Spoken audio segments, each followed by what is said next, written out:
Final minute of round one. I have not been watching this fight pretty much at all, but it's interesting. It's an interesting fight.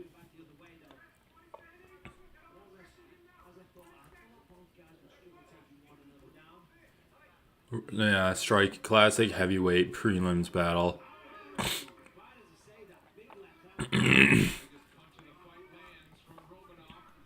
Just like kind of sloppy, not doing a whole lot. I do kind of agree with Bisping that I'm surprised they're not like grappling more or even just clinching more.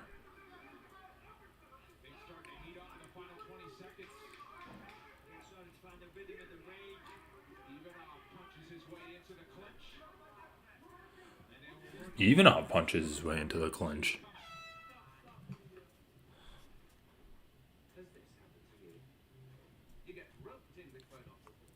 I don't know, probably Romanov won that round. But they're not showing me the replays, so I don't know.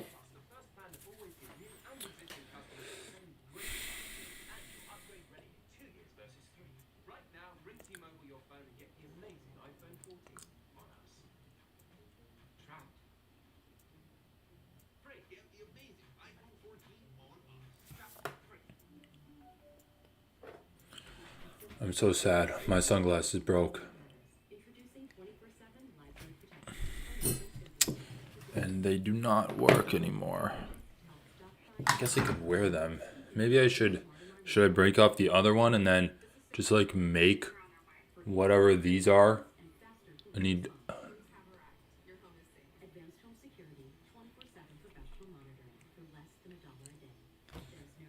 They fit my head pretty well.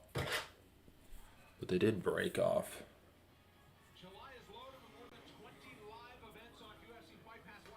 It's like this. Oh well, whatever. Man, Romanov is a big boy. He could probably lose some weight and be fine. Weighed in at 264.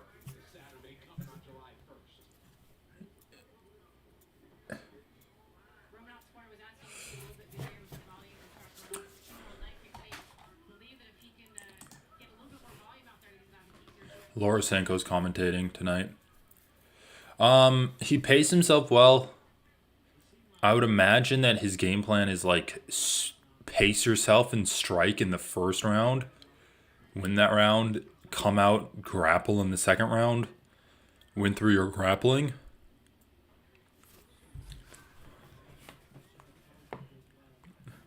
And then just like survive in the third round.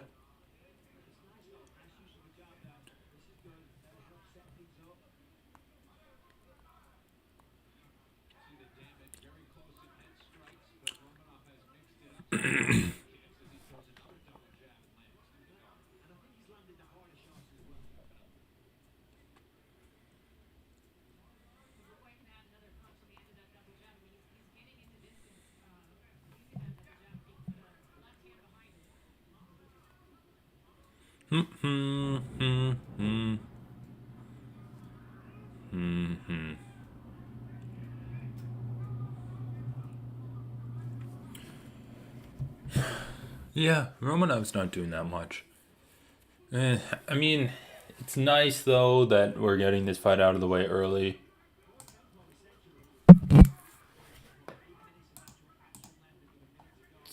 If we take a look at the card, there's actually a lot of good fights on this card.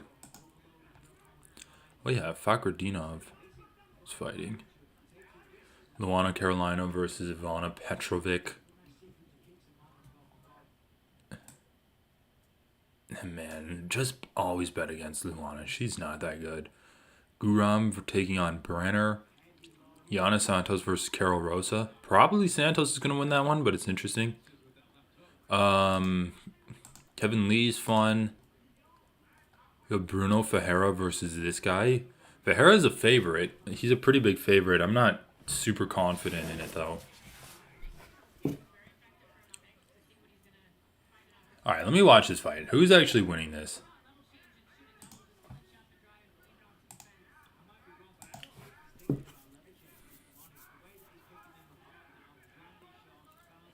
Romanov is throwing way too hard, and he's just missing a lot of his punches.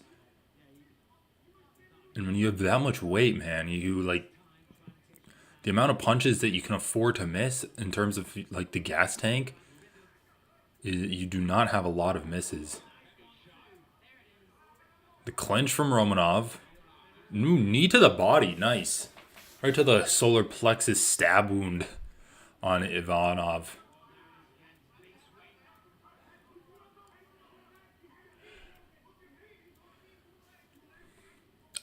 Man, I don't know. Like, I want to say Romanov needs to just lose some weight so that he can continue, so he doesn't gas out so easily. But like, his weight allows his wrestling to function so well.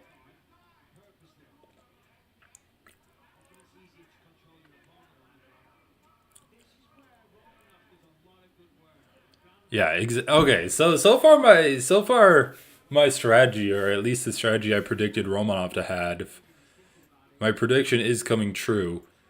Strike in the first round, grapple in the second, probably just go back to the well and grappling in the third. Jesus Christ, that guy's 264 pounds. He's probably more right now. He's probably like 270, 280. I mean, I guess I've grappled with someone that heavy, though he wasn't punching me in the face. Yeah, Romanov looks really good right now. If you can get live odds on Romanov, do it.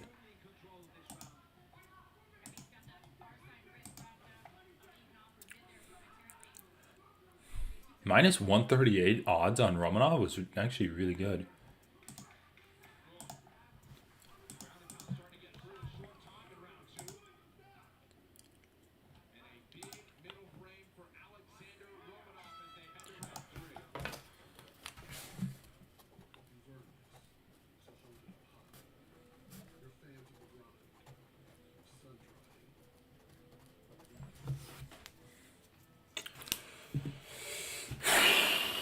Looking good, looking good.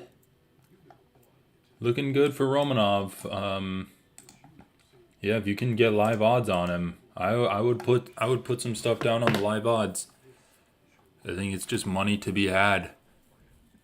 Ivanov is tired. I mean, they're both tired. So I don't think either guy's going to get a finish, and Romanov is clearly ahead 2 rounds to none going into the third.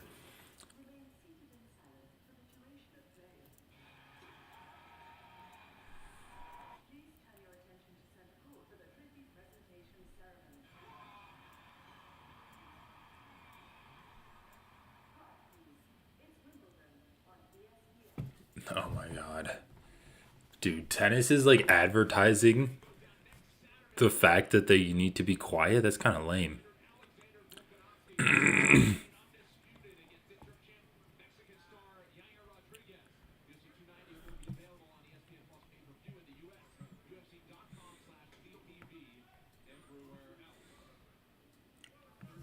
All right, third round. Let's go.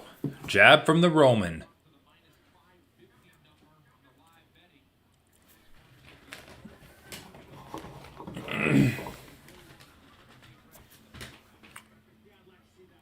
Leg kick. Ooh, that leg kick hurt Ivanov.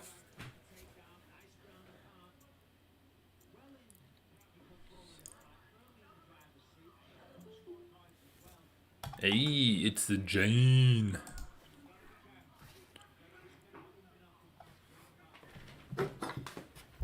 God damn, dude. Oh.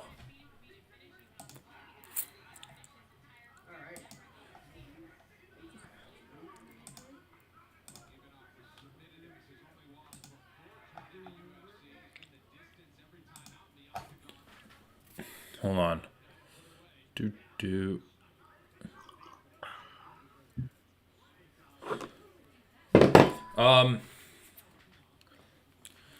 All right.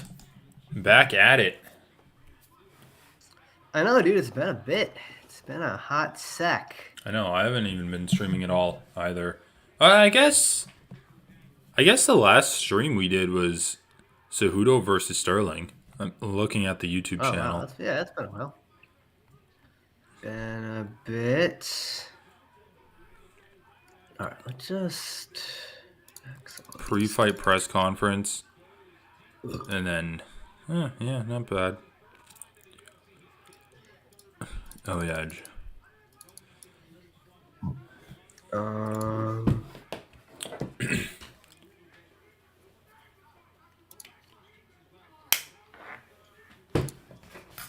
It is kind of funny. It's like almost the last time we streamed was the last time Cejudo fought.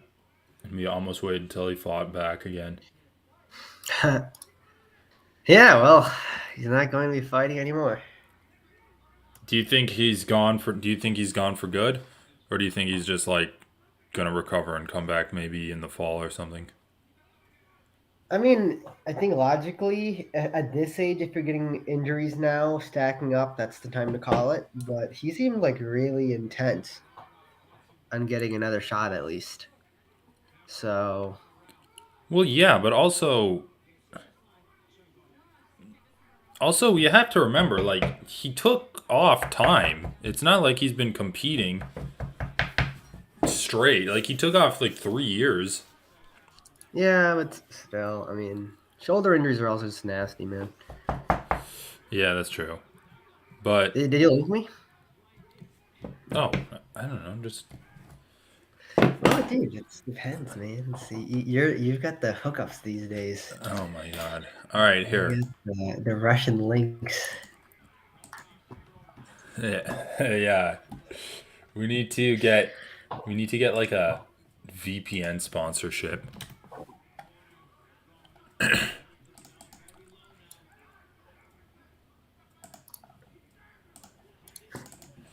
Holy shit, dude. I can't believe like as much as I was shitting on Malakin versus Arjun Buller, like these guys are ranked. Yeah. These guys are both ranked heavyweights. They look horrible. Who's fighting right now? It's Alexander Romanov and Blagoy Ivanov. This is like the Russian Blagoy card. Ivanov is It's ranked? weird. I didn't know Blagoy Ivanov was ranked. He was. I don't know if he is now after like I don't know.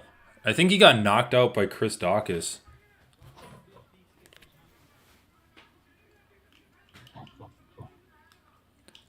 Dude, Romanov does kind of suck though. I mean, remember the Volkov fight? Yeah. Dude, he's so fat. He just comes in way too heavy, and then he I'm tires surprised out. he's moving this much in round 3. Dude, remember in the Volkov fight, he literally gassed out in the first round know. after a single attempt.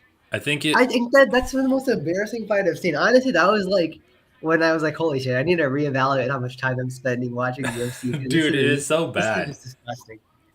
Yeah, it's actually like it was like maybe Volkov's landed a good front kick or something to his stomach. Like we saw Volkov TKO Walt Harris with a front kick, but dude, I mean Romanov. The problem is you look at Romanov and you're like, okay, he's got a lot of extra blubber on him. He stands up and he shakes the ref's hand. That's actually kind of funny. He's like, thank you for officiating the match. Thank you, referee. No, but like he's so fat, and you're like, okay, dude, you got to lose some weight. But then he like does those takedowns where it pretty much only relies on him being heavier than his opponent. Like, I can't really fault him for doing that. Well, you have to be conditioned then. If you're gonna be like DC, you gotta bring the conditioning of DC. Yeah. But he fought a pretty good fight. I think he won that 30-27. He did the classic thing where it's like, I'm going to strike with you for a round, and then I'll like wrestle in round 2 and then wrestle in round 3. And it just worked. I mean, Blagoy Ivanov's like 40 or something.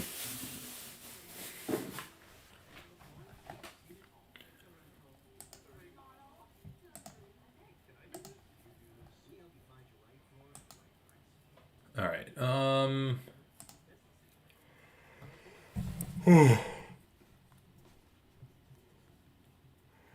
Let's see how he did. Dude, I have a pretty good parlay. I'm betting against that. Yeah.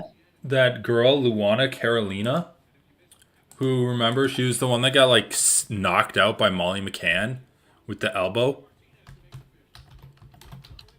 Oh yeah, yeah, I remember And that. then I'm parlaying her. Oh yeah, she lost to Joanne Wood too. Literally the worst women's fighter of all time beat her. Dude, holy shit. You should bet against Luana Carolina. Her opponent's undefeated too.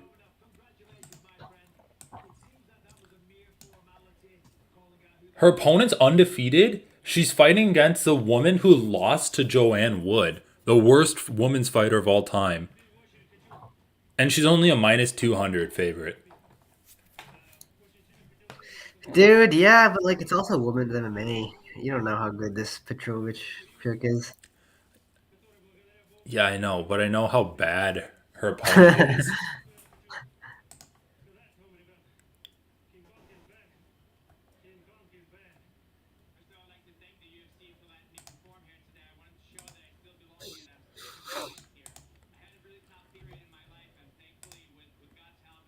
That was the tough period.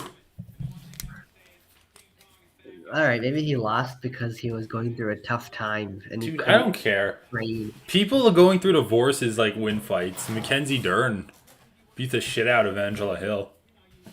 He was going through a divorce. Oh, yeah. Apparently she was getting beat up at home.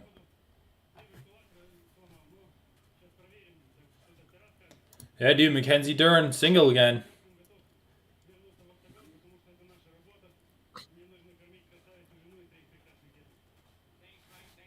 You gotta feed your wife and your kids. Thing is, I feel like it's way too much pressure to like fight for feeding your family, if that's how you frame it in your mind, you know? Yeah, but people want the pressure, I guess. Yes. Remember Anthony Smith But when dude, he was I also fighting just think Johnny if Walker? you go at it for more than 2 seconds, it would really demoralize you. Like, yeah, what are you gonna do when you're retired then? Like, you still have like over half your life left. Oh, yeah, that's true. Like, and the chances of you breaking out as a star and actually making money are so small. Like, But I don't they know. want. I don't. Have you thought this through at all? Like, I don't get it, man. Dude, she's Swedish. Come on. Wait, is that Sweden's flag? Or wait, Norwegian. She's Norwegian. Oh, come on, dude. Look at this girl. I don't know. Yeah, they're fine. Oh my They're god, fine. look at her opponent's hairstyle. Yeah, the hairstyle is pretty bad. Dude, her Some hairstyle shots looks in like a bunny Vegas. that got electrocuted. eBay Motors, what? Hmm? Commercial.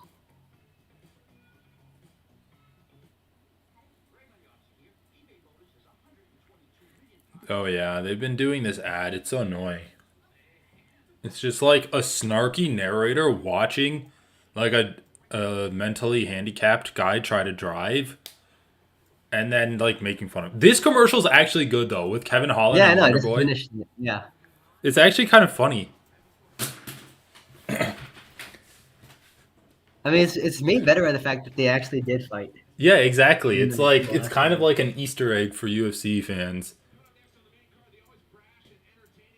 Dude, okay. Strickland versus Magomedov. Who do you think's gonna win?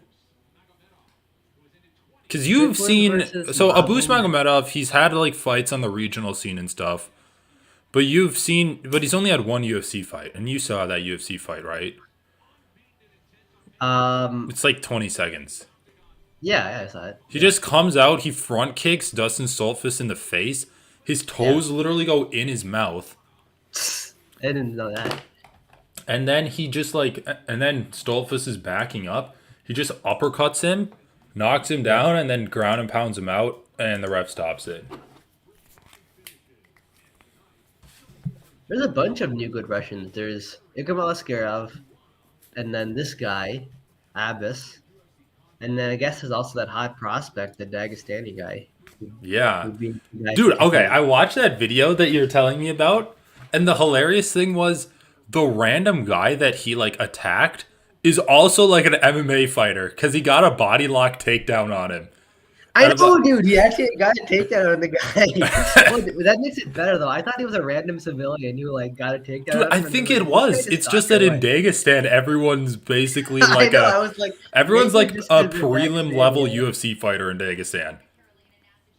It's crazy how tough you have to be to live in Dagestan. Like, you just have to walk around knowing how to wrestle, and like Yeah, just so that you like have to be random on like people won't at least assault you. somewhat on par with a professional fighter. Like, that's crazy. I'm honestly surprised people were recording it. I feel like that's just a regular occurrence. What is that guy's name? I was okay. I was listening to Morning Combat, and Very Dagestani name. they have like a segment where fans write in letters or whatever. And apparently this fan was at like this random party with Bob Sapp and Tyson Fury, and then that Dagestani guy was also there. And the Dagestani guy was like, "Oh, I'll be fighting in September." Huh. He'll probably be on that Abu Dhabi card. Yeah, I guess that would make sense. But anyway, yeah, dude, the Dagestanis, like people want to say, I don't know, people. I feel like people are trying. Like the new meta after Volkanovski versus Islam, the new meta is like, oh, the Dagestanis aren't that tough.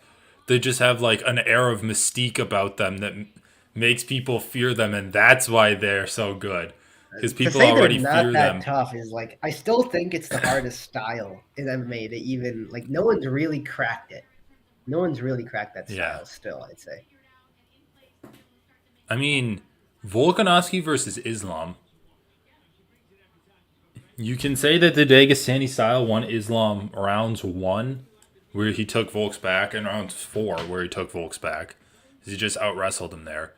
And I then didn't really rounds 2 and feel 3 like and 5 were pretty much only striking, although in 5, Islam like hit a couple of really good takedowns on him there too, which yeah. was good. But yeah, you're right. I Like think yeah, people I are mean getting better felt in like he was a general. pound for pound great who was shutting down a lot of takedown opportunities, but he was just getting outstruck too for a lot of that fight. Like that's the problem. Like I Yeah. think Volkanovski did really, really well for the task he was given, but like yeah, I don't know. I will go so far as to say he neutralized the most threatening elements of Islam's game, but like still, it wasn't. Yeah. Okay, dude, do you think It's just step one. You have to I've do your heard own people thing. say Volkanovski goes up permanently to 155, win or lose after his fight with Yair. Why? Like he can just become. He's already in contention for like featherweight go. Like how many more title offenses does he even need to be like I just know. undisputed featherweight goat? Why would you move up at this point? I don't understand I it, just don't dude. get it. People have a hard on for like guys moving up. They're like, remember when it was rumored that Whitaker was going to go to light heavyweight after losing to Adesanya? I know that was It's crazy. like, Whitaker why is would nowhere he? near light heavyweight, but he's just another. It's the same with Volkanovski. Whitaker and Volkanovski aren't even close to the side. Like they're just do not have the frames for the weight class above them at Yeah, all. I know. Whitaker moved up from welterweight. He's just relatively small middleweight. Every time he fights, you can see that. He was smaller than Vittori. Frame wise, he's much smaller Yeah, than Adesanya. Like, what are we even talking about here, man? it is crazy. Dude, it actually kind of like pisses me off when people talk about double champs. When they're like, "Oh, well, GSP was the double champ, or now John Jones is a double champ, so he's like great." I'm like, He was already the goat before he moved out to heavyweight. Like, this is just an ego. This is just like him stroking his ego at this point. I just think like to me consistency and like the goat run matters more than multiple weight classes, especially when it's like a single fight in the higher weight class. That's kind of like, okay. It's just one fight. I mean, yeah. The Right. GSP one is the most bullshit one. Like Bisping was one of the worst middleweight champions. I I honestly feel like people talk about moving up simply because of what GSP and DC did. Because they're like, well, we need to have this. They created this metric, and now we need to use this metric to compare other people to. It's like it Yeah, I doesn't don't know. it I doesn't think people fit the same overvalue it for pattern. sure. Like it's impressive. I'm not gonna. I wouldn't go so far as to say like it doesn't matter at all, but it doesn't matter that much to me in the Yeah. grand scheme of things. The quality of your wins, the dominance of your wins, and the amount of time you spent winning matters more. Yeah, I agree. I don't think it's impressive when we look at guys like Donald Cerrone that fluctuated between lightweight and Yeah, welterweight their entire exactly. career. Like no one talks about people changing weight classes in that light unless it's at the top level. And I don't think like that really makes sense. If you're going to congratulate someone for moving up weight classes, shouldn't you be more impressed with like Cowboy Cerrone or Bilal Muhammad that had success in two different weight classes? Wall Muhammad, that's him too. I'm pretty sure he was at lightweight for a bit. Oh, really? I didn't know that. Or maybe I'm thinking of Gilbert Burns. Yeah, Gilbert Burns it was. I think you're thinking of Gilbert Burns. Anyway, who's winning this fight? God, I hate women's MMA. Dude, Especially I fights know. like this. Even betting on it, I don't know. I guess betting on it would make it a bit more The fun, but only thing still. that makes it better is if you bet the over. Because then it's not agonizingly painful when you watch like two 15-minute fights in a row. That's just this. Dude, I came at the worst time. I came at the end of the shitty men's fight, but still like better than some of these other fights. And I have to watch this flyweight. I wish it just come at after this fight. Watch Yeah, what's Guram. after this one? Guram Guram. Kataladze's fighting. They That's should have pretty put good. Yana Santos and Carol Rosa like right after this one too. Dude, I know. Why don't they just put these women's fights in the beginning back to back, and then people can just With start the watching an heavyweight hour fight. late? They The have to like flyweight. put Guram Katuteladze in there in It's between just to keep people close, like on the screen. I guess makes sense. versus That's Elvis lame. Brenner. Dude, okay, is the woman you said was terrible is winning? That's the one I said, Carolina. dude. Yeah, I thought you said she's terrible. She's the one Oh, uh you're like to 10 bet seconds against. ahead of me, I guess. No, I know a bit. Oh well, if I don't think if I refresh, I'll go back. Normally, the person who's Nah, behind, yeah, it's they fine. refresh. Yeah, I know. It doesn't really matter right now, dude. That arm triangle actually looks pretty good. Oh, well, There's a lot of space where between their I'm necks. at, it doesn't look that tight, Yeah, it but doesn't look any good. Oh, it looked good for a second, but it's just because Petrovic's arm she was doesn't like really. she was putting her arm in a really bad spot. I guess. Yeah, when it was like this, Yeah, I it's know. It almost was like a like you're kind of bicep. just choking yourself out right now if you don't move your arm. Well, what's it called? Like a bicep slicer if you crush their arm like that? Oh, It's I like a didn't know that. thigh slicer. Oh yeah, that reminds me. I got an email. Jiu-jitsu.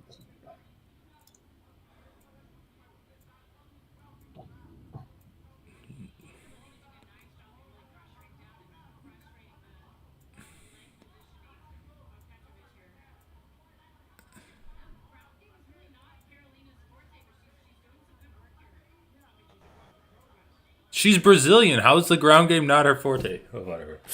Um,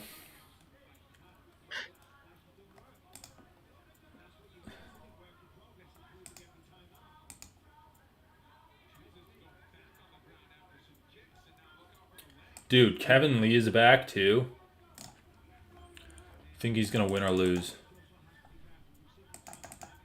Kevin Lee, who's he fighting? Renat Fakhretdinov. The name sounds scary. The guy Dude, looks scary too. he fought the guy who is the winner of the Ultimate Fighter, and he beat the shit out of him. He like 30-26'd him. The Brian Battle. the Kevin Lee or the other guy? We're not. Renat. He had Oh, like in a 15-minute fight, he had like 14 minutes of ground control.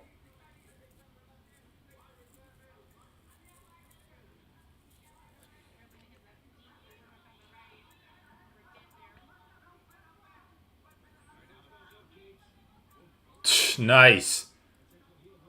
The fuck are you doing? Dude. Oh my. What is happening?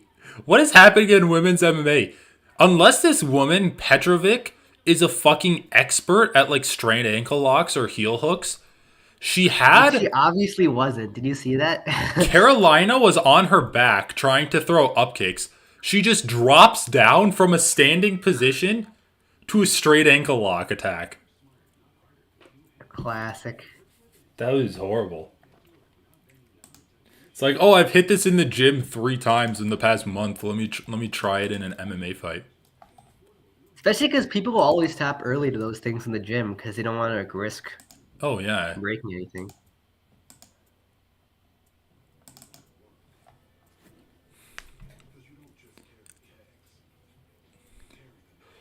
Dude, apparently Modelo's like the most, like the biggest American beer brand now. After Yeah, after the Bud Light after the Bud boycotts. Light thing. But dude, they're both owned by the same company, so it didn't make sense. They are?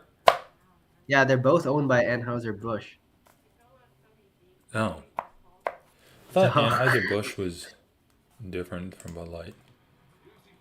no, Anheuser definitely owns Bud Light because Or different from Modelo. that's what I thought I saw. I don't know. I don't know. Holy Taylor shit. Alright, let me see.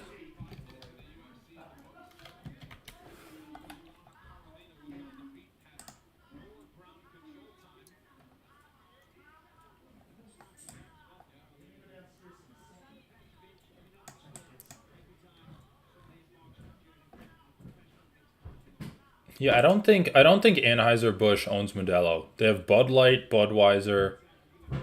Oh yeah, you know what? I think they do own Modelo.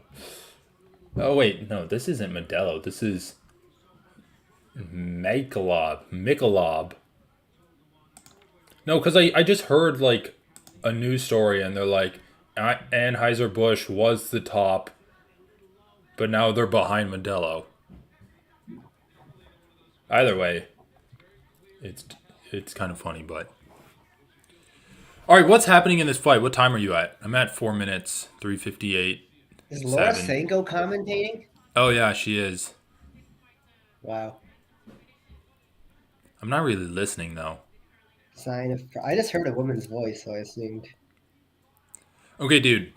I know you didn't watch all of the fights last weekend, but they were in Florida, and I've said it before, but I'm sticking to it that the Florida crowds are some of the worst crowds ever in in MMA. Dude, what do you expect? They're all fucking retards. Were they just booing a lot? They were booing a lot, and then they were just like quiet. The only time they chant is when they chant USA whenever like the American fighter would do anything, and then the chants would last for like 2 seconds and then they die off. They don't even have the Won't even commit to wherewithal the bit. to like continue chanting, it. Whenever they'd like clinch or just not even do anything, they'd boo.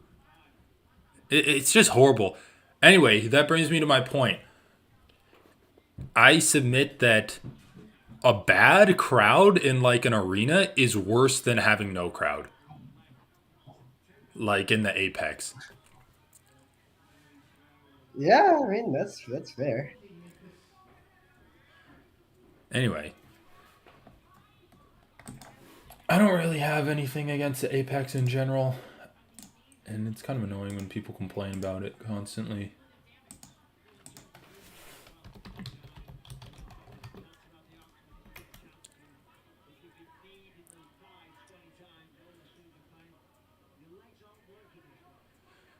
Dude, this is the worst kind of MMA fighting. There's not even grappling. They're just holding each other against the clinch.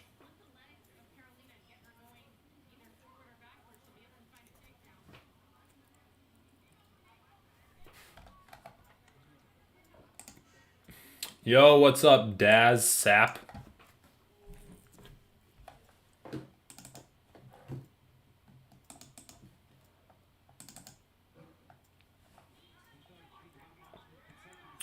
Oh my god. There's still like 7 minutes left of this fight. Dude, look at how Carolina throws punches. All right. I got distracted a sec. She throws punches so strangely. Oh, damn. She got hit there pretty well. Holy fuck, No, yeah, that no. was kind of a big hit.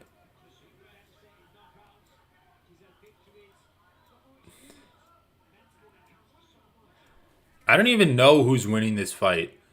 I'm assuming Petrovic is winning this round just because she's been Yeah, on that's the what I outside of the assumed. clinch more.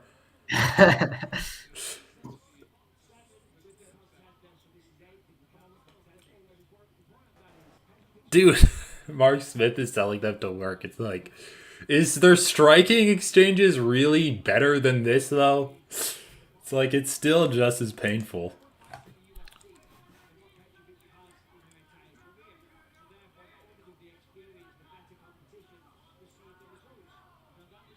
Okay, those knees from Petrovic are actually not horrible.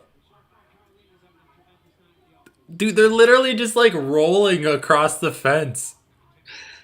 Just trading positions. This is the straight up the worst kind of MMA fighting.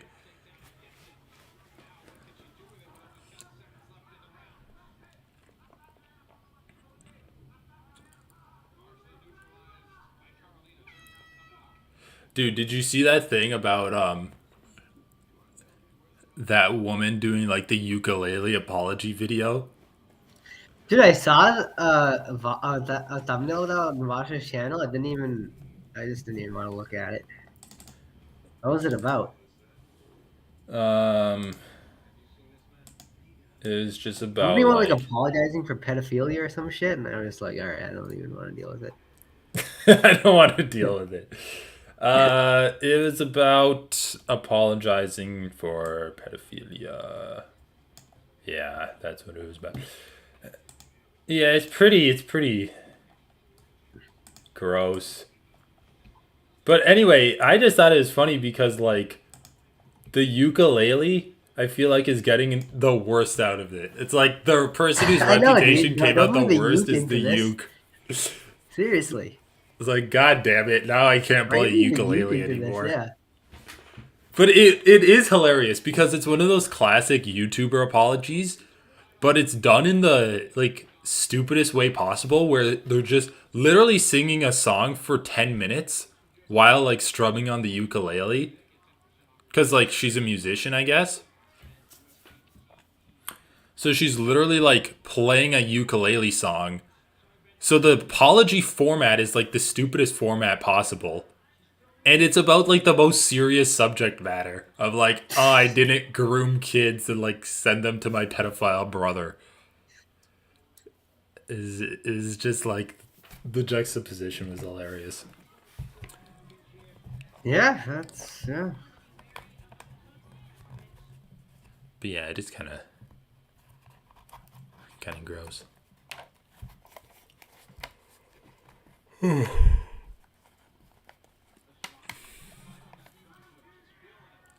Dude, is Yair the fighter that you jumped the Volkanovski ship onto? Dude, I was gonna say a lot of people are acting like it is, or like he has a really good chance. And I give him almost no chance, to be honest. Kind of surprised. Maybe that's like dumb. What do you think? I think he has a good chance. I don't know Really? though. Like, He honestly just looked. Iliam has a much better chance in my opinion.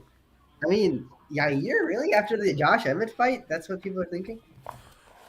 well, dude, the thing is this. The way I look at it is this. It's like, did Yair who's like is Yair better than the last couple of opponents Volkanovski fought? Obviously Islam not. Max Holloway probably not, but let's be fair. After fighting Max Holloway twice, Volkanovski's going to be pretty good at fighting him for the third time. Better than Ortega? Yes. Much better than Ortega. Better than Korean Zombie? Like, not even in the same planet as Korean Zombie. In terms of Yeah. damage output, Yair is easily the most like hard hitting fighter Volkanovski's ever fought against. Why do you say that? Who has Volkanovski fought that hits harder than Yair? Like, Yair almost TKO'd Max Holloway. Just like by kicking him in that fucking head. Like beating the shit Really? out I of him. don't remember Max Holloway ever getting almost TKO'd in that fight. I mean, he got hit super hard. He got Yair hit turned hard. I'm just Holloway saying, into like, a wrestler in I that don't fight. remember any moment where Yair like badly rocked someone. I always see a knocked out Korean Zombie with literally He the most perfect and most damaging shot I've ever seen. he knocked Like, out Korean I don't Zombie. He know, beat the fuck out of Josh Emmett. Basically, but like beat him with body kicks. I'm just saying, like, are we talking about like one shot KO stuff? Because I just don't see any evidence of that. I'm just talking about like damage output. It looks hard. It definitely like looks like it'd He be hard kicked shots. Josh Emmett in the body and just basically like shut him off with the first body kick. Like you saw a visible impact and change in Josh Emmett's body language after getting kicked by Yair.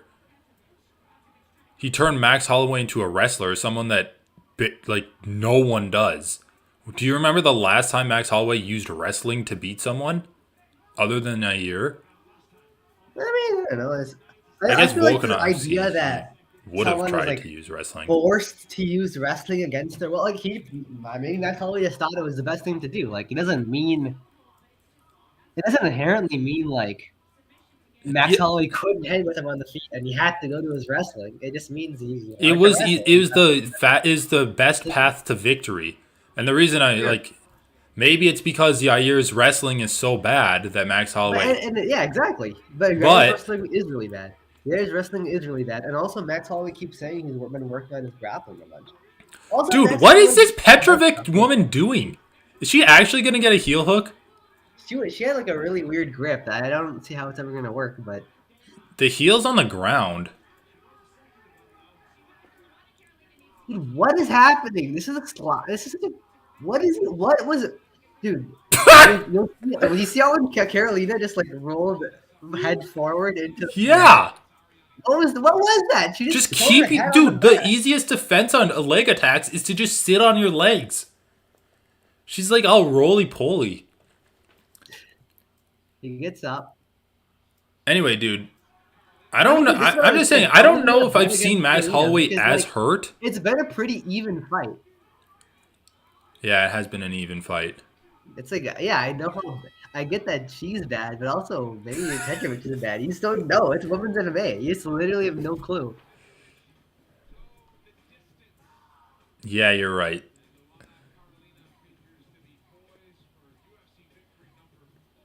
I'm just like, lost to Molly McCann, lost to Joanne Wood. I think she lost to this woman too. I think she lost the first 2 rounds. Maybe won the third, but the third was even close. I don't know. I guess all of the rounds were close. All the rounds are pretty close. All you need to do, dude, is bet over 2.5.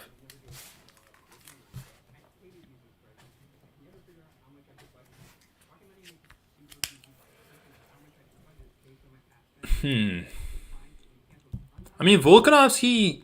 I think if Volkanovski wrestles Yair, he'll be pretty good.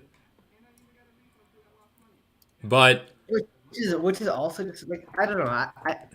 I think it's You just gotta like, make so many mistakes, and people just think. I feel like people are just giving him a high chance because his attacks are so versatile. But like Volkanovski is not gonna put himself in positions where he's vulnerable like that. He's gonna wrestle. He's gonna stay safe on the feet.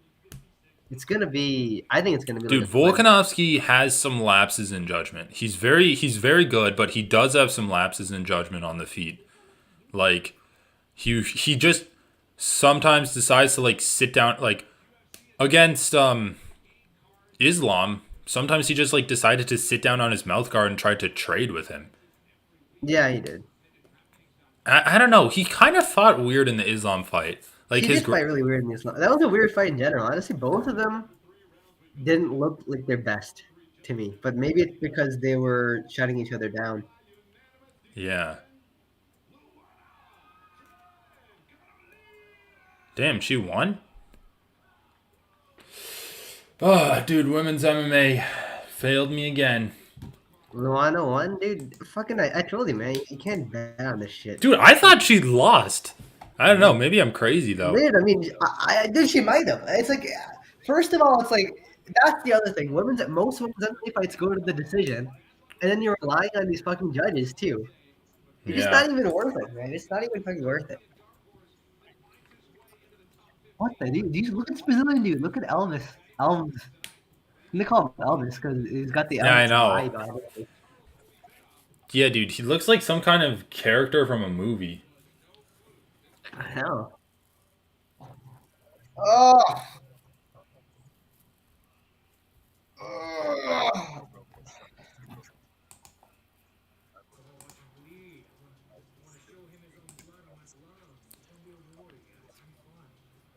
Dude, Sean Strickland's character is so old. He talks so much shit and he acts like this like psychotic person in all of his interviews. And then when he gets in the Yeah. cage, he's like this. He's like, I know, dude. It's so funny. That's the biggest thing about him. His cage persona doesn't match his out of cage like, persona at all. and then sometimes he'll be like, "Come on, Jack, punch me, Jack." It's like you fucking punch him. It's an MMA fight, Moving backwards, dude. That was the stupidest moment I've ever seen in a fight. Because dude. he was moving backwards, and he's like, "Come on, man, come on!" Like, dude, you're the one stepping back. You're the one not like engaging in a firefight. Jack was like pushing forward. Dude, say what you want about Sean Strickland maybe beating Cannonier, but his best win is a split decision over Jack Hermanson. And the only reason he won that is because Jack Hermanson has like no takedowns. Wait, that was a split decision? Yeah, it was a split decision because he actually kind of got fucked up in that fight because he doesn't know how to check any leg kicks. I thought Strickland like wrecked him that fight. No, dude, it was like if you look it at the wasn't, striking numbers. damage wise, but I felt like he completely shut down everything Hermanson was doing, and No, it was he almost didn't. like one sided. He actually didn't. He was getting jabbed Really? too, and Jack was just spamming leg kicks, and he has no defense for his leg kicks at all. Like remember that fight? That's a fight where we're like, okay, I guess Sean Strickland has just no leg kick defense.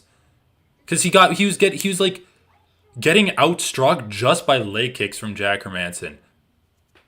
And then Jack Hermanson came and did the exact same thing to his teammate Chris Curtis. It is kind of funny. It is kind of funny that Jack Hermanson lost to Sean Strickland and then beat Chris Curtis, and then what is that guy? Nasruddin Imavov lost to Sean Strickland and then he beat Chris Curtis. Well, he was beating Chris Curtis and then they headbutted and it was a DQ. It was a no contest.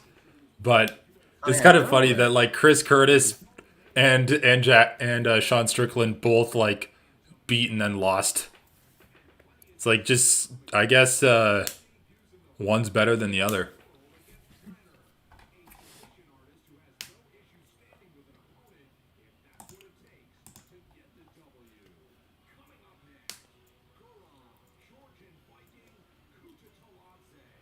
Georgian Viking.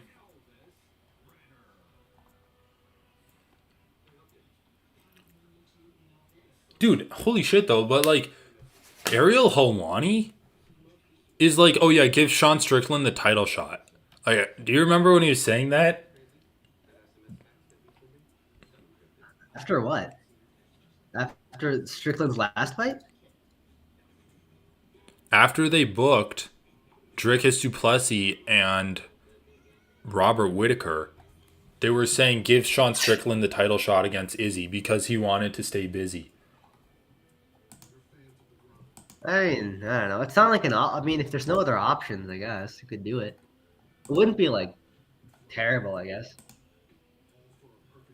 He's on a 2-fight losing streak and then beat Imavov not even at middleweight. That was like a 205 fight. That was 205, really? Yeah, because he came in on short notice. And honestly, dude, he I kind don't of think looked it like was shit like in well that fight. deserved, but I think the problem is the division's cleaned out. That's what happens when you clean out divisions. You get like randos fighting title shots at some point. Yeah, I guess. Like, dude, think about it. Dricus du Plessis. They should have If just Dricus given du it to Plessis, Dricus. didn't fight Robert Whitaker and just went straight to Adesanya. Would you think that's well deserved? I think it's more deserved than Strickland. He's at least on a win streak over That's fair. No, that's some that's totally ranked fair. guys. But like, no, I think he's more deserved than Strickland too. But it's the same thing. It's like he's probably just going to get knocked out of title contention by virtue of fighting Whitaker, and then like, it's just the same problem, I guess. Yeah. Like I just think I'm just like fundamentally opposed to guys that are on two I fight losing streaks, get one win, and then people are talking about them like getting a title shot. It's like, no, he lost to the guys at the top level, beat an unranked guy, or at least like bottom 15, and now you want him to do a title shot? No, he should at least Duplessis beat Brunson, who last guy to beat or the last guy to beat Brunson got a I title shot. definitely agree with you that Duplessis deserved it more. He should. It would be stupid that Duplessis has to fight Whitaker and Strickland goes straight to a title shot. But I'm saying once you know that Duplessis has been booked for Whitaker, like you're kind of out of options. If Izzy definitely wants to fight. Yeah. I mean, you're right. But then again, just give it to like Cannonier's on a 2 fight win streak. Give it to Oh yeah, Cannonier. yeah, that's true. You can give it to Cannonier right away. That's true.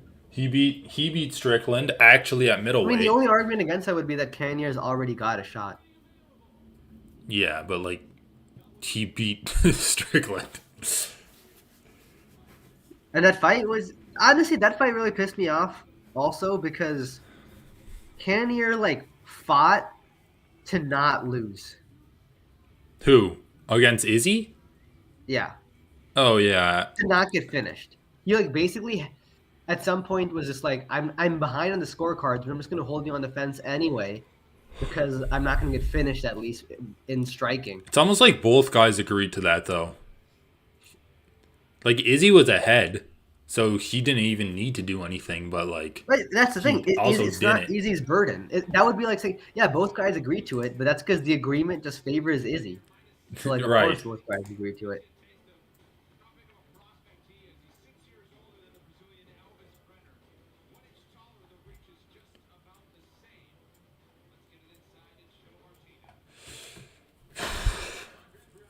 Guram Katuta. Let's see if he can bounce back. I'm pretty sure his last fight was a split decision loss to Damir Ismagulov, who's also fighting on this card.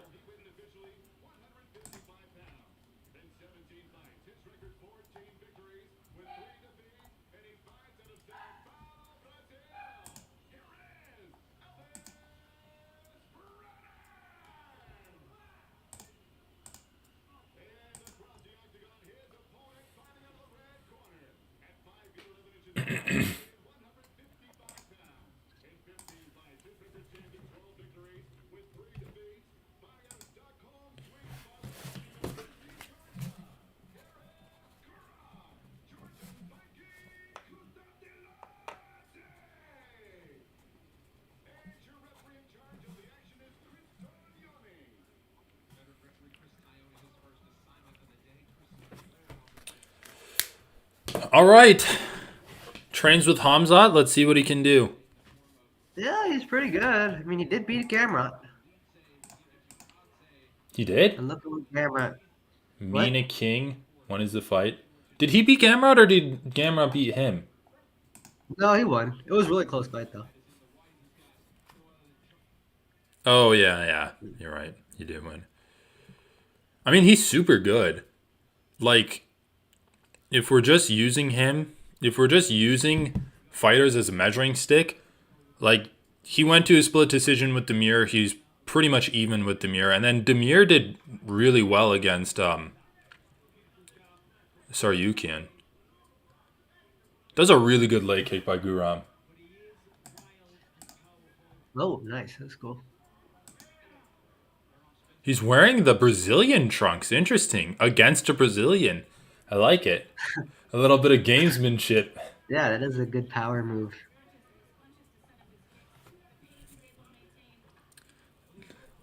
But Brenner's got that like Gastelum type body. Yeah. The fridge. Yeah. He's got the Gastelum type body and the um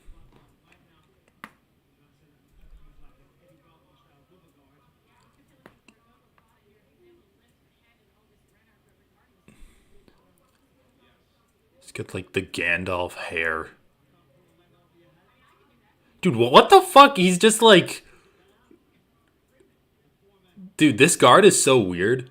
Where you get like an underhook on their arms with your leg. All right, Guram, come on. Let me see what you can do. Can you get up underneath this guy? Butterfly, butterfly sweep, or at least elevating him with it.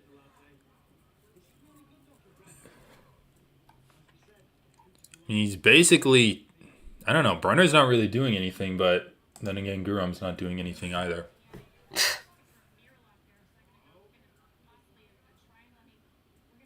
He's like attempting to set up a triangle, but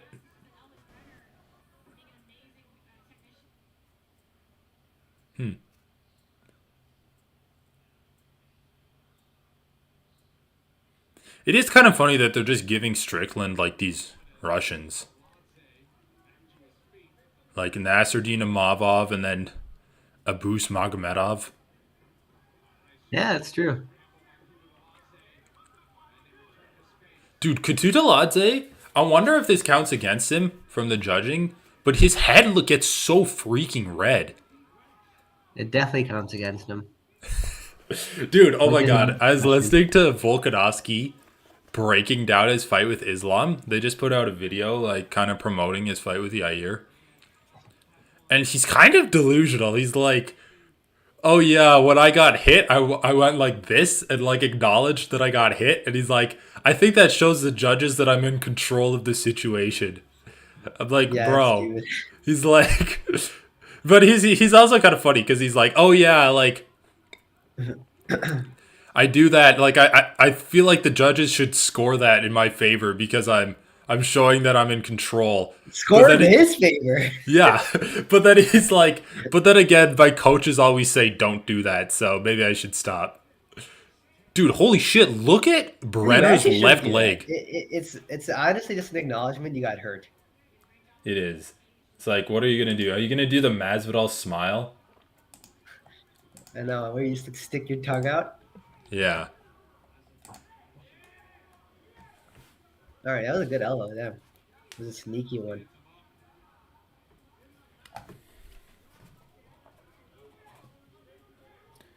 Dude, the Calvin Gastelum body, it's starting to fail Brenner. Dude, Kutateladze is just stuck in like unranked lightweight, but all the fighters are really good hell. Yeah, I know. You know? That's just straight up all lightweight fighters. I mean, the thing is, like, once you get to Dustin Poirier's level, it's like you're just never gonna fight below top 5, regardless of what happens. It doesn't even really matter if he wins or loses. Dude, imagine Umar beats Corey Sandhagen, and then Ikram Aleskarov beats Paulo Costa. Holy shit, is he gonna knock this guy out? Oh my god! Yeah. Oh, bugger! Oh! What time are you at? 10 seconds left, buddy. Oh, you're like behind me now somehow. Oh, really? Wow, dude. He sent that silver hair flying. They're gonna survive the round. Oh man, Brenner was stumbling there at the end too. Well, he got hit with some clean shots. Damn, Guram's a beast. Like, I didn't really know he had that kind of output power.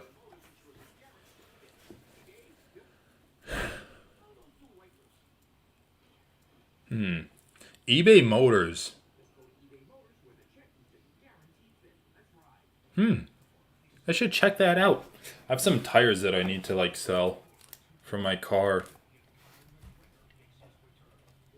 Some tires? Yeah, because I just got new tires. I just got new tires and then my car basically broke down, so You just got a new car. Yeah. Well, I meant like when I got the new car. Oh, okay. I had just gotten tires for my old car. Dude, I watched an episode of Ultimate Fighter because I went on that one website and because I wanted to watch Glover versus Anthony Smith.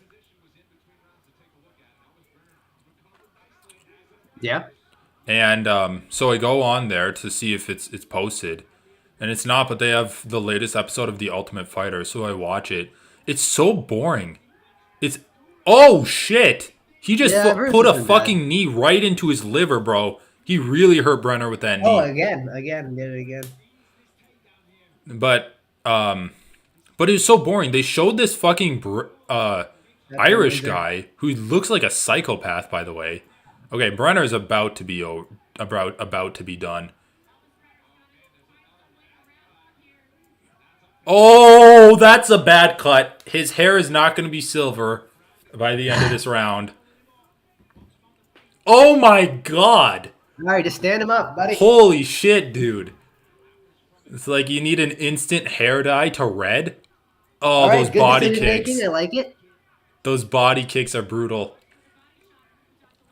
Anyway, so they like are interviewing one of Chandler's team fighters, and then they show like background footage of him walking with his girlfriend, like in Ireland. I'm like, this is so fucking dumb. Anyway, then they do the fight, and the fight's shitty, obviously. This is a crazy fight. Dude, holy shit, Katute Ladze honestly looks like a fucking homeless person. He looks like some kind of like hermit or something.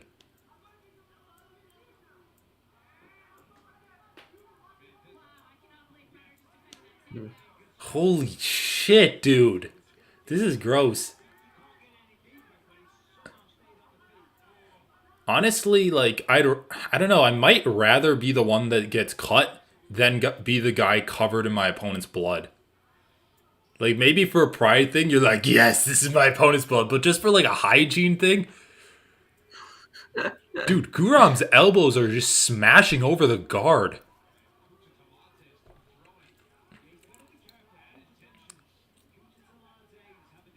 He's got to just pin Brenner up against the cage like he did at the end of round one.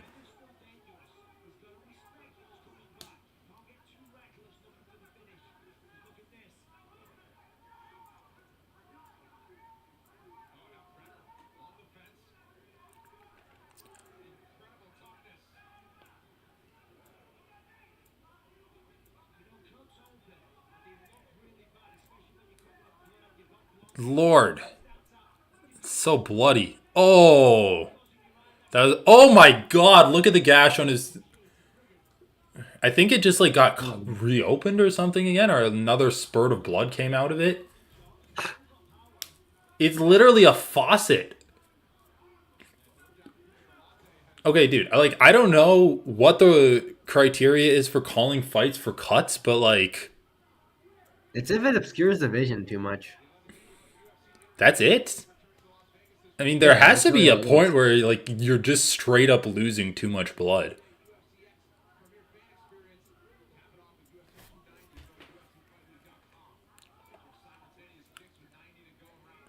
Yeah, I don't know. That'd be pretty hard. Yeah, like how would you be able Yeah. to how would you be able to determine that?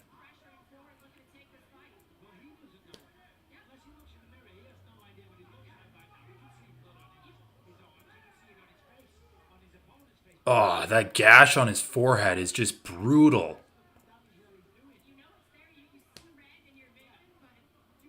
Dude, Guram's so skinny, but honestly, like, I guess his output's not that low. He might, like, his output's extremely high. He just gets a little tired because his output is so high.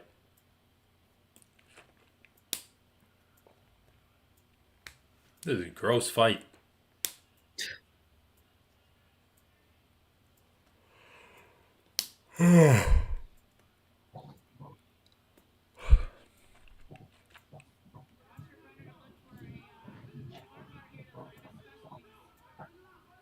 A straight arm lock.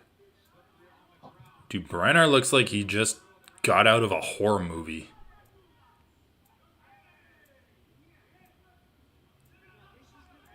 Oh, that was actually kind of good ground and pound.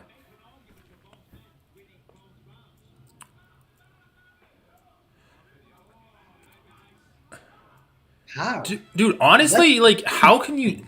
I don't know how you can say that that round was close. Like, in terms of output, yes, but after reading the scoring criteria where they literally talk about cuts as like an indicator of impact, I don't know, dude. Like, unless Guram almost got TKO'd. Dude, it's stupid. Like, there's actually no way either round. I don't think you can say one to the other guy, Brenner. Yeah.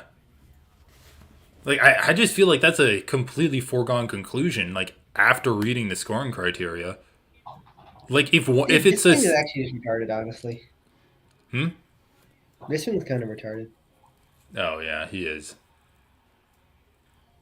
Actually stupid. I listened to his podcast the other day. Like, dude, he's so bad. Like, I don't know. He did have one funny line. He had Yeah, one all he line does that is kind of show for the cracked me UFC up. on his podcast. But no, it's not even that. It's actually just like stupidity incarnate is the podcast because they talk about fights for like 20 minutes maybe, and then he's just like, "Okay, what else do you have for us?"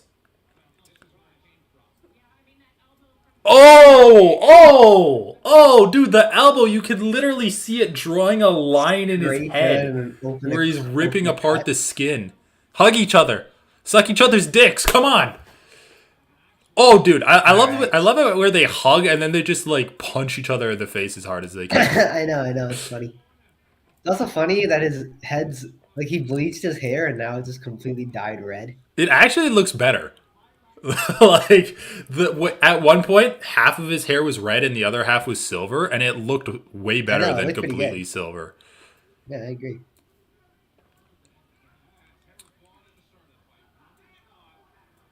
Guram has some really weird combinations. I don't know.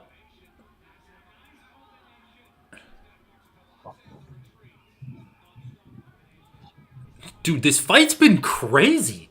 This fight's just mouth guard is out from from one of them.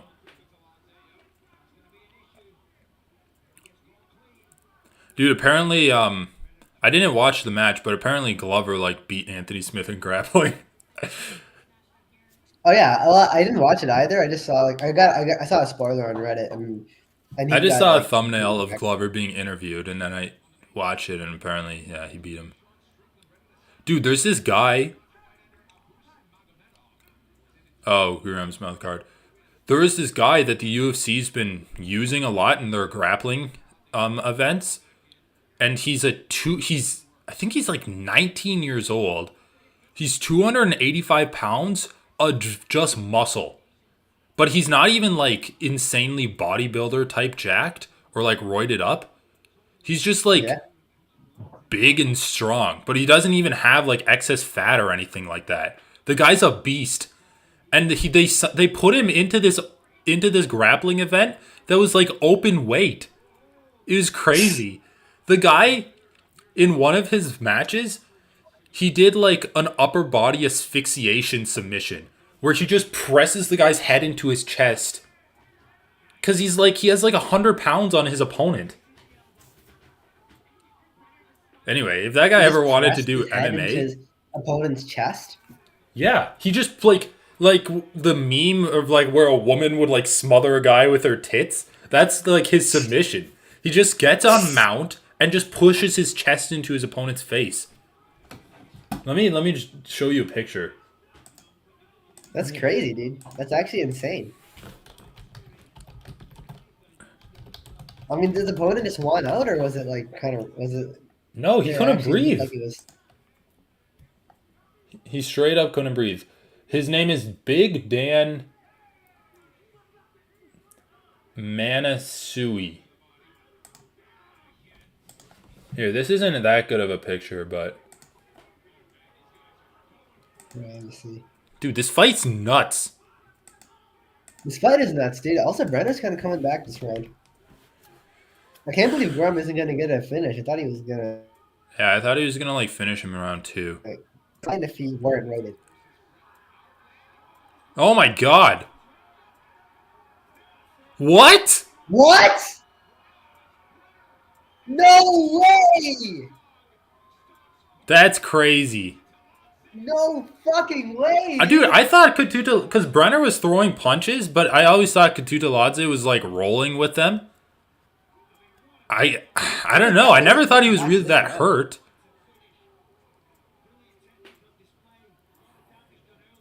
Damn, dude.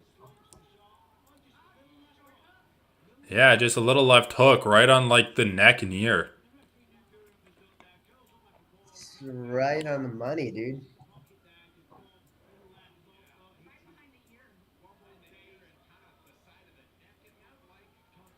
Dude, that is crazy fight. Right on the neck. Not even on the ear at all. Interesting. He must have Yeah, just that doesn't gotten sound woozy. good. Like,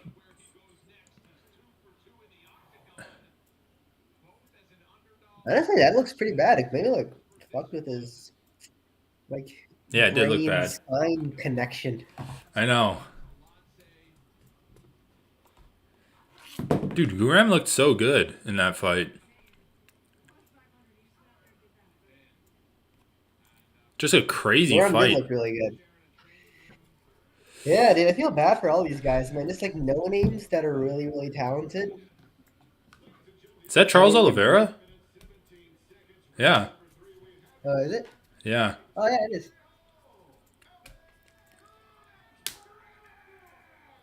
All right, they're sending in Bisping. He didn't interview the last couple of people.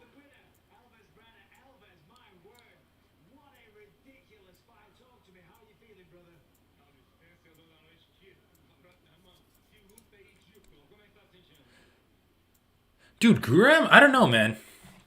He's so good, but like, he hasn't even really been able to translate that into the UFC. Like, he He lost to really hasn't. Demir in maybe a fight that he should have won. He had a close fight with Gamrot, and then he was like beating this guy up pretty well, but he just wasn't able to put him away, and then he had lapses in his defense until it cost him. It's rough, man. I mean, this division is so good. You can say like, oh, his record doesn't reflect his skill, but it's not even really that, right? It's just that the division is so good that everyone's really skilled. Well, I don't know. I'm not saying his record doesn't reflect his skill. I think it reflects his skill pretty well. Like two close fights, Gamrot and Demir. Won one of Yeah. them, lost the other. I mean, that's pretty average. And then this one, he just didn't have the finishing output to put Well, this and guy I away. mean, he's gonna now be like this record's gonna be kind of bad now. To be honest, I feel like you know, whatever. I feel bad for him, I guess. Dude, but the thing is this, he's fighting these guys that are Yeah. actually good. And he like cuz there are some lightweights in the UFC, like the guys that fight Jim Miller that are just straight up like debut level or like 0-2 level. These guys aren't the like that. These guys are just outside the top 15. And he's having extremely close fights with them. I know. I guess he's not. Maybe he just doesn't have like the toughness to be ranked. I don't know.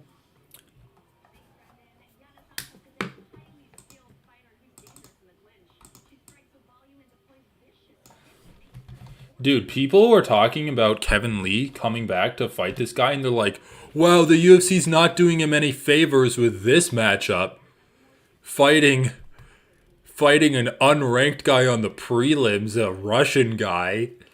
Like, what the fuck are you. Dude, I heard the stupidest thing too. They're like, oh yeah, like the UFC's giving him a tough matchup. They're not sending him into a main event against a ranked guy. Like, wait a second. So are you saying that ranked fights are easier than this guy, Renat Fakhretdinov? I mean, they're saying like these guys, like guys like Renat, are just low reward, high risk. That's the problem. That's why no one wants to fight them. They're really good, but if they like, they're just not well known. So like, Yeah, I know, but like they're acting like it's such a tough matchup because he's unranked, and I don't know, it is kind of funny. They're like if Kevin Lee lost to someone good, he'd be in the same position, or if he lost to someone well known. Anyway,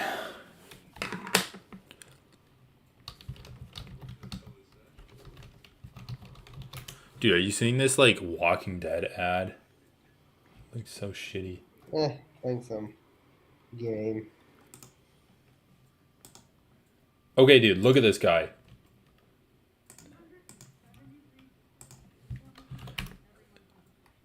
The guy in the middle. Like that guy's like 280 pounds.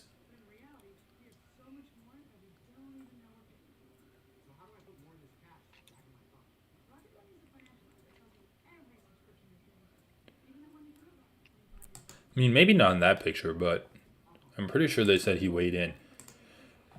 Dude, because the UFC Fight Pass did this grappling event where it's a 5 versus 5 team, and you go 1-on-1. But if you submit your opponent, you get a point, and you stay in, and then the next guy comes in, and you grapple them too. Right? So like it could just be 1 versus 5 if one guy submits everyone on the opposing team. And what they did was they did team weigh-ins. So the entire team weighs in at the same time, and like your team's weight can't be above a certain point. So they just did like 4 tiny guys and this guy who's like 280 pounds of pure muscle. And then he just submitted everyone on the opponent's team. It's hilarious. He was with Team Anthony Pettis. And Pettis is like, yo, yeah, just go in and submit them. It's like, okay.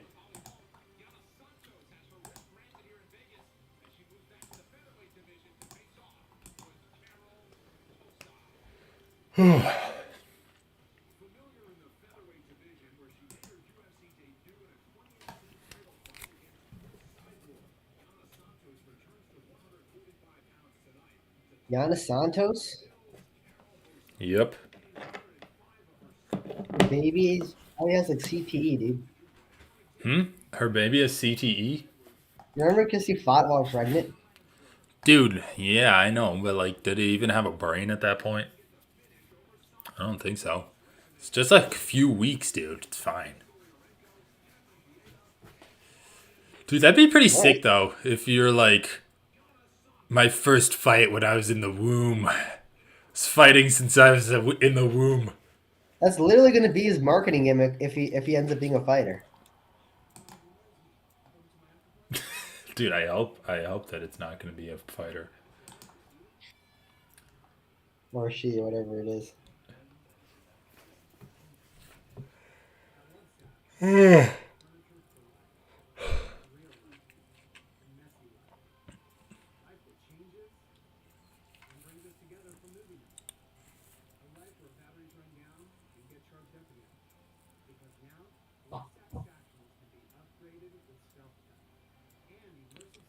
Oh my god.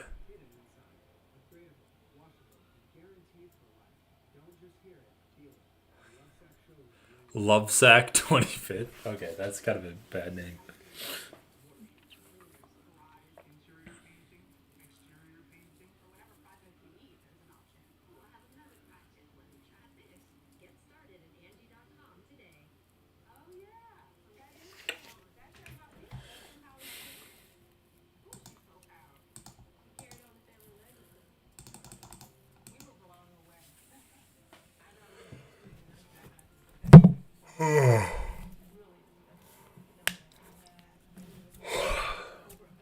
Dude, Thiago Santos left the UFC after losing to Jamal Hill. Goes to the PFL, and before even getting a fight, gets popped for steroids. Seriously? Yeah.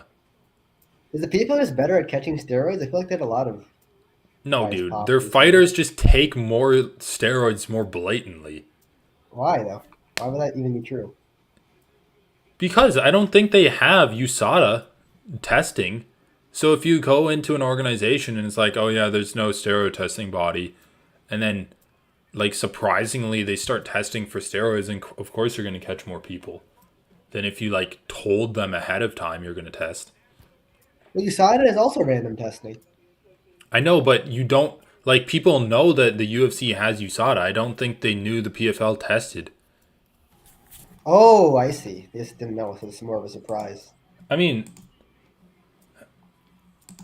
hold on, let me look this up. PFL steroid suspension. Banned substances revealed for 9 suspended PFL fighters. They got their champion? Dude, oh my god. Their champion got suspended. At that point, if 9 of your fighters get suspended, and I think it was more than 9 by the way, but including your champion and like Thiago Santos, who's one of the most exciting guys you have in your organization, just don't fucking say that they tested positive for steroids. That's the beauty of USADA being paid directly by the UFC. They report to the UFC and then it's the UFC's choice. What is this? Oh, MMA fighting.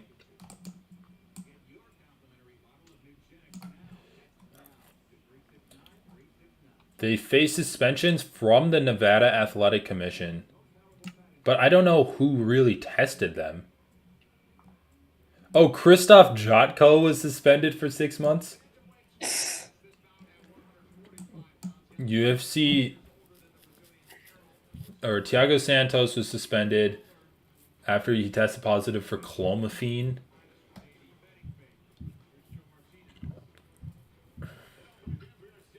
All these steroids, dude. I know. Gotta get into this shit. PFL has been notified by the Nevada State Athletic Commission that several fighters who competed in the 2 PFL 2023 regular season events this past April have been temporarily suspended until further review by the commission. So I guess the commission just tested and suspended them.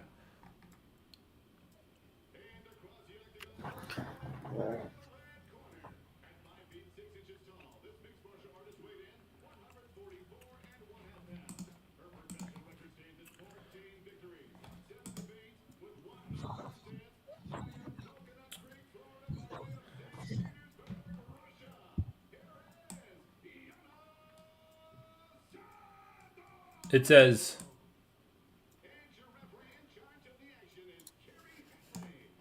PFL has a zero tolerance policy related to the usage of banned substances and complies with the U.S. State Athletic Commission requirements. Further, as the PFL moves towards the highest level of testing and compliance in the sport, PFL is engaged with USADA on the implementation of its athlete anti-doping program. So I just take that to mean that, like, the commission tests. If the commission finds that they're positive, they'll tell PFL, but they don't have USADA.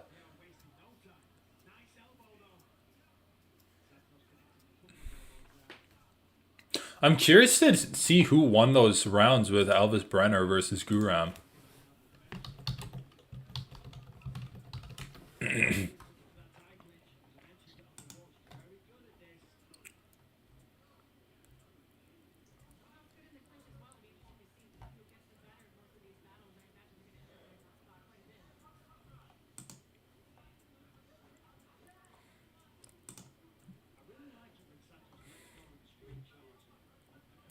Romanov got 30-27.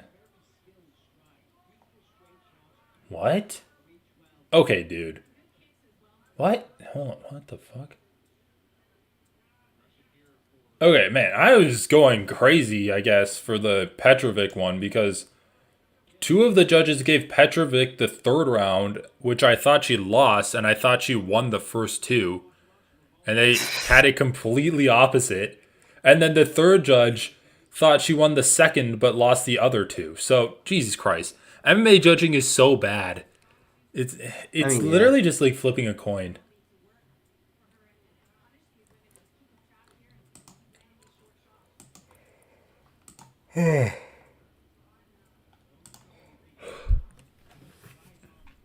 Yana Santos looking good.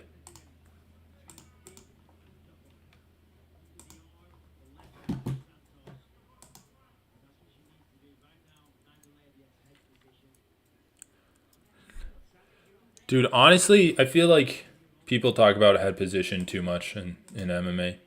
It's not that important. Yeah, I don't know. It's overrated.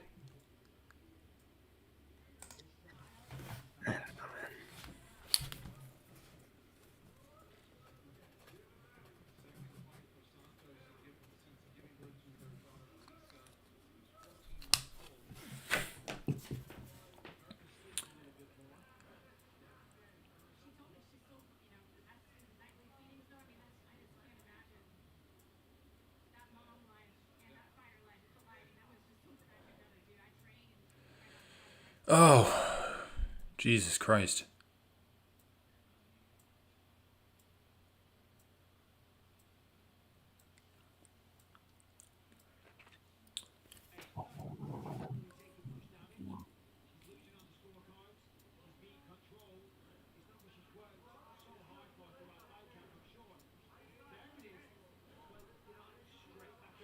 Dude, do you think Cannonier can beat Adesanya if they fight? Do I think Ken You're gonna be that Adesanya? Dude, he didn't even come close. I Not know, even but close. like, I don't know. I think he's better. I think he's He better got now better than since he the was. Adesanya fight? I don't think so, man. Dude, did you see the way he beat the shit out of Vittori? No, I actually didn't. Okay, dude, you need to watch that fight. Like, he fucked Vittori up. Inventory just stands there, dude. It's way harder to hit Adesanya. Yeah, like Canyard has power. If he can hit you, he's gonna win. He doesn't even. Let's be honest, dude. He doesn't even have that much power. Has he I think so. Has he one punch KO to anyone? Yeah, but okay, but he still badly hurts whenever people He hurts touch him. people when he He punches basically and one kicks punch them. KO'd Brunson, dude. No, he And you have didn't. to remember, That's everyone at wait, dude. middleweight That's can get not a true at good amount. all. He did not one punch KO Brunson. It was like pretty close. He It wasn't. backhanded him. That rocked. He first of all he punched him, and then he backhanded him, and then he kind of fell down, and then he ground and pounded him out, and then his team threw in the towel. Yeah, and then like at that, well, by the time Brunson fell down, he was like basically knocked out. You could have stopped the fight right there. I mean, took two punches to knock him down. He was still kind of in it. No, he wasn't. He wasn't in it. He was basically It knocked out at required that point. ground and pound to finish How can it. you say Canyard doesn't have power? Dude, anyway, that's like He also objectively not a broke one punch Marvin's KO. chin. It doesn't even Didn't he like matter. rock Marvin in that fight? I mean, I didn't watch it. I just hear. And Marvin has a granite chin. Hmm? Did he rock him? Yeah. Um, yeah, pretty much. I don't Okay. know. Marvin has a granite chin. He beat the shit out of him. He beat The him thing is, everywhere. everyone at middleweight is Dude, he super literally weak. leg kicked him until he fell Super hard down, chin. and then he was like punching him until he got rocked, and he was like punch him in the body until he keeled over. It's like, Yeah, regardless, whatever. The original point was about him beating Adesanya. I just don't see that at all. dude, Dude, I it's don't not know, the man. same. It's not the same when you fight a guy who isn't properly being defensive. Yeah, I know. But he was landing good strikes on Adesanya. He just kind of was being a little bitch in that fight. He wasn't really landing much on Adesanya. I don't remember that at all. He was landing good leg kicks on him. Like, a few of those leg kicks actually kind of concerned me. I don't know, man. But, dude, either way, like, Huh. it's pretty easy. You just leg kick Izzy to win. Like, Pereira showed that in both of their fights. Like, he has a weakness in terms of leg kicks. He's not going to be able to take you down. He doesn't have. Adesanya doesn't particularly have good counter striking abilities. Unless you're, like, blitzing in being a dumbass, like Cannonier or Whitaker in their first fight. Or I guess Costa. But he didn't even counter strike Costa. Adesanya's first instinct is to run away. It's like you can't use the Costas fight to say he like doesn't go to counter striking because he didn't need to counter strike Costa. He doesn't counter strike.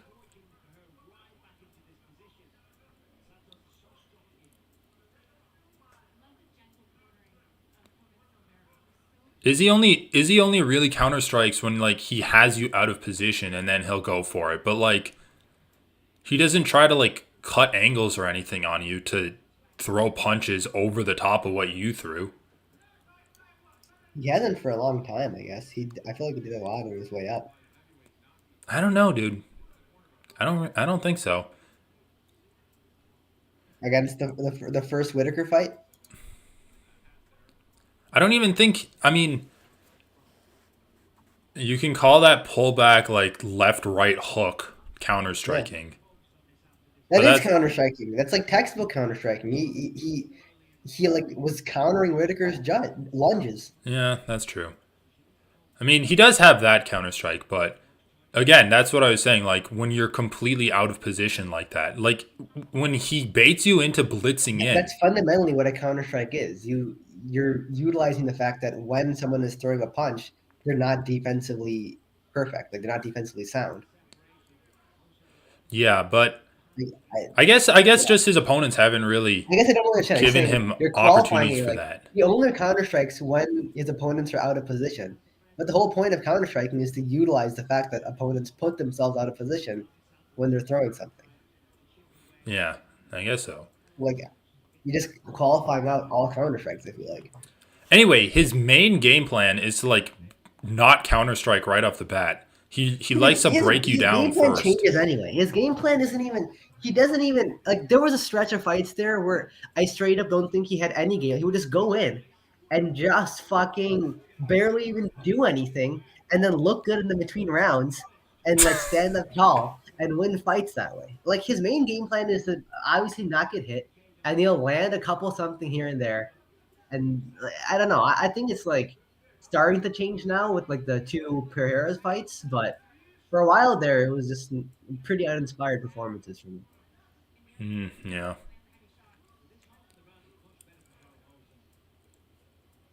I don't know. Either way, I think if Cannonier just like goes balls for the wall, he could actually land some stuff. Dude, Yeah, actually I, though, you should I watch that don't think fight. I've ever seen Cannonier really like do some really finessed striking or hit someone that's even remotely hard to hit. Like I mean, the only who other has he guy who's fought actually though? hard to hit that he's fought Robert was Whitaker. Whitaker, He hit and he didn't. Robert Whitaker. He did hit Robert Whitaker. You're right, but that was like once. Vittori, he fought. Strickland, he fought. Brunson, Vittori's. he. I Dude, it's didn't just watch that Vittori fight. middleweight is I'm gonna all assume meatheads except for Vittori was Izzy just and plodding Whitaker. forward like he normally does. Izzy is, or dude, middleweight is all meatheads. So like, yeah, But that's what I'm there's saying. no That's one there exactly for him what to I'm saying. fight. The game changes once you fight Whitaker or Izzy. It's really hard to use these other fights as Dude, evidence of anything. just watch the Vittori fight and then get back to me because I mean, yeah, of course. Like I'm Cannonier not gonna. actually had an insane performance in that fight. He literally broke the Okay. record for middleweight strikes. And the guy does not strike like he throws I can't strikes think with of a more power. perfect opponent to do that than Marvin Vittori, No, though. like literally he was the perfect opponent, but his like Cannonier is has insane physicality. Like actually Yeah, but insane physicality. You're right about that. I mean dude, he threw like 50 he landed like 50 strikes a round for 5 rounds.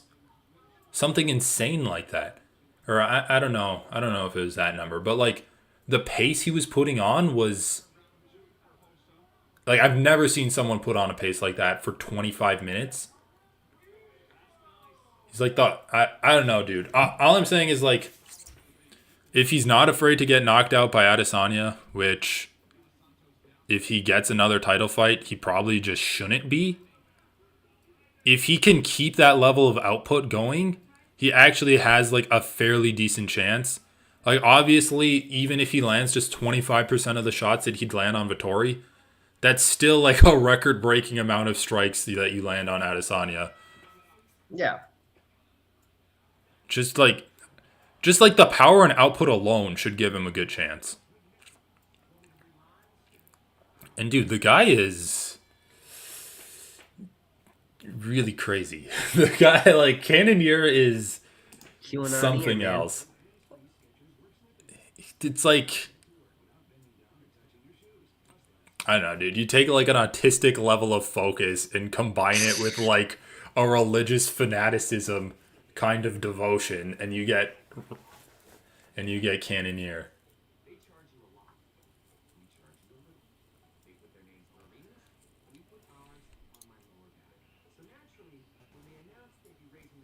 I know, dude. I just think it's kind of hard for Izzy when guys are coming at him that aren't like throwing wildly.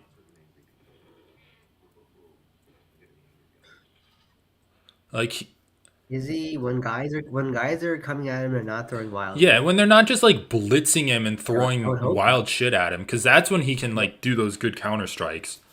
But when they're actually, I mean, obviously you have to land on him, which is easier said than done. But like Pereira did it, Robert Whittaker did it to an extent in their second fight.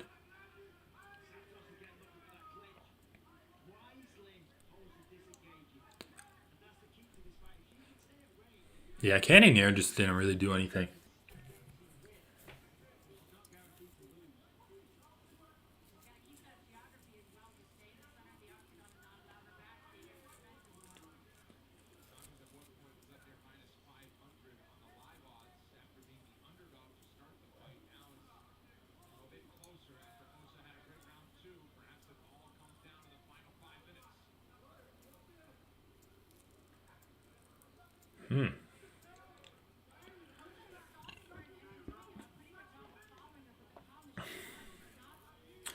Oh, dude, fuck.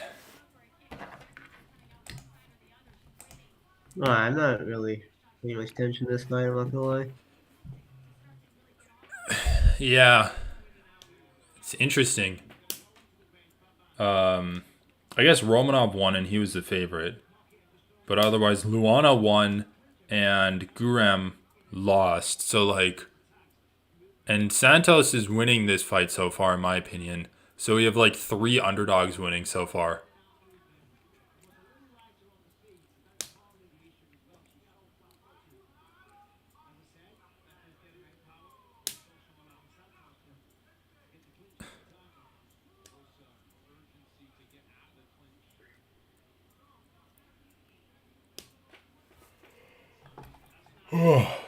Dude, you really think that Ilya Taporia has a better chance of beating Volk than Yair?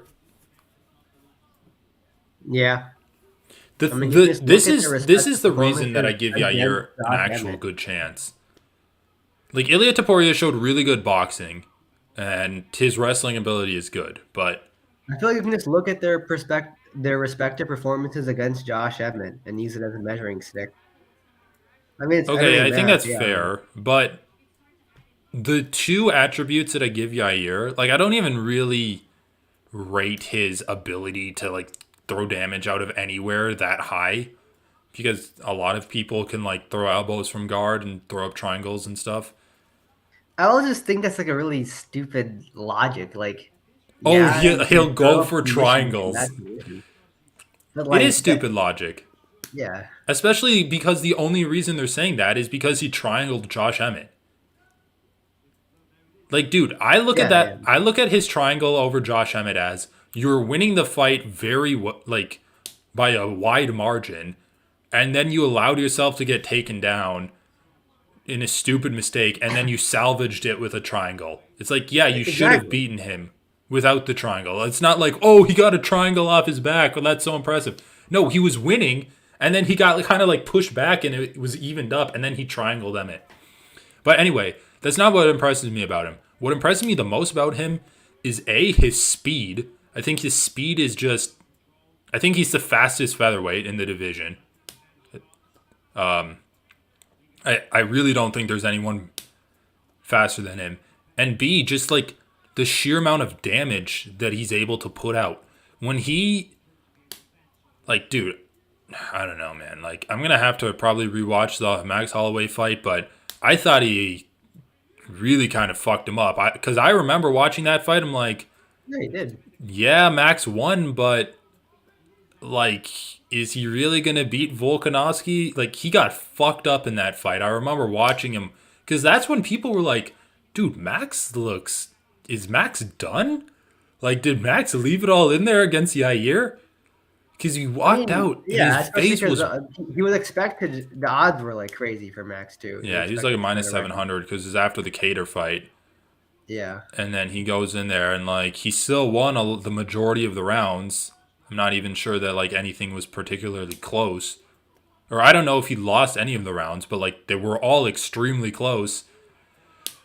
But, so, like, the Max Holloway fight, obviously against Ortega, we didn't really see that much, but like his speed really shone through in the like 3 minutes of the Ortega fight that we got. And then against Josh Emmett, just people want to talk about how tough Josh Emmett is because of his fight with Ilya Taporia. But I don't know, dude. Like, if you rewatch the Josh Emmett fight against Yair, I don't think you're gonna really be talking about his toughness because he took one body kick and was leaned over, backing up around the cage, trying to get away from Yair. I remember that was the because I picked Josh Emmett in that fight. Yeah, Spoon Splat agrees with me. He said Yair made Holloway wrestle. I mean, obviously, the way I you beat fucking hate Yair is that. by wrestling him. But Dude, what do you also, mean? I don't know what you mean by he made Holloway wrestle. Holloway wrestled because it was a good option at the time. Like, and Yair's wrestling sucks. dude, And haven't you heard the old adage, what are you whoever shoots talking about? first What does is a that even bitch? mean? It's MMA. If Subject, so, haven't you heard the old adage, whoever shoots first is a bitch? I'm gonna make you shoot whoever shoots first. first is a dusty bitch Anyway, dude, or like, whatever. I picked Josh Emmett in that fight because I'm like, Yair kind of is a wild striker. I think Josh Emmett could catch him. And I also think Yair's weakness is wrestling because we saw Holloway wrestle him. And Josh Emmett is supposedly a decent wrestler.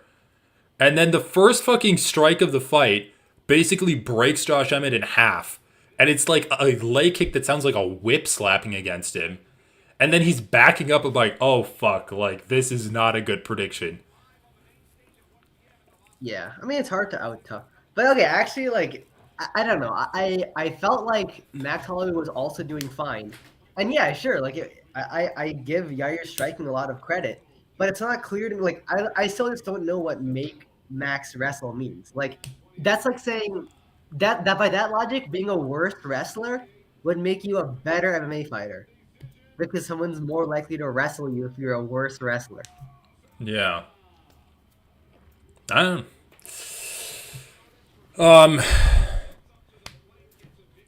but dude, I don't know. Like I find it hard to say find it hard to easily say that Ilya Taporia did better against Josh Emmett than Yair Rodriguez did. Really? How? Yeah. Like actually, I completely disagree with that. I mean, I thought there literally wasn't a single moment in that I mean, fight it was a where Ilya was. 50-42. But dude, Yeah. was there a single moment in the Yair Rodriguez fight that Josh Emmett Yes. was Actually, not in yes. control or was in control or maybe not in control, but Yair wasn't in control? What? Yes, I think so. Yes. What was the It moment was a when he lot. It got was a lot taken more down? even, and then he got the takedown too. I mean, he did Like, he did dude, land a Josh few Emmett punches landed way on better Ilya shots. too. Josh Emmett landed way better shots against Yair than against Ilya. I disagree with that. He landed one punch on Yair. He did not land way better shots. It was a pretty big. It was a big punch. Landed. Yair has a good I mean, I chin. guess he also landed a big punch against Ilya too. Yair never even got wobbled by that punch. And I remember because I was picking Josh Emmett to win, and I'm like, oh, he landed a big punch. Yair was not affected by it at all. I I don't know would. about the one. That's kind of yeah. I He mean, landed one like notable punch. Maybe he landed a jab or something. He actually did of land some good course. punches against Ilya. I'm not like knocking Ilya for that, but I'm saying if you're going to count that punch against Yair, you also have to count those punches against Ilya. I don't know. I mean, I just think in terms of like, I mean, also the takedown was a way for Josh Emmett to get back in the fight. It obviously didn't happen. I I mean, I disagree that it was a way for him to get back into the fight. Like it was a way for him to not get How finished. was it? How was the takedown not a way for you to get back in the fight? Like that's If you're crazy. that You hurt can't and disagree. you're just gonna get elbowed in the head and then triangled because you're too hurt to I mean, defend in yourself general, takedown from puts you in a favorable yeah, position. in Of course, general, we're when you're talking like about this sitting on top specific and scenario getting where Josh elbowed. Emmett was already damaged to the Ideally, you body. don't give up takedowns. Obviously, it's hindsight to say, oh, after I got taken down, oh, it worked out for me because I got a submission and I was landing some elbows. But of course, if you were to ask Yair before the takedown, would you like to get taken down here or not? He would say no. I don't think he'd really care. I'm pretty. Didn't he fall to What? his Come back? on, dude. Of Dude, course, he okay, would care if he Samyak, gets if taken you have down. someone so hurt that they can't even defend that, like, if you have someone as hurt as Yair had Josh Emmett, I don't think it matters whether you're, like, on your back elbowing him in the head or on your feet, like, kneeing him in the body. Like, he was so hurt that he couldn't even defend himself I don't think that's from true. Yair's I guard. think it's I think especially wrestlers when they're hurt can use top position to recover. Well, I guess Josh Emmett That couldn't. I don't think that. Like, I just don't think. I would never say it's wise. It's not wise to give up takedowns I because guess you can. That hypothetically, doesn't really make could any have sense Josh for why Emmett he used the didn't follow. takedown to recover? Yes. He wasn't In able that, to. in the I'm context sure. of that fight, was the takedown a moment where Josh Emmett wrested control from Yair Rodriguez? No, it wasn't. Because he was so hurt. That's fine. But what I'm saying is, giving up a takedown was bad. Getting taken down is bad. Ilya never Okay, even fine. gave Josh Emmett the opportunity to do that much. Yeah. So therefore, it's a ding against Yair. What's the problem Well, here? What's the the problem is that you started this conversation by saying that there were moments that like Yair wasn't in control of that I fight. started this conversation just by saying Ilya did better against Josh Emmett than Yair did. Which, Yeah, to be and then honest, you to me is said pretty amazing. because there were moments that Yair wasn't in control of the Josh Emmett fight. Which is true. Like, No, but even then though I the asked first, you like, what no, moments, and you said the takedown, and I said that dude, the doesn't strike. matter. Yes, okay. Yes, the takedown is one of those moments. Also, the striking wasn't as one-sided as you're saying. Like, it was way more even in the Yair versus Josh Emmett fight than it was against Ilya. Josh Emmett almost couldn't do anything against Ilya. It was terrible for Josh Emmett. Okay, I'll agree with you there. He couldn't. The only time he had any kind of success against Ilya was when Ilya just decided to like stand and trade with him, which, and he only like landed some glancing shots, but Yeah, like I just think so. Therefore, on the whole, Ilya did better against Josh Emmett. I also think that like he didn't really land anything meaningful against Yair either. I don't know about that, honestly. Well, I don't think yeah, that's I true. mean, I don't think that's true. I guess we'd have to rewatch the fight, but I mean, yeah, that's also like I'm gonna have to rewatch the fight to get like really nitty gritty with you, but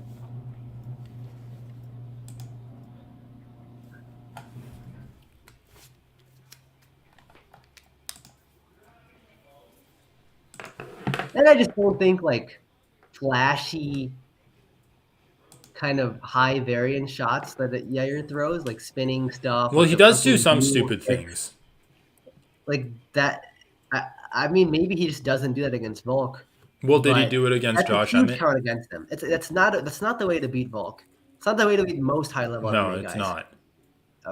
It was, but like the fact that he did that, he fucking like He did it against Max launched into Holloway. the air and like tried to do a fucking cartwheel kick thingy against Max Holloway. What are you doing? You're fighting Max Holloway, and this is Dude, what you do. I know. That I doesn't know, but bode dude, well. he That's was not already good. losing. Like, Oh, come on, this is crazy excuses. He okay, but wasn't dude, even, did he do it and I against? think Did he also do it against Emmett? at that point it wasn't even a done deal. It was like round 3 where he did that. I know, but listen, Ilya Taporia did a lot of mistakes against Bryce Mitchell that he didn't do against Josh Emmett. He did look green against Bryce Mitchell. I mean, I think he's rapidly improving. I think it's a bit early for Ilya to fight Volk. Like if for his own sake, I think he should do one other random fight before fighting Volk. No, But no, no, still, no. right now, I give him Don't do a a random higher fight. chance. Just sit out.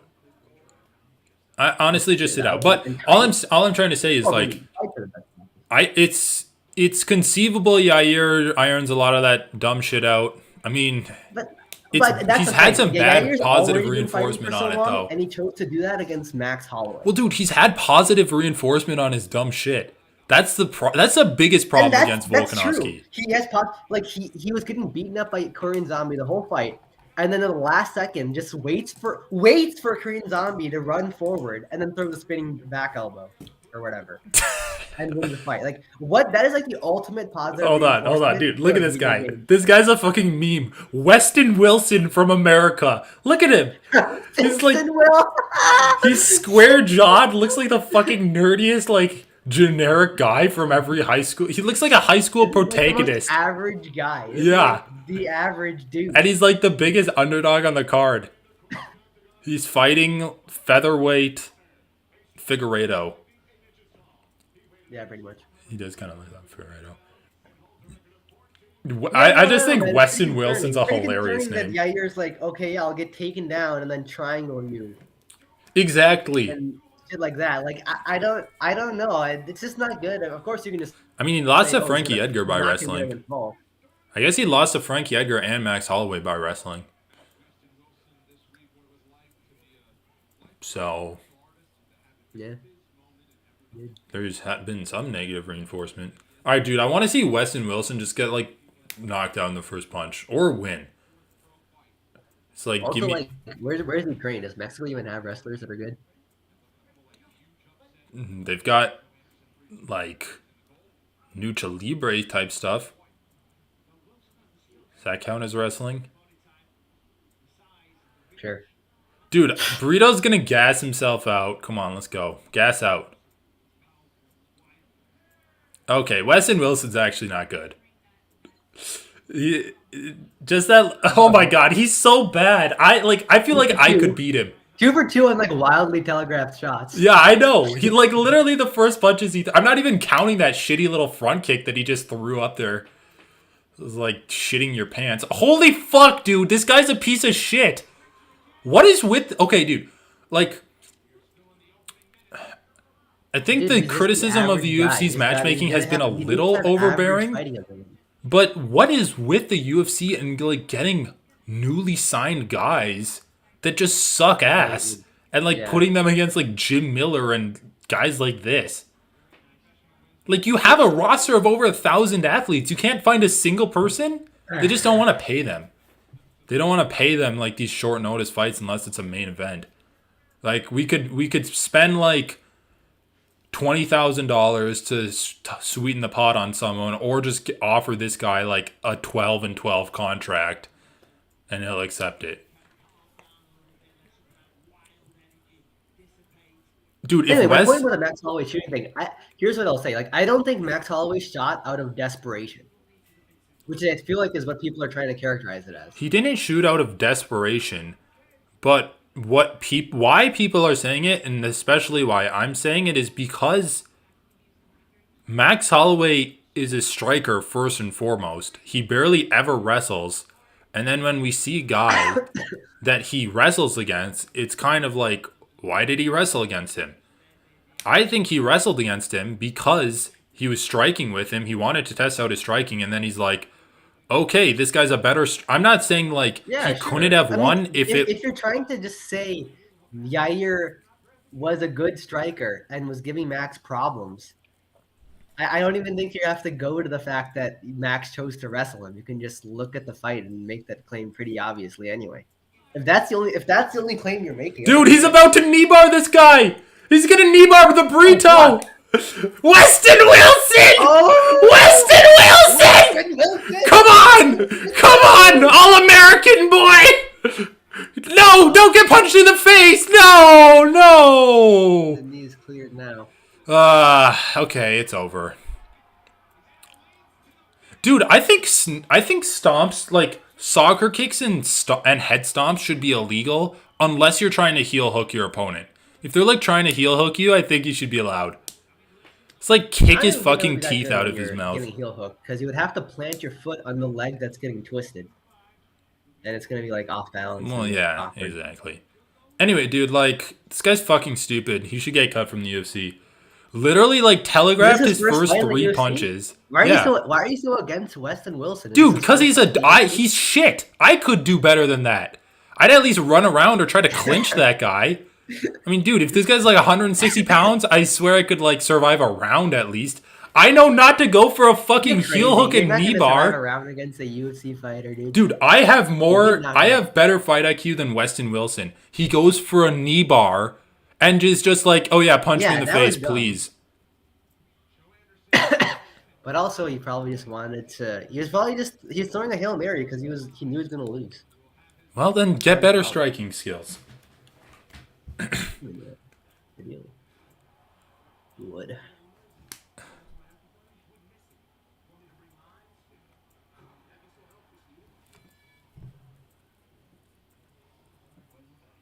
That'd be so helpful, Steven. I know, that's kind of a funny commercial.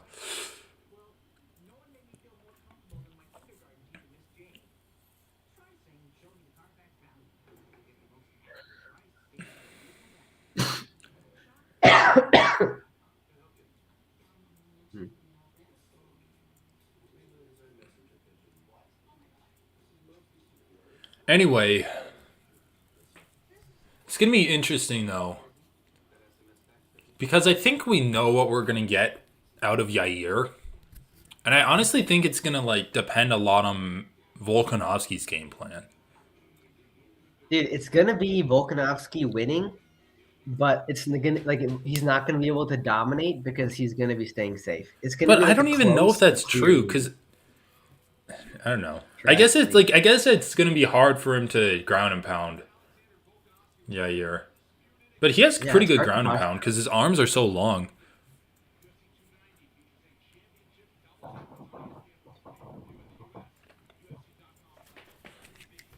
I don't know, dude. He has like pretty good ground and pound.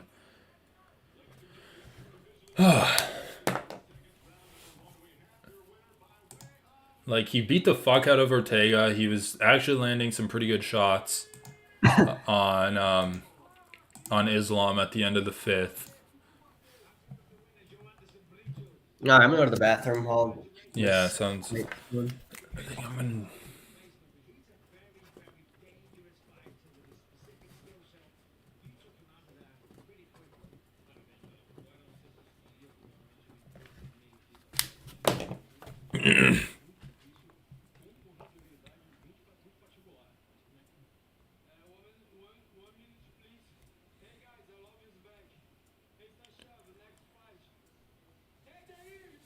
All right, we'll be back.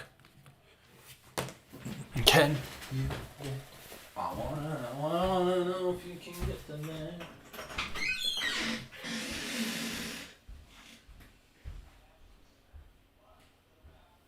Is there any more food down here?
All right, what did I miss? Oh, Kevin Lai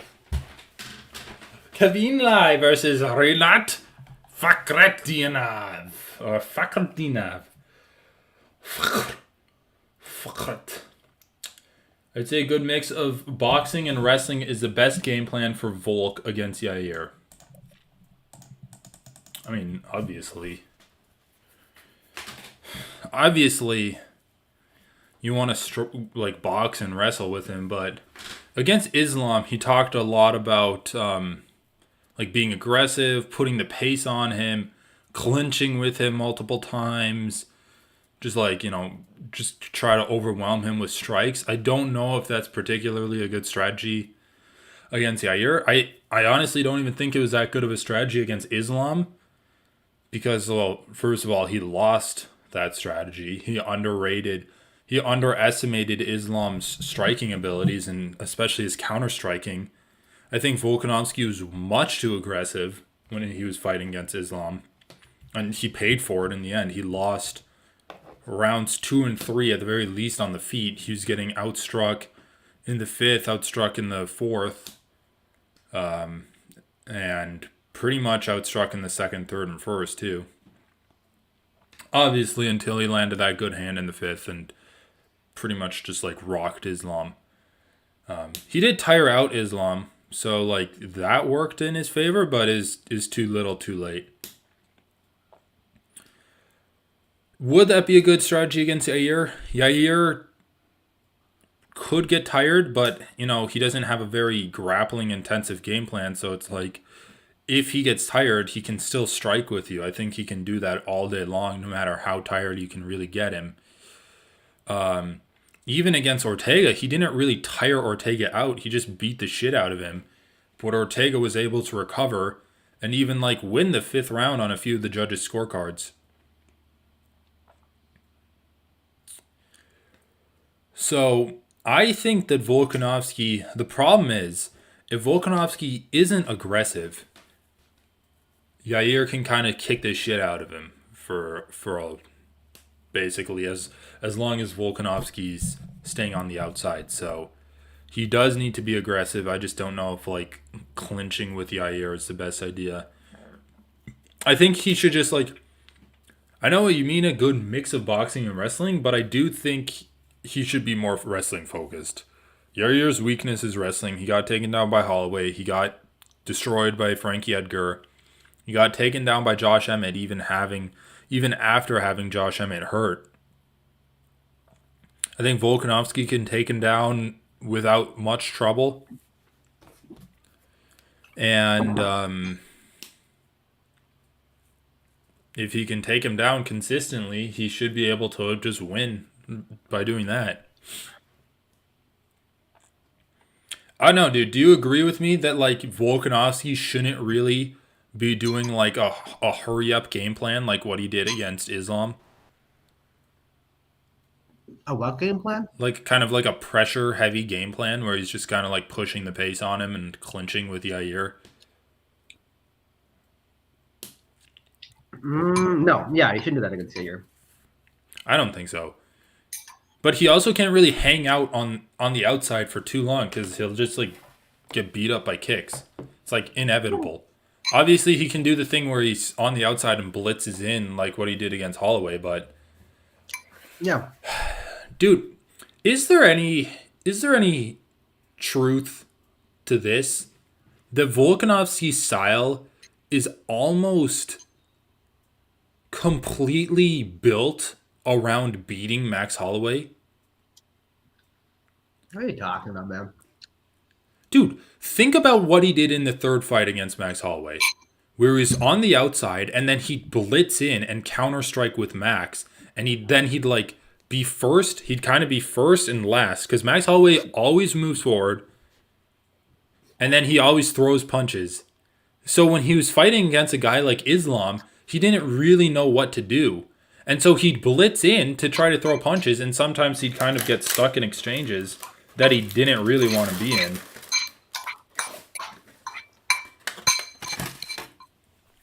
I mean, I don't know. I don't think moving forward, kind of like a zombie against Volkanovski, is the way to beat him.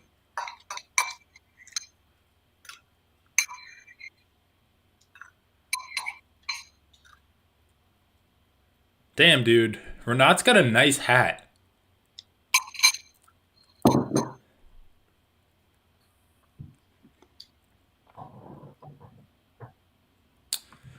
Dude, we have to see the glory of Kevin Lee's head tattoo. All right, dude. If you were Yair Rodriguez, and let's say your takedown defense is not a lot, like can't get any better. You're stuck at the level of takedown defense that you were at in like the Emmett and the Holloway fight. What is the Okay. game plan you make for Volk?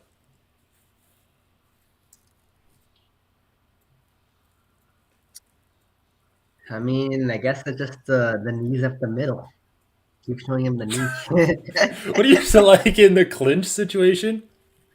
No, like you know how like people just like Oliver just like spams some knees up the middle a lot to just to discourage takedowns on him. Oh yeah, like kind of like a Muay Thai stance almost. Yeah.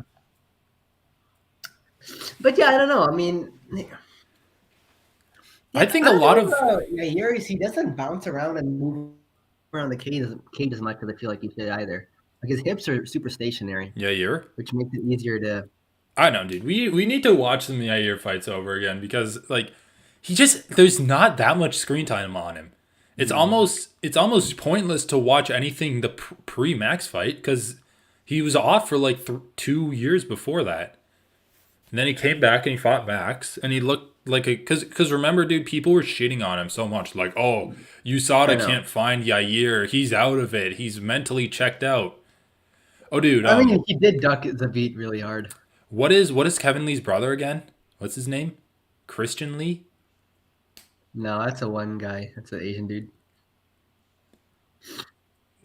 What's his name? I don't know, man. Let me look it up. But like I think it is Christian Lee. Keith. Oh, Keith. Keith Lee. Yeah, yeah, is a different K name. Anyway, dude, he's in his corner. Like, it's kind of funny. Spoon He's got Splat says head mainly tattoo. wrestling. Yeah, I want to count out Volk striking against Yair. I mean, yeah, of course you can't count him out. He has really good counter striking abilities, but it's just like, is that again going back I to the don't Max even think Holloway the fight? striking edge goes to Yair. You guys just only see Yair striking it and having success in the striking. So then you're like, and then you're assuming the fight's going to be close, and that's why you're like, oh yeah, the edge goes to strike. Like I you don't know, but even dude, know all that. I'm saying is you can say that, oh yeah, like the striking's close or Volk's better, but let's be a little bit more specific in that. Like against Holloway, he was able to just kind of stay on the outside and then kind of counter strike on him whenever he walked in. I mean, same with Zombie. Counter strike. Dude, he did counter strike a lot of his punches. Like whenever Max would throw, he'd like slip and then counter over the top.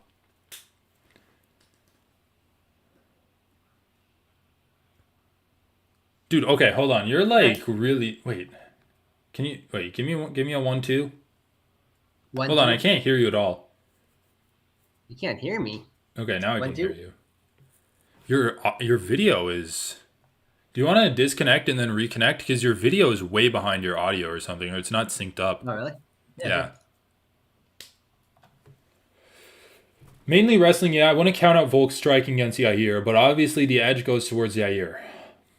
I mean, I'm with Sonic. I don't know if it's obvious that the striking edge goes to Yair. I just think it's closer than if Volk took it to the ground. I just feel like Yair still I needs to think improve. Volk should take it. I think Volk should try to wrestle because Yair's wrestling is way worse than his striking is, and like the disparity is bigger in the wrestling. Yeah, I But think we can agree the easiest path to victory for Volkanovski, a guy who can but pretty much do anything, is to like wrestle. when people say, "Oh, yeah, the striking, Yair edges out the striking," that's only because they see Yair as a striker and they want the fight to be close, and so then they're like, and Yair has to have a good chance of winning, and so then they're just like, "Oh yeah, sure, Yair's got the striking advantage." Yeah, and Like I'm not that's saying all it is. I'm not saying Yair edges out the striking. I was just saying like if you're gonna plan Volkanovski's game plan, I think it'd be better to wrestle. Like, I don't think he should really be Yeah, in the sure. clinch with Yair that much. Because I I think mean, dude, the Volk's match against Holloway, man, that was beautiful okay, striking hold against on. a Let's really actually good watch this opponent. fight. Dude, He Kevin shut Lee out with Holloway that in the old striking. woman hairdo. Nice, I like it. The white hair bun. Kevin Lee is fucking jacked. Jesus Christ. Oh my god, Oh Kevin yeah, Lee, can you learn how to check a freaking leg kick? My man. Those leg kicks are like sending his legs to outer space. damn, bro, Kevin Lee's got the Dorito back. What's the... Oh, the triangle? Oh, Dude, hold on. Are you ahead of me? 422. Okay, you're 5 seconds ahead of me. Jesus Christ, Kevin Lee Uh, sucks so much fucking shit, dude. He's just so bad. all right. He literally... Dude, do you remember watching his fight against Diego Sanchez? Oh my god, spoon splat. Wow. Is he choked unconscious? Wow, Kevin Lee's garbage, dude. People can fuck off, honestly. Like, oh, poor Kevin Lee. He fought against Oliveira and then he's getting a prelim fight. That's because he sucks. Did you see his fight against Diego Sanchez? Do you remember that fight, bro? Do I remember the Oliveira fight? Yeah, well, I No, watched the it Diego after it happened. Sanchez fight in Eagle FC. Oh yeah, that was really pathetic, man. That was really Dude, he pathetic. like broke his knee or whatever. He like tore his ACL against the fucking ghost of Diego Sanchez. It was so bad. Dude, I just remember Diego Sanchez was like so kind of pudgy and he's like, bah, bah, bah, bah, and then he'd like slam a I know, leg kick dude. into him and It it'd was be like, how did that hurt Kevin Lee that bad? Kevin Lee. Dude, why does your hair look like lint? Holy shit! Did you see that? That right hand was crazy, man. Hold on, I'm gonna see it right now. It's not even that crazy, dude. It's just like a 1-2, and Kevin Lee's defense is 1-2. non-existent. It was from far away, and it was fast. It's exactly what Hamza did against Gerald Mearshart. He just walked him into a corner. He literally was dude, this is MMA 101. Cutting off the cage, Kevin Lee has no footwork whatsoever. He tried to parry the... Dude, he was like this. Tries to parry the jab, didn't see the right hand behind it, gets caught with it. He was pinned up against the cage, man. Like, he couldn't go backwards. And, like, 99% of MMA defense is moving backwards.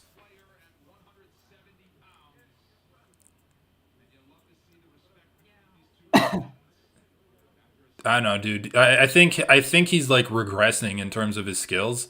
That was really bad. I mean, he's gone through so many injuries, dude. He's torn like both his ACLs and whatever MCL or whatever. Should that make you get worse? Not physically, but just, like, in terms of your fight IQ? I mean, Like, dude, didn't check any bad leg fight kick. IQ moments. He just got dropped and choked out.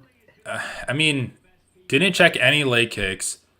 Was Yeah. backing up, getting pinned against the cage when the guy threw just like a single combination. I don't know, man. Maybe I'm being too harsh, but I feel like you should be able to figure out how to defend the first fucking punches they teach you at a cardio kickboxing class.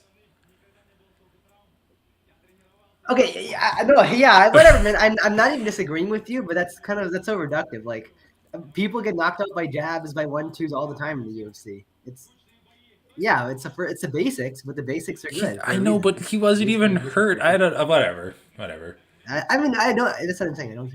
Anyway, dude, Dude, Spoonsplat's shitting on him too. I'm I trying like to do this a guy. hype train for this guy, man. 20-fight win streak, only 20-1 in his career. Knocks out Kevin Lee in the first round like it was nothing. Dude, people that pick Kevin Lee to win are crazy. Okay, hold on. I need to look this up. Renat Fakhretdinov versus Brian. Yeah, dude, Spoonsplat. I feel like I'm hyped for this guy. He's very good. I mean, we didn't see anything, but I'm hyped. What do you want me to say? Watch his last fights. He went to 2 decisions. You'll see stuff from him. Oh, really? Yeah. Really, this guy. Dude. Wait, but I thought this was his UFC debut. No, he has 2 fights in the UFC before this. Oh, I told you, this is the guy that had... Hold on. This his guy... last 2 fights were against Michaelitis and Brian Battle. Dude, his Brian Battle fight, I'm looking at the stats right now. It was a 15-minute fight, right? Because it went to decision. Yep. Decision. He had 14 minutes and 11 seconds of control time. Out of 15 minutes, he had 14 minutes and 11 seconds of control time. With 102 strikes, it's 43 You know what the significant strikes in there. scorecards were? Seven 127 takedowns. 30 or 130 27, 2 30 25s. 30-25? Yeah. So he Fuck, 30 bro. 25 Brian Battle. It was actually about as close to a TKO that wasn't a TKO as I've ever seen. Like in terms of ground and pound. Not in I don't terms of like that like, he's cutting down to lightweight, to be honest. It seems like a welterweight to me. I mean, if we're talking about size, Kevin Lee looked bigger than him. Really? I think, well, muscular. Yeah. This guy's very good, though. He's really good. I mean, dude, he's a Dagestani. Fuck. That's the thing. That's part of why I'm like hyped for him because like Yeah. he has good grappling. Yeah, he's a Dagestani wrestler that just knocked out someone. I mean, it's literally just It's like the like classic. Yeah, he's it's following like the Hamza Chimaev template. yeah, exactly. Beat the fuck out of someone with ground and pound, knock someone out, and then you've got a hype train. I gotta watch his battle fight now. I mean, maybe watch the second round where he almost like murdered him. It was brutal, dude. It was really bad. 20-1, bro. Apparently, he has 20. Real deal. All right, let's Wait, see. did they just Let's say see he what has gets 20 next. finishes? It's gonna be the stupid lightweight thing though, where like he's not gonna get any fights. But I mean, I'm excited. Did they say he had 20 wins in a row? Yeah, 20-fight win streak. Damn, dude, that's insane. I mean, it's basically being undefeated at that point, right? It's Yeah, it is. like He's lost almost his like what first Volkanovski had. Spoonsplat says this guy has some good potential. I mean, it was Kevin Lee, but still. God damn, dude. I mean, Kevin Lee's jacked. Give him that. The thing is, the bad tattoos almost negates the jackness, in my opinion, and he's just like, I guess, average. It's like when you're that jacked, you have with like tattoos that bad, you almost have to be that jacked to like still just be. Dude, Kevin Lee isn't even 30. He's 29.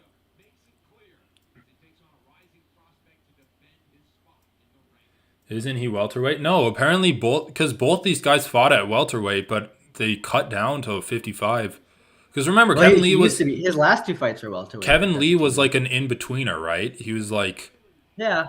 fighting at welterweight, and then he cut down, or he was at 165 in Eagle FC. Dude, okay. Kevin Lee is an in-betweener, but also due to inflation, now he's just a normal 155. Well, he needs to. I don't know, man. Like he needs to. Like, dude, I'm just saying the 155ers now I feel like are just bigger. Like they just cut Yeah, more weight now.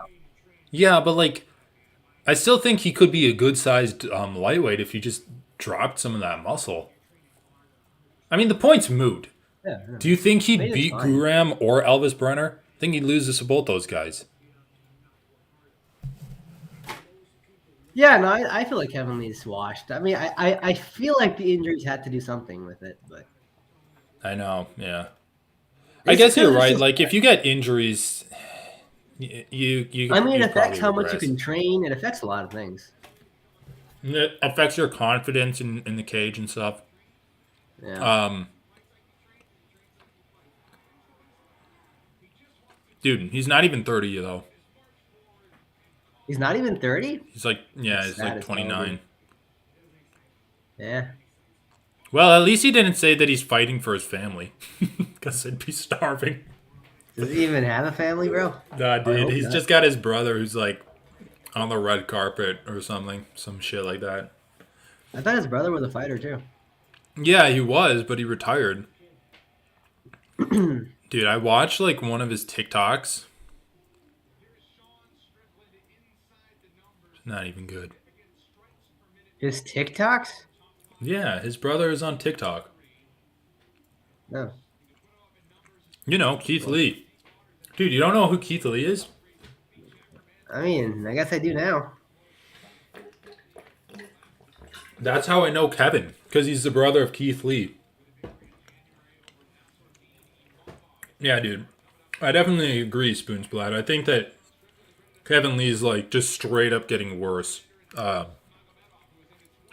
I mean, I Yeah. saw his fight against Oliveira. He didn't look amazing in that fight, but he looked. No, he actually landed. Like I just remember like the part where he's getting head kicked, like multiple head kicks, and then he just gets finished.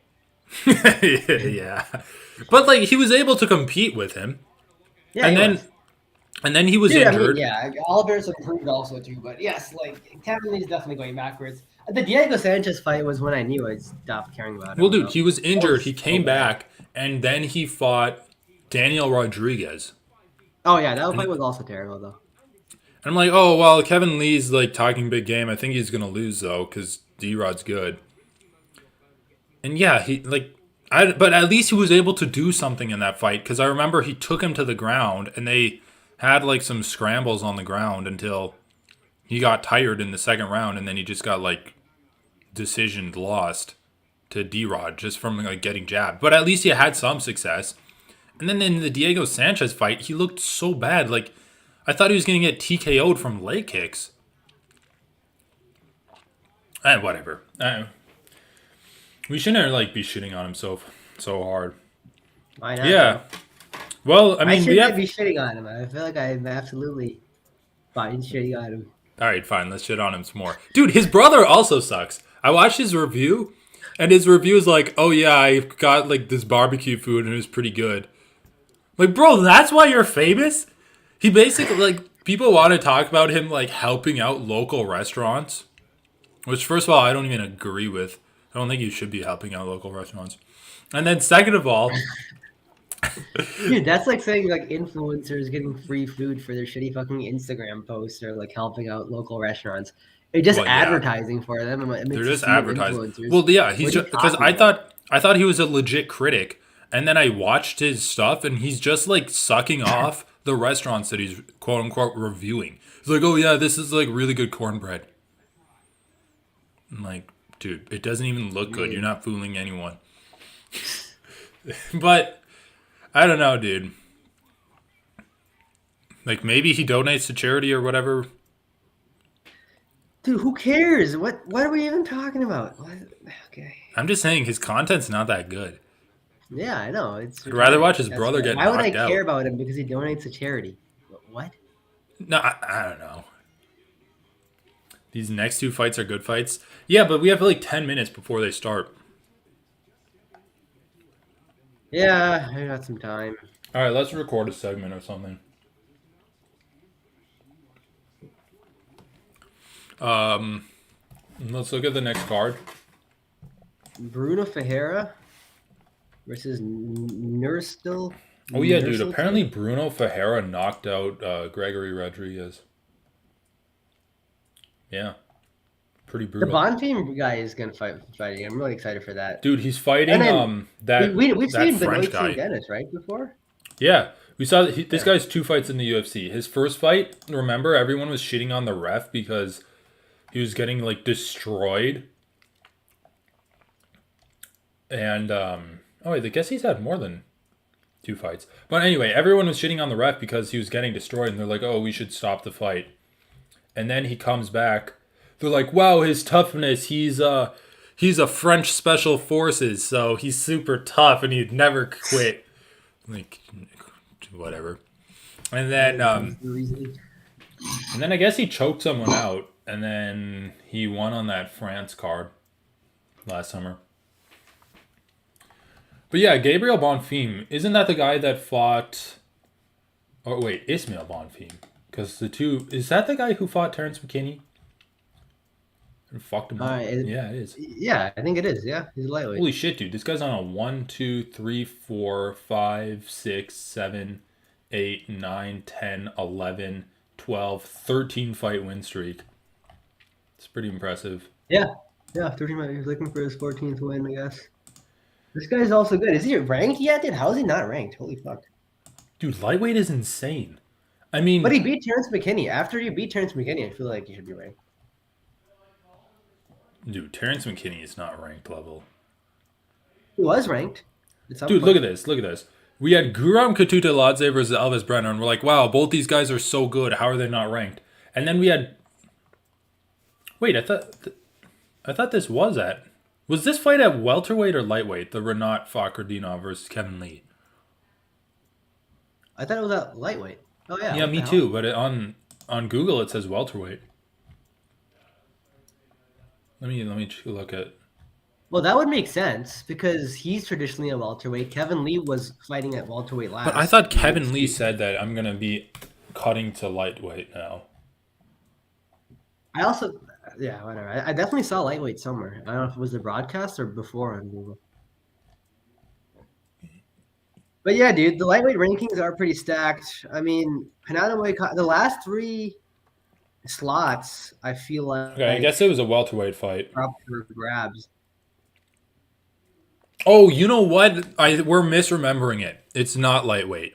Kevin Lee said, "I'm moving up to welterweight full time," and I'm like, his Well, reasoning dude, for I it think is the broadcast when the fight was going said it was at lightweight. lightweight. That's why. No, I That's remember it the now. mistake. He was saying because I listened to an interview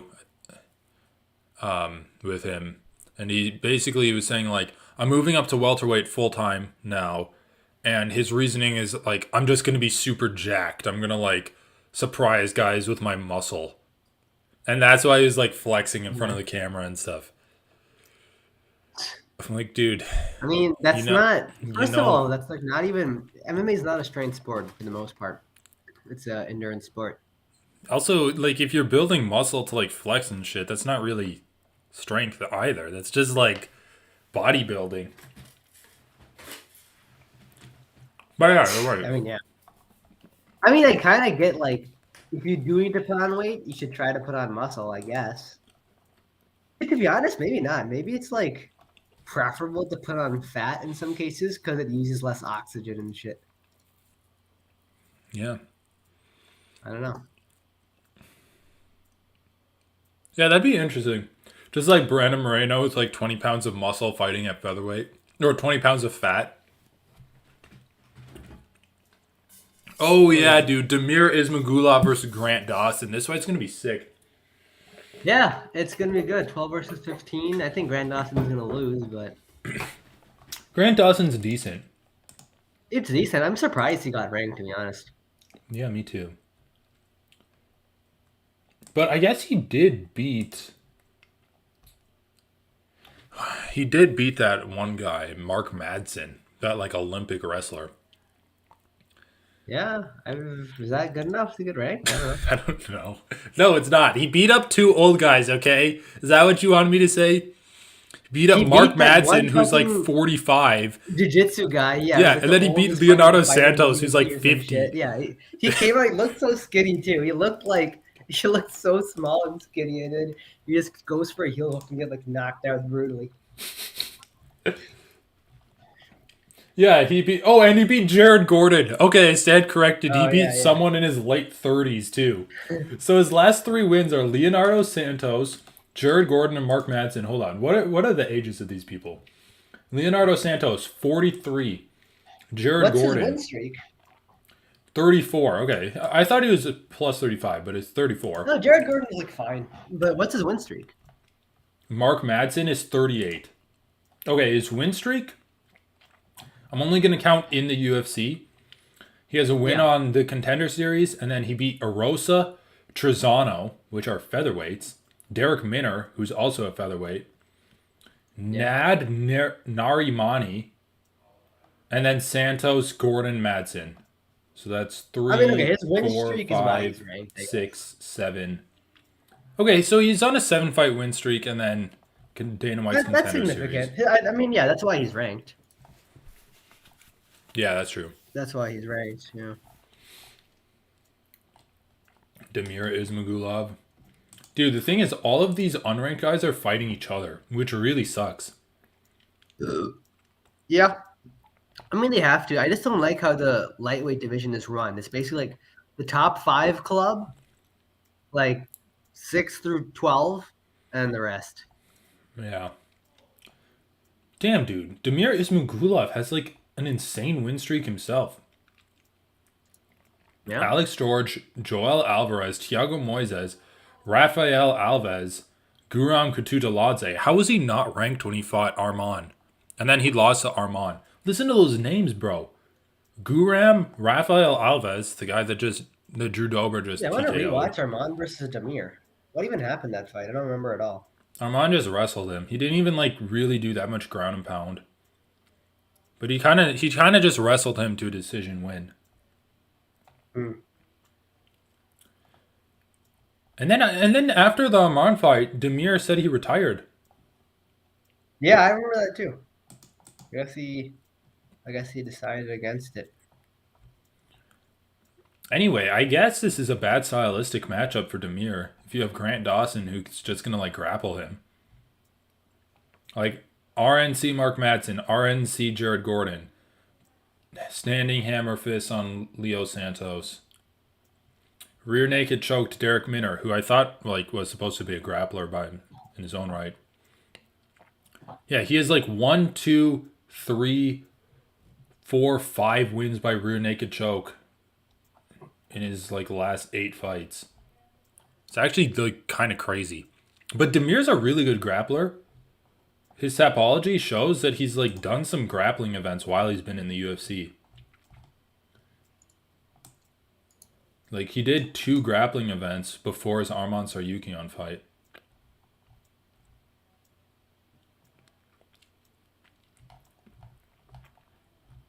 Two losses in. I don't know. It should be a good fight. Dude, I kind of want to watch some highlights for Abus Magomedov. Abus. Abbas.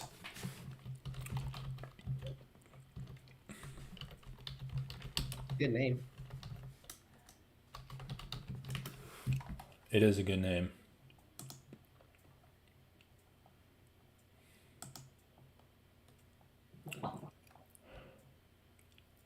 But dude, apparently that's not even his real name. It's like a nickname. Wow.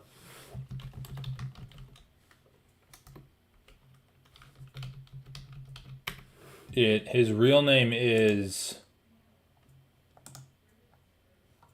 I don't know. Hold on, let me find it. It's like Abusyapov or something. Yeah, Abus a peon. Abusyupion Magomedov. Abusyupion. Pion. Abusyupion. Interesting. Abbas Magomedov. My favorite thing about like UFC naming conventions is when Brazilian fighters come over and everyone thinks that their nickname is just their real name. And so you have like Paulo Costa being called Borchinia. You have the Shogun brothers. Or I guess wait, no, it was like How do they Shogun. think Shogun was their real name though? No, it Everyone knows wasn't. it's Because Shogun is I know. like the It's leader a of a. Japanese thing for samurai. I'm just saying, why would the UFC think it's their real name? I don't know, but they always list them as Shogun Hua. Yeah, I mean, it's just kind of, I don't, yeah, sometimes just like it takes over. But Abus how do you feel about these Magomedov. unranked guys getting matched with top middleweights? I But mean, dude, dude, middleweight really needs some new talent. people actually thought that Borochinha was Paulo Costa's real name. That makes slightly more sense though, because no one knows what Borrachina means. Yeah, that's true. But yeah, it's dumb. Here, let's watch a highlight from Abbas. Abbas. Here, I'll link you. Kind of reminds me of Abacus, that little math thingy. Abacus? Is that how you pronounce it? It's how I pronounce it. It's how I've heard other people say it. Yeah, you're probably right. I don't know. PFL. I've never seen a PFL event. This is the first one I'm watching. All right, okay. Pretty good defense. Left hook misses. I mean, he's just like way bigger than this guy. Dude, Shavkat versus Calvin Gastelum. Who do you got? Shavkat, man. Although Kevin Gastelum was a pretty good fight. I actually really like that fight. I know some people wanted him to get a title shot and stuff, but or I think fight it's a like good a fight. guy ahead of Dude, him. I saw a Weasel video where he's like, Calvin Gastelum is fighting Shavkat Rakhmonov. And we all know Shavkat Rakhmonov wanted someone in the top 5. So let's go through and who's ducking Shavkat. And basically his like the end of the videos. Or the point of the video is basically just like shitting on Bilal for not fighting Shavkat. Yeah, that's bullshit, right? Like Yeah, I'm like, dude, Bilal's on like a he 13 definitely fight win also they streak. definitely promised him a title shot next because Bilal knew at that point, like you could tell Bilal knew he was going to get a title shot next after beating Gilbert Burns. Yeah. I mean, top 5 is what? Kamaru Usman, who's paired up with Hamzat. Both those guys aren't even going to be fighting at welterweight. I don't know, dude. Welterweight is like straight up one of the worst divisions. It's one of the worst divisions, but also, I mean, the Colby fights is holding up the division so much too. Yeah, Colby's what just is been going on on? for this fucking There's like division. no movement. There's like no movement on Colby versus Leon. No one wants to fight anyone, dude, except just title shots. I haven't even Everyone heard thinks they get Colby like title trying to shots off promote of that single fight. wins, especially after they've gotten title shots and their wins aren't even impressive. It's so fucking annoying. Yeah, dude. And by the way, like if any division is going to do this unranked versus like top 10 guys, it needs to be middleweight. I don't even care if the unranked guys get destroyed. At least we're going to have some fresh matchups. But dude, yeah, and like, but also like these guys are clearly like Yeah, but it's not also even they're clearly unreasonable. good. Do we need to make them Yeah, they're fight clearly good. 15 Like through I 8? just don't care. My problem with this whole thing is that 50 there are divisions where like 15 through 1 you could just like shuffle it and it would be a reasonable rankings. You know, Yeah. like there's just no real difference between any of those guys. Basically like And bantamweight. so like why should I care that much? I just want to see matchups, win streaks, and like jockeying for position until someone gets a title shot. Like Okay, I did want to kind of talk about this. Um okay, so remember like when Islam was kind of working his way up the lightweight rankings, we're all like, "Oh, Islam's so good. He's top 5. Like why are we going through all of these charades?" yeah. And so now we're kind of getting the absolute opposite with Umar just jumping it directly into the top 5, fighting against Corey But dude, no one Sandhagen. was fighting him. That's the thing. They were trying to get Umar a ranked fight for so long, and then like top 10 fight for so long. No one was fighting him. Corey Sandhagen is actually like the only guy who stepped up. I'm sure of it. No one wants to fight that guy. I know, but all I'm saying is like in a perfect world, let's just like we know Umar's probably top 5 level skill, or we can reasonably assume that. In a perfect world, would you want guys that we can just like identify as top level skill based off of how easily they're able to defeat like unranked opponents and probably like the infrastructure that they surround themselves with? In a perfect world, would you want those guys to directly fight the top 5 guys, or would you want them to work their way up so you can see more of them in the cage, and so there's like more proof for you? No, I mean that they. No, okay. I'm not saying rush them necessarily, but I think in the UFC way more often it happens that they're like having to spend time fighting randos for way too long. Right. Yeah. That's more often. So like, yeah, sure. I'm Yeah, I not see what saying you rush mean. them, but I'm also like relieved when fighters. First of all, I don't even think Umar did get rushed. Well, like, Umar's resume is so funny because it actually makes no sense. It makes no sense, bro. They put him against guys that had no business being in the cage with them, which is just worse for everyone. It's worse for Umar, who's not getting a ranked fight. It's unsafe for the guys actually in there with him because they're so mismatched in skill. All right. And then we're just continuously doing this. And then we're just playing this game where it's like, okay, he doesn't get a ranked fight because he hasn't fought anyone. And he hasn't fought anyone because no one ranked or no one above him is actually wanting to fight him. That's why I just don't like this excuse of like you haven't fought anyone yet. Because that would only be the case if he's like actively avoiding fighting people and just like picking and choosing and trying to jump to the top. That's never what's happening. All these guys are happy fighting anyone above them. It's that no one above them wants to fight them. That's way more likely what's happening in basically every division, but Right. especially featherweight to welterweight. This is a huge problem. The other thing that I really don't like in terms of like, because people always talk about, since UFC does like matchmaking and not tournament levels, people always talk about, oh well, he wouldn't have taken that fight because the risk to reward ratio isn't worth it. And I'm Dude, what not. are you? I hate that shit. No, First of all, dude. it's not even true. It's actually not even Right. true. Well, hold on. If Let you me put just finish my together win thought. streaks Like, with people below you, people absolutely give you credit. I've seen it plenty of times. Jose Aldo did it. Plenty of people exactly. have done it. But dude, that's the Okay, thing. it's just not true. If you keep winning, you're gonna. If you put together a win streak, it doesn't even really matter who it is, as long as people recognize your opponent somewhat. You'll people will advocate for you getting title shots. And second of all, every fight, no one's gonna. Every fight has some level of that. Every fight, someone's above someone else. I know. Every single fight that happens. Well, dude, that's what I don't like And because what's these worse for your because these ranked reputation, and fighters are worse for your making chance of getting these. a title shot, is sitting out and not fighting and not showing up. Dude, they're making these vague mental calculations like, I know. does he have either like the respect of the MMA community or like is there going to be enough name value behind him like Sean O'Malley? It's like, I dude, know. like this is such a dumb It doesn't. gradient It that you're doesn't even working work on. that way. It Yeah. doesn't even work that way. I've seen it countless times. It does not work that way. People fighting no names, but putting together a streak will get their title shot. Even like moderate streaks. When the comparison is people who aren't fighting at all. You know? Right. That's true. Yeah, I know. It's so dumb.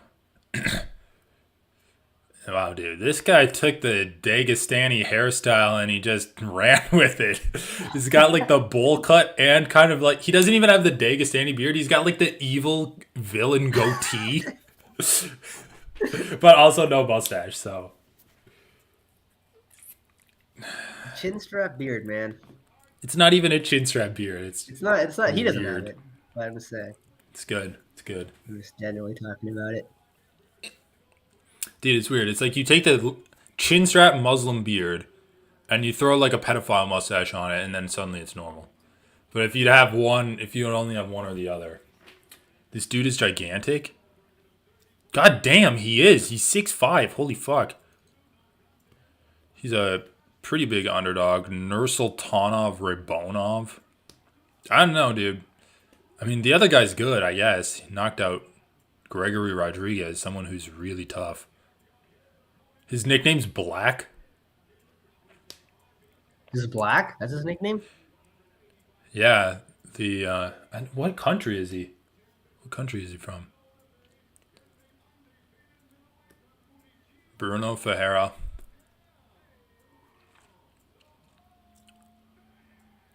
Oh my god, dude. He does a Hulk smash when they announce his name. It's so dumb.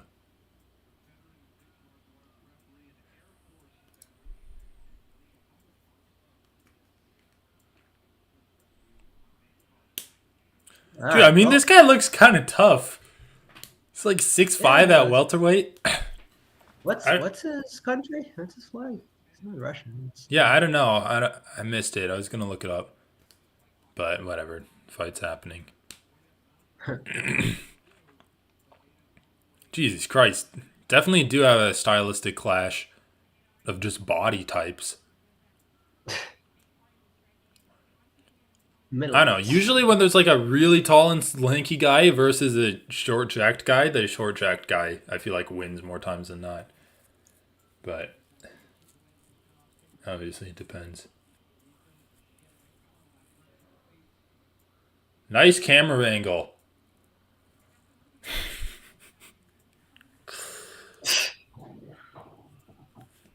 Jeez, you don't have to fat shame the other guy. Jeez. No, dude. What do you? I'm not saying nice camera angle for I know. that. No, I'm just like the commentators, like, yeah, we're two ends of the spectrum in terms of these Oh, guys. Like, come on, man, this is I'm not listening, mean, man. dude.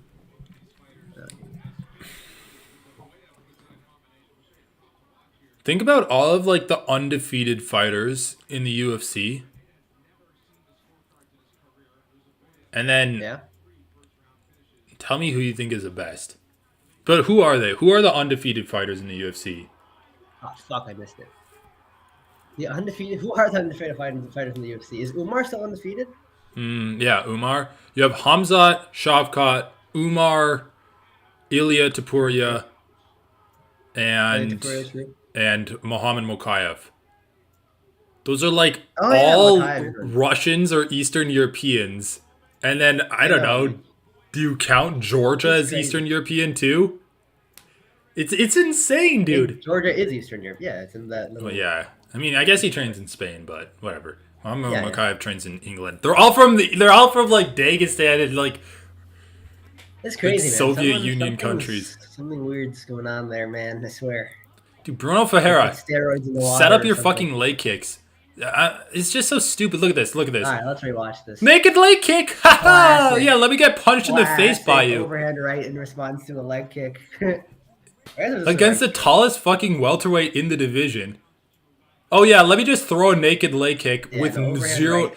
He didn't He even even set it like picks up. up the leg too while he's throwing the overhand to keep him in place, kind of. Dude, how many knockouts have we seen from guys throwing naked leg kicks at their opponents? Dude, It's how so did he time that stupid. so well against the first leg kick? It's really impressive. I don't think it's the first leg kick, but yeah, Well, he just. I mean, he didn't. He telegraphed it first of all. he telegraphed it really. I mean, he was so far away. He was so far away when he threw it too. Ooh, look at dude. What the fuck is on his leg? Well, I missed it. That looked like a staph infection wound that like opened up from a leg kick. Is actually Remember like that a one guy, hole like leaking blood. Park Jr. or whatever, who like had a massive Oh staph yeah, infection on his chest? that's gross. Anyway, I gotta see this guy's staph infection now. I love it. It's pretty sick. Staph is crazy.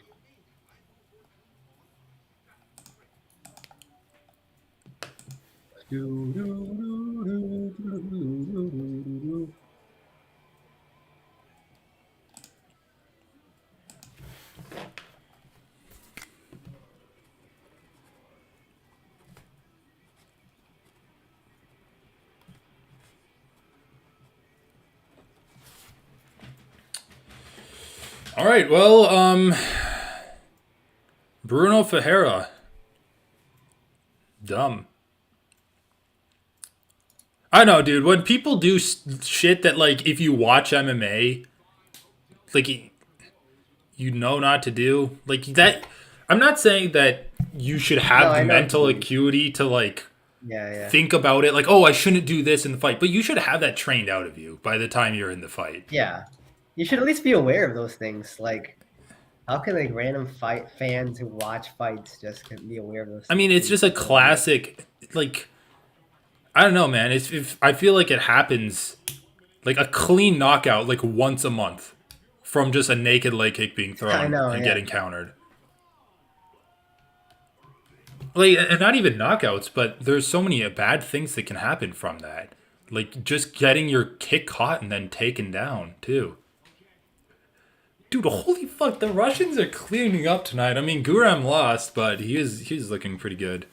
He was looking good too, yeah. I might need to buy another Russian hat. Oh man, my expenses, dude. My freaking expenses are preventing me from buying anything. Yeah, I know. Dude, I'm actually just gonna couch surf for a bit once my lease is over. Save some money.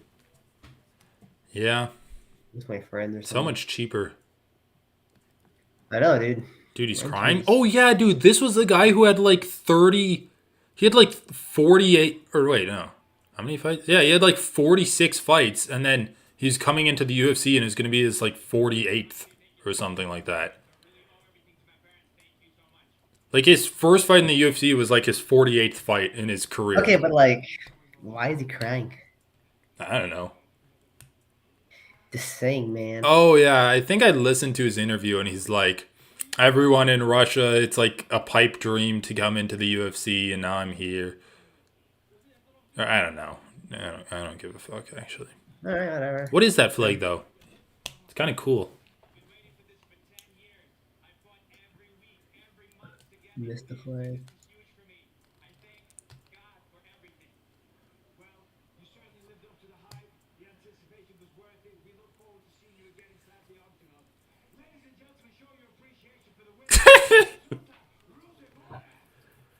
Uh,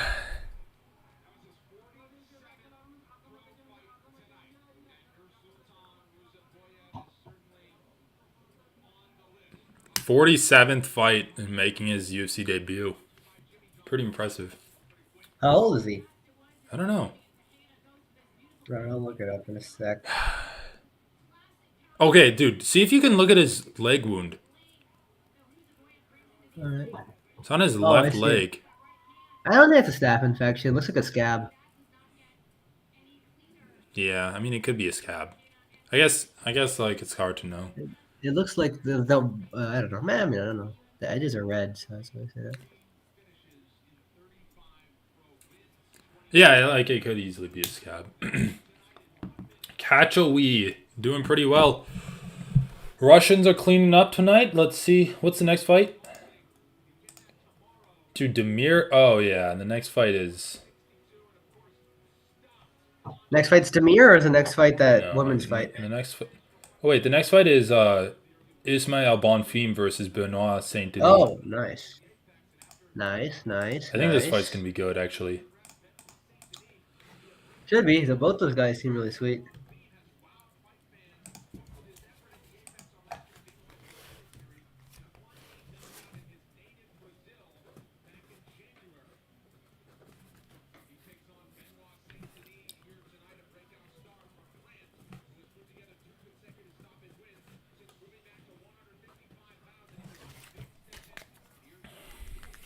Benoit always looks like he's hungover when he fights.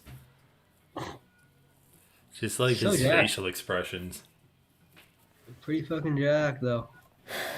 Yeah, he's Gotta jacked. give it to him. Gotta give it to him. Yeah, both these guys have pretty good performances. I mean, Ismail could finish him. But I don't know, man. Like, Benoit's really tough. I can actually see a scenario where, like, Ismail kind of just, like, unloads everything on him. He's still there, and then he Yeah, tires he did. out. Yeah. Because I haven't all of his finishes have been really quick lately. Ismail? Yeah. I mean, I don't know. Let's take a look. I Compared mean, to McKinney, yeah. I thought his first Maybe fight... it was round 2. But yeah, he did go decision, I guess. This random guy near Magomedov. I thought his first fight in the UFC was against Terrence McKinney. And he was on Yeah, he had Contender some Series. contender series. He had a contender series fight, though. I'm looking Yeah, at. flying knee decision. Okay, so he's been to like a few decisions. I mean, I don't know. He seems like the type of fighter who really goes fast, hard. Yeah, who goes hard? And again, like I don't But his record doesn't reflect that. going to decisions on like the regional circuit doesn't necessarily mean your cardio is gonna like hold up the same in the UFC when you're fighting against guys who Dude, the Russians, man. The Russians are Actually, taking yeah, over stink. Kachu, yeah. Yeah, fuck, man. Dude, I mean, it's cool. kind of crazy when you think about the undefeated To be fighters. honest, I feel like they have some of the most entertaining fighting styles. Because it's Yeah, not just lay and pray. It's not like the worst fighting style is American wrestlers. Russians no. come in with great striking, clean striking. They come in with like beautiful judo throws and like really slick wrestling, and they always look for finishes in the grappling. Like I actually think honestly, Right. yeah, it's actually entertaining to watch. They have submissions in their grappling. The transitions to their Ground and pound. grappling is entertaining and actually like leads to like fights that don't just stalemate out in the clinch against the cage. Yeah, they just have tools everywhere too. Like yeah, that's actually interesting to me. It's more dynamic, I guess. Yeah. Okay, dude, you saw Oliveira versus Dariush, right? Yeah, yeah. It was weird. A weird fight. Wait, why do you say it was weird? Because, dude, the finish just came so suddenly. Oh Like, yeah, I was just like watching, and then they suddenly stand up from the but grappling. that's kind of all of Charles Oliveira's finishes. He like always just like will land some sweet punches on you. It was the same against Chandler. It was kind Yeah. of the same against Gaethje, just not Poirier. Because Poirier is tough. I guess like it didn't seem like he was. He just got taken down so easily. I don't know. It was weird. He Yeah, fell to his I just didn't back. expect it. He pulled Didn't expect guard it at all. basically against Dariush. But dude, a lot of people, and when I say a lot of people, I mean like pretty much everyone who has a YouTube channel is like, oh, we need to see all. Like, I remember listening to Luke Thomas after that, and he's like, coming into that fight, I was like, I need to see I don't know what I could see from Oliveira that would make me think there would be a difference in a rematch with Islam. So like we'll see. I don't think I can see something from him that would make me think that he'd like be better in a rematch. And then like the next weekend he's like, oh well, I was saying that I need to see a lot, and he showed me a lot. I'm a believer now. I'm like, dude, what in that fight showed you, or like, kind of indicated to you that there would be anything different in his fight against Islam? I know exactly. And I kid you not. I watched a YouTube video from a guy who has a pretty small channel. He says the thumbnail is a picture of Islam looking tired in the Volkanovski fight. And then he's like, Islam will lose against Oliveira. And I'm like, okay, whatever, I'll watch this. And then that's like the thumbnail, and then the caption is, I watched Islam versus Oliveira at 0.25 speed, so you don't have to. Here are the things I noticed. One of those And guys. so I click it and I watch it. And he clearly has a bias against Islam, because he starts the video with saying like, oh, Islam got 50-45 by Volkanovski, and now we're gonna see how Oliveira is gonna beat him What? in the rematch. How can you say you got 50-45? Well, I think he was saying it as a joke or something, but like, I don't know. It's kind of like a weird audience that you're trying to grow if you start your video like that. Yeah, exactly. I don't know, but whatever. Anyway, so I watched the video because I'm like, okay, so what are you gonna say is gonna be different in the rematch? Because I'm curious. Because like the fight wasn't even 5 minutes long, so. And basically, he was saying that like that fight made me less confident for Oliveira in the rematch, just given how easy that takedown was. it wasn't even takedown. He pulled guard. He pulled guard against Islam too. But these are the things. I think he pulled guard that fight. I thought he got taken down with like. He kind of pulled guard. I think he like got a kick caught or something. But Oliveira, he always like falls to his back. Yeah, I mean, he kind of gives up takedowns to fall into a good position. You're right. So like, dude, I'm like, okay, what do you have? What are you going to show me that you think is going to go different? That makes you think it's going to go differently against Islam in the rematch? He had two things. His first thing is that Oliveira defended ground and pound well against Dariush, which I agree he did. I disagree that was his problem in the Islam fight, and I also disagree that he showed improvements in ground and pound defense. Like, he's never had bad ground and pound defense. He's had like some of the best ground and pound defense in the entire sport. Yeah, I would actually argue he has really good ground and pound defense. Yeah. And then his second thing is that he kicked hard. Like, that he's. Oh yeah, he also said like Oliveira didn't throw a jumping switch front kick, like what he did against a lot of guys when they like. I'm like, dude, this is fucking stupid. He did it once against Islam and he got caught. How do you know he wouldn't have done that? Anyway, and then his other thing was like when he did a leg attack on Dariush, which kind of caused the scramble, it was deeper than his leg attack on Islam. What? I'm like, dude, are you saying that he got better at leg attacks, noticeably better at leg attacks in the 6 months between the Islam fight and this fight? Just because this one happened to be deeper, dude, that's like. There's so many things wrong with that. Landed. Anyway, he didn't get the leg attack on Dariush, just as he didn't get the leg attack on Islam. The results were the same. He just uses them to initiate scrambles, which is why his guard is super good. Like, he has an extremely good guard because of his ability to go for leg attacks. Um, Yeah, it's kind of stupid. anyway, yeah, it is dumb. Anyway, I want to see Oliveira versus McGregor. I don't know. Okay, so Lance hold on. Oliveira versus Let me think McGregor about then? this. Fine. Islam is or Volkanovski's fighting Yair in July. Islam said that he wants to fight. Is it September or October? Is the Abu Dhabi card? September or October? I think it's October. Yeah, I think so too. So that'd be like the end of July, August, and September. So that'd be like around 3 months, maybe 3.5 months. Do you think Volkanovski can turn? Let's say he beats Yair. Do you think he can turn around and then go back and fight Islam in Abu Dhabi? I'm just saying, Mm, if we're not going to give Charles Oliveira the title shot at lightweight, who else could get it? I mean, maybe well, I Port thought it's going to winner, be Dustin versus Justin. the winner of that. You think Yeah. I mean, if Dustin wins, he'll have beaten Chandler, Chandler and Gaethje? Dustin. That's it. Since his last loss against Yeah, Oliveira. yeah, I mean, that'd be fine. it would be That'd fine. I be mean, fine. I guess Gaethje would have just beaten Fiziev and Dustin, but I don't want to see Gaethje fight Islam. Like, I don't No, know. I mean, I don't think Gaethje will have beaten also. Gaethje will have beaten Chandler. I mean, the thing is, I No, don't think Gaethje beat Chandler's ever Chandler to going to get the win. title shot against Oliveira.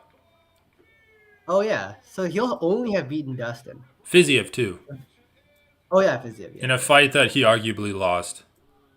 yeah. I mean, it's It was extremely close enough arguable. though.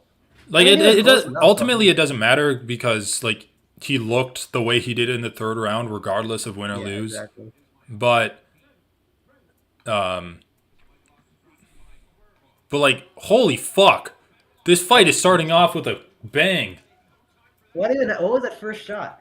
Oh my god, dude, Ismail, you dumbass! Why are you just eating body shots? Body kicks, I literally think body kicks are the hardest strike in the sport. And the guy's just like, give me Body kicks? more.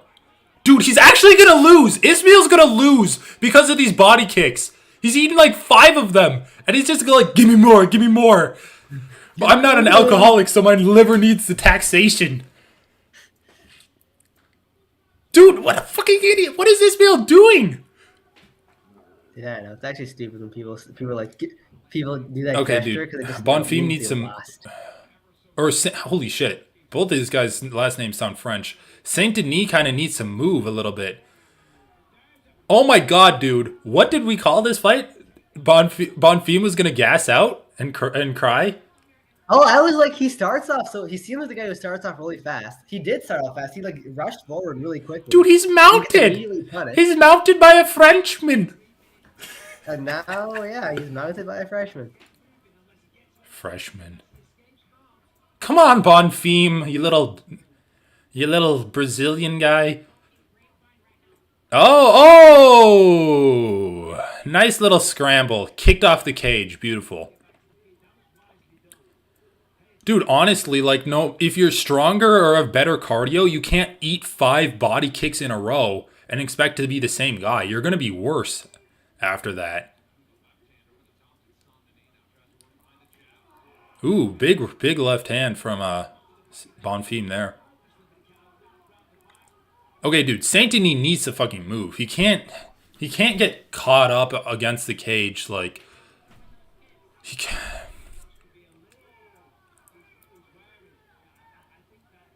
Let's see if he can get this takedown. Is the takedown going to come easily?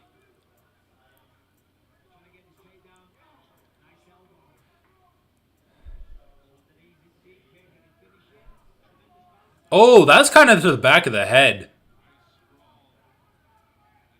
That looked like an elbow directly to the back of the head. Dude, fuck it. I'm rooting for Saint Denis. And you know why? We'll see. I feel like Bonfim did land some good. We'll see. Well, I'm first of rooting all, for I'm rooting for him because Bonfim was a dumbass and just like ate Yeah, exactly. 6 I'm body rooting kicks for him, but unnecessarily. we'll But second see. of all, Dude, because France is underrated.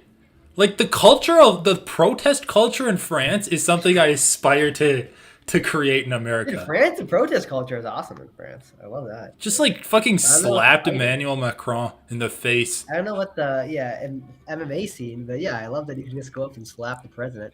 Yeah, that's pretty sick. Dude, look at Bonfim. Look at the right side of Bonfim's stomach. It's literally red and like splotched. Yeah, this round's been rough for him. He's landed like a few good shots, but I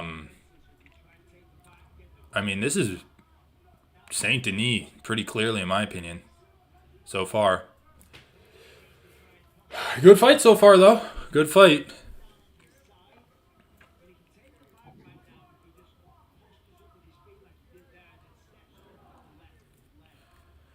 Dude, we really need to change the rules to allow knees to the head of grounded opponents.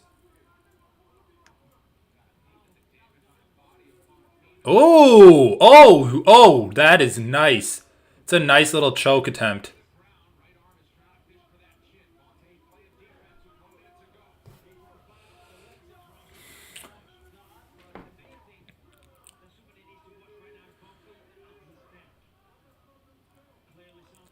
Just punch him. Dude, I don't know. I feel like rear naked choke defense is like good enough that you're not going to really get it unless you Yeah, have that's your what I opponent always say, hurt. dude. That's what I always say. I feel Like like you're you not make going a to choke. just catch them.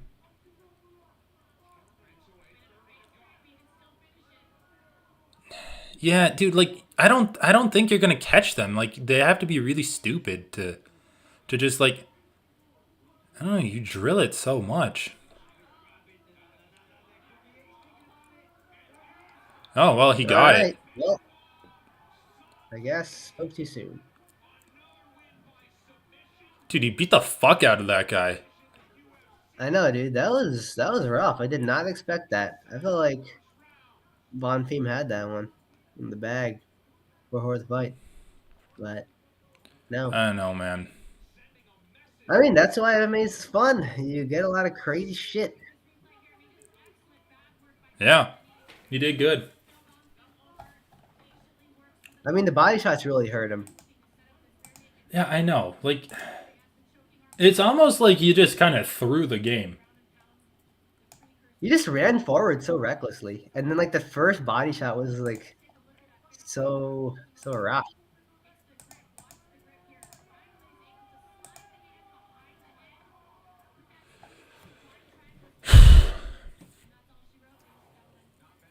And that's all she wrote, ladies and gentlemen.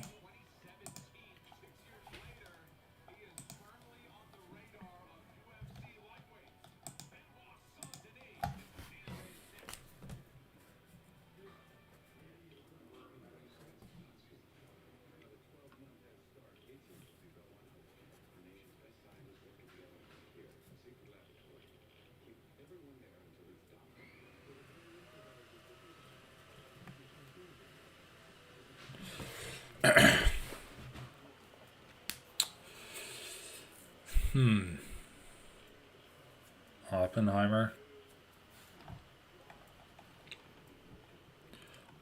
All of these movies glorifying World War II. Yeah, whatever. Michael Morales versus Max Griffin. Oh, Michael Morales is also undefeated.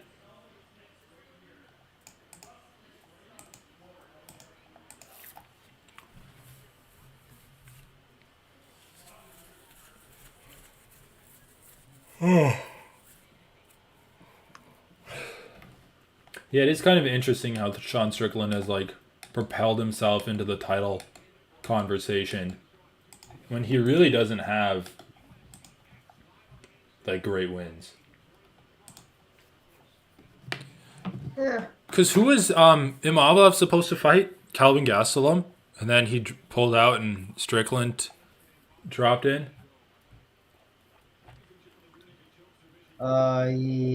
Yeah, I think you're right. Yep.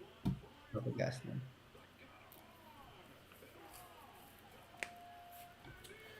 I mean, I guess he beat Uriah Hall. That's Yeah, I still think his best Yeah, win is Jack Hermanson. yeah, I agree. I mean, if it weren't for short notice, his best one would be um one guy, Cannonier. Nasruddin and Magomedov. You think Nasruddin is a better win than Jack? Yeah, I don't know. if it weren't short notice.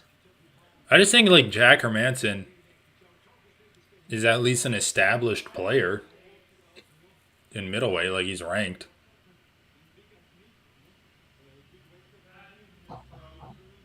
Yeah, but I didn't think he was that good. Nasruddin was showed better performances in my opinion. I mean, to be honest, I guess I kind of went sour on him after the Sean Strickland fight, just because Hermanson Nasruddin? like doesn't have good takedowns, and his game plan is not good without Dude, takedowns. yeah, I'm not as high on him as I once was, but like, I don't know. He looked good against Chris Curtis. He looked really good against Curtis. But yeah, like Joaquin Buckley, even Edmund Shabazian, like his striking isn't as clean as he thinks it is. Ugh, man, that was unexpected. I mean, yeah, it was unexpected, but it was kind of it was a little bit expected after the first 5 kicks to the guy's body. Yeah, that's true.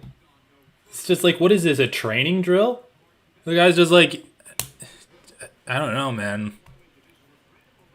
All right, Like that's I want to literally a skip this drill that fight. kickboxing gyms do.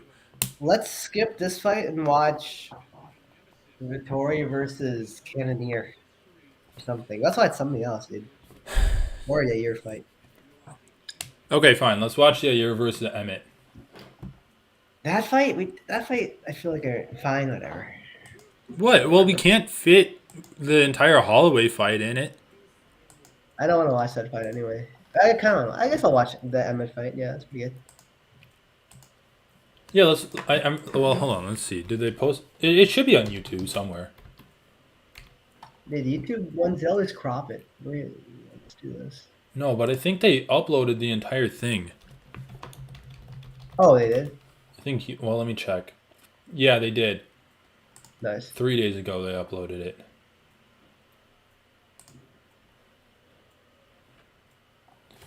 All right. Yair versus Joshua Boy Emmett. Let me know when you have it pulled up, and we can just start the video from zero. Jair Rodriguez versus Josh Emmett. Although we probably could watch the entire Holloway fight. We definitely could if you really wanted to, but well, I don't mind. I can watch. I kind of want to watch this anyway, though. Yeah, me too. All right, ready? Let me go to 0-0. Okay, ready. 3, 2, 1, play.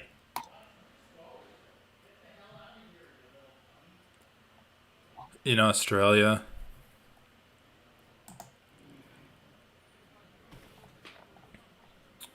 Dude, man. I mean, I always knew Josh Emmett was a little bit overranked, but he got exposed bad in these last couple of fights. I mean, it really came Yeah, crashing no, down for him.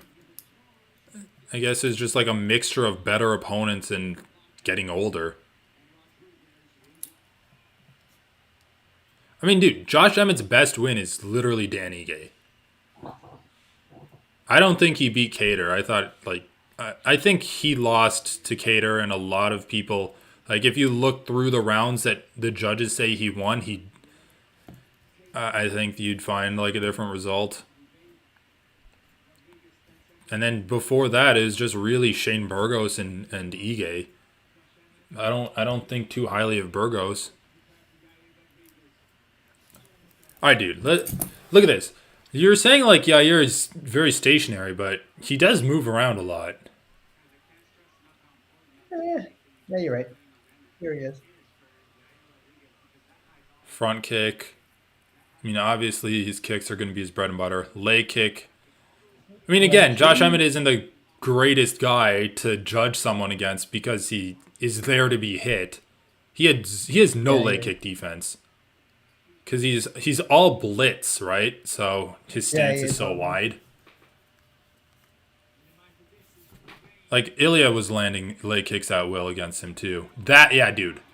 The speed and the the it's those body kicks. That's what concerns me. Like I actually can see him beating Volkanovski just through that kick. Like hitting Yeah, it into I his could see him laying body. out on Volkanovski too. Yeah. Just like hit it into his body and then lift it up for the head. Like it's not inconceivable. He's just so fast. And also like that is pretty fucking sick. Like the same side straight right to the head. I guess Honestly, I not. feel like Evan just sucks after watching versus Ilya and Yair. Like he just doesn't do anything. No, he's not good. I mean, I told you, bro. Like his best win's Dan Ige.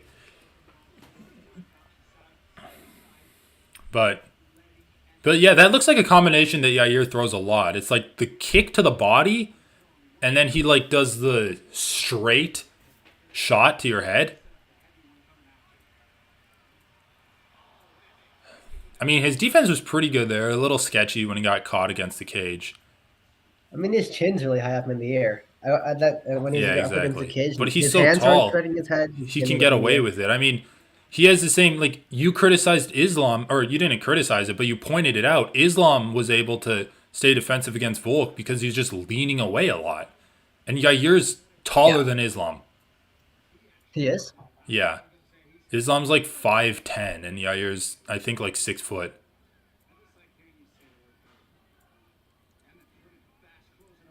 Like, it is not a good body type for Volk to fight against.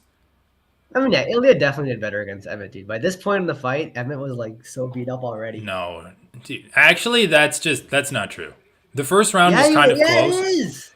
No, it's not. The first round was kind of close, so much so that a judge even gave that round to one judge gave round 1 to The Emmett. first round was close. It was I gotta rewatch the fight. it's actually closer than this. That was the Oh, time that Emmett caught Yair. He was like not wobbled at it at all. I mean, this is yeah. All right, come on, dude. Ilya did better than this. Well, yeah, this is pretty good for Emmett. He's actually in dominant position. Like that alone Okay, makes this him one is good. worse against Emmett. Honestly, I forgot that Emmett got him down in this round. Yeah, I just don't remember the fight as much. Like it's just clear. But dude, I'm saying like Ilya didn't have a shit And that ton was of a straight damage on distraction. Emmett in round 1. I guess I'm in I don't know. Like the commentary was saying he was swelling. I actually didn't see it. I don't remember that commentary. Anyway,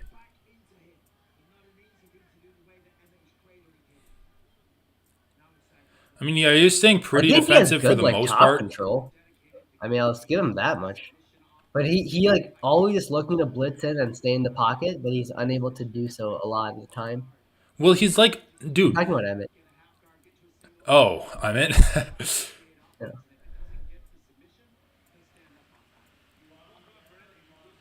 His striking is just very bad.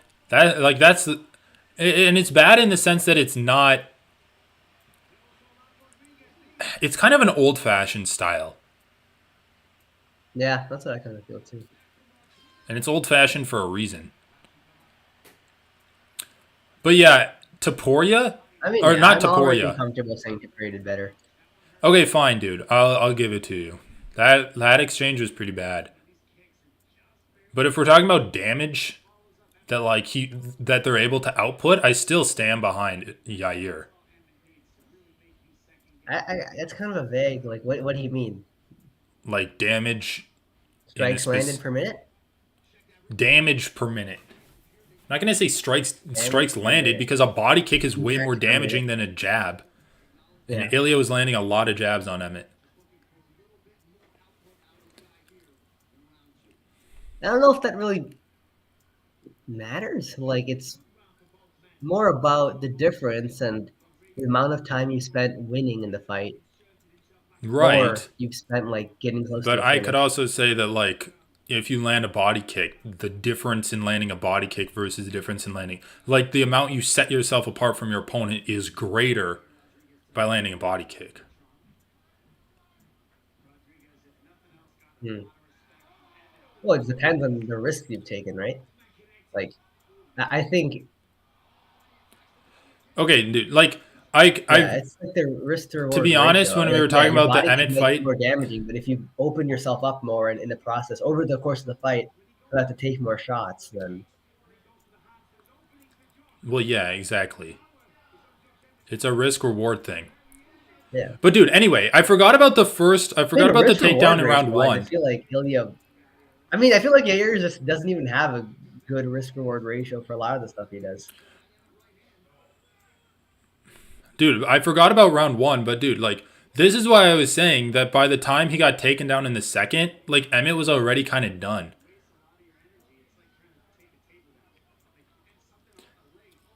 Anyway, it doesn't even matter because I don't think he's going to triangle Volkanovski.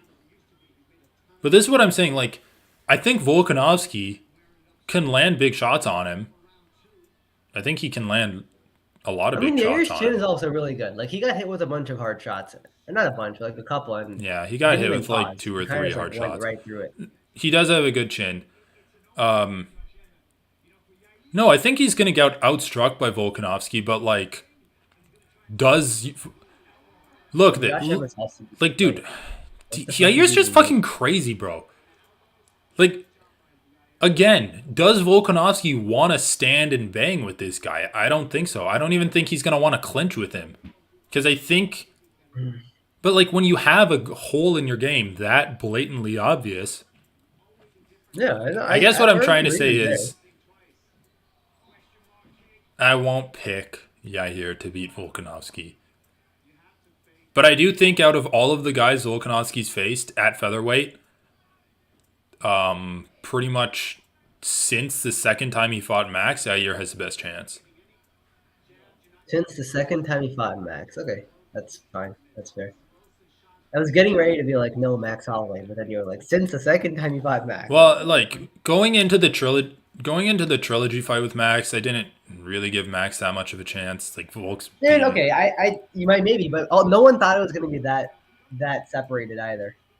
No one thought it was going to be that far apart. yeah. But then again, were they really that surprised when he did it to him? I was surprised with how dominant it was, to be honest. Yeah, I guess I thought Volk would wrestle more. Yeah, he like didn't even go there. He was just out striking Max cleanly. Anyway, dude, Yair didn't. Yeah, okay. Didn't Yair literally just jump, basically pull guard off of like a flying knee that he threw? Like he. I'll rewind and watch it again. Yeah, let's rewind it. Let's just rewind and watch this. Like the fight's almost over at this point. Yeah. Okay, so I'm at Rewind to like I'm two. at. Yeah, I'm at like Oh, 2:05 on the round clock. okay, sure. Okay, yeah, play. All right, play it. But Emmett's hurt. I mean, Emmett's hurt a lot of ways at this Yeah, Emmett's point. hurt really bad. Yair's doing such stupid. Okay, dude. Like I was saying, he didn't do stupid shit, but he is doing a lot of stupid shit. Yeah, he just did a switch knee that completely missed, and Emmett just caught the knee, and then like Caught the knee and just pulled him he down. I mean, I'm fell. not going to say that's pulling guard. He was going down, but No, but what I will say about Yair's ground defense is he has the same ground defense as Oliveira. Or I mean like takedown defense. Where like the ways he gets to the ground is the exact same as Oliveira. He just yeah, yeah. doesn't True. care about getting taken down and like will fall down I essentially. don't think his ground game is as good as Oliveira is. No, So that's good. exactly. That's why I'm saying it's not good. Like he But gets yeah, to the no, like ground I the same also agree. ease. Yair is getting the better of this exchange on the ground. It's just like the fact that you're getting taken down off of sloppy knees at this level Well, and he's this like giving close to a title takedowns. fight is just not good. Volk will take you down if you throw a knee like that. Yeah, he will. Dude, holy shit, Yair is such a fucking spaz. But yeah, it is pretty sweet. But again, like I don't know. I think a guy could have gotten. I'm not necessarily going to say Josh Emmett could have gotten out of that, but I think someone else like wouldn't have gotten triangled there. I don't know, dude. Yair's striking is so sweet, but it's just like everything else on his game is kind of shitty. Like he has the ability to finish people off his back, which is cool. Damn it, dude. I can't even fault him for that flying knee because it Yeah, landed. it did land. It landed. That's why those knees are like kind of stupid anyway. Because even if you land, you get taken down, and then you're. And then there's just like better strikes you can throw. Yeah. I don't know. Will Volkanovski land better ground and pound than Josh Emmett? Yes. Will he get submitted as easily? No. Is his striking gonna be His striking is whatever? much better Fine. than He's Josh gonna Emmett. lose. He's gonna lose. Okay. Josh Emmett's striking was so bad too. I just Volkanovski is just cleanly better than Josh Emmett in all these areas. It's kind of hard for me to be super confident based off of this performance in the year. Can you blame me? Okay, I guess you can blame me. But can you blame me for thinking? I just don't see. I don't see it, man. Like Can you I blame think me Volk for is much thinking better that at Josh finding his Emmett? range, much better at like. Also, like Volk has a higher, better reach than Josh Emmett. Like I'm assuming because Volk's a fucking Yeah. orangutan, but Yeah, I like know. he's No, I'm not pretty gonna sure he need to does. blitz him that much and fight so hard to get into the pocket. No, dude, Volk's striking is incomparable to Emmett's striking. I know. So like, what are we talking about then? The most of this fight was just won by Yair. Yair was Wrecking just Josh Emmett from the spazzing out. outside. Hold on, I'm gonna rewind it to the first round and basically, did he just like fall? Maybe I'm like misreading how hard he got hit in round one. Yeah, let's look at the first takedown. I guess that's worth it. Because Josh Emmett did land a good punch. Jesus Christ, dude. Yair's fucking he's such a spaz. He actually just spaz, yeah. People talk about like, oh yeah, it's right at like 139 on the game clock. Luke Thomas was talking about like, oh well, Dricus Duplessis is such a spaz that anything can happen and he might catch The Robert camera Whittaker. shifted right when the takedown was happening. What even happened? Okay, so Yair gets hit at like 136 on the clock, and then he backs up. He's not really getting hit or anything. But Yair also hits Emmett right before the takedown. He just tripped. I think he just tripped. He had a tie. He had like a tie clinch on Emmett, and then I think Emmett kind of steps through as like Yair's moving. It didn't look like it. It felt like Emmett was directing the. Okay, so Yair has the double inside clinch. I think Emmett just kind of. No, he had the tie clinch, yeah. He just like lifted up his right leg, and then at the same time, Emmett pushes him to his left. Yeah. Okay, I don't think he was like particularly still rocked from the punch. I think it was just like he's such a spaz. Also, dude, could he not have gotten up from this wrestling exchange? Like I don't know, dude. I just don't like anything about his ground game. I guess the elbows are fine. But only throw the elbows if you can't get up. Am I wrong in saying that? Like, if you can get up, I think you should be trying to get up, not throw elbows off your back. Especially fighting Volkanovski. Alright, let me check back into the UFC card. See if you can find Holloway versus Yair. Oh my god, dude, the fight just started between them. They're not even a minute into the fight. Yeah, dude, the UFC's broadcast sucks balls. Dude, the UFC's broadcast does suck. All right, let me see if I can find Holloway. Yair versus Holloway. How full is this fight? All right, this doesn't look like it's zoomed in at all. Let's watch this. Oh, anyway. Dude, yeah, we're still in round one. Fuck, man. What are you watching? Alright. I don't think it's zoomed in or anything. It might be cut. Let's watch how Yair turns him into a wrestler. Alright. I'm gonna forward a bit here. Skip the Yeah, find a good announcement. timestamp.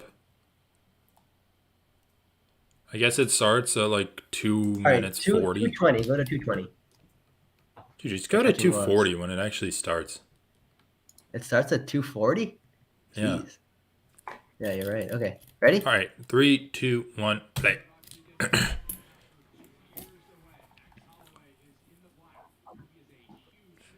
Yeah, you're so fast.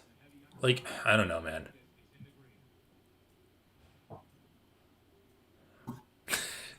He's so weird. He's so weird.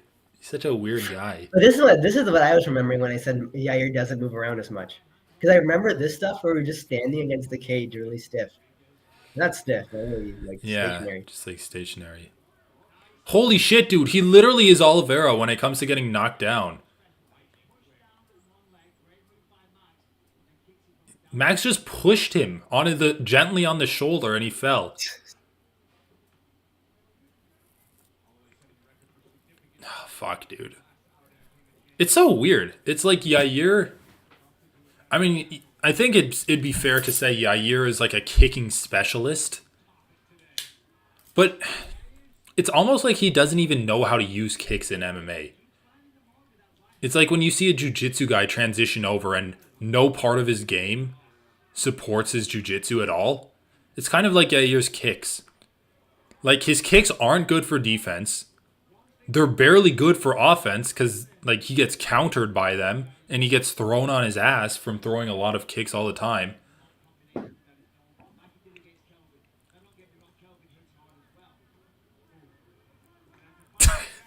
Dude, the nod. Yeah. Oh, dude, all right. I mean, Yair definitely fired back. But honestly, it didn't surprise me as much because Cater was also firing back and hitting Max while he was getting wrecked. No, yeah, of course. I just don't know. Like, I guess like my biggest concern in picking Volkanovski is just like, is Yair's toughness and damage output gonna be enough to like surpass Volkanovski's like defense and damage output? And like Volkanovski's tough, right? He's tough, but when has anyone really put a beating on him? Like when has he been like, oh fuck, he just ate a shot there? He never really eats shots clean. He's always pulling away from them. Yeah. And Volkanov's so much more defensively, so. I mean, Volkanovski's probably the most defensive guy at featherweight. Like the only mistakes he makes is when he gets countered for doing shit. But like even then, he's pulling away from it.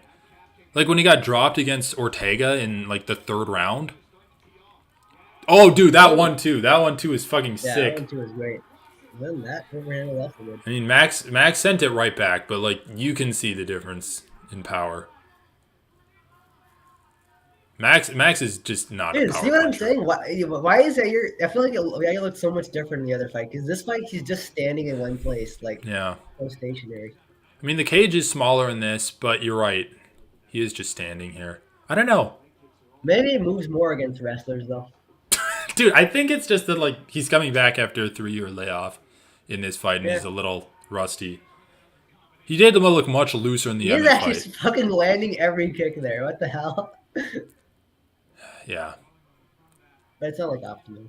But again, like you need to. Oh shit! He wrestled the Max.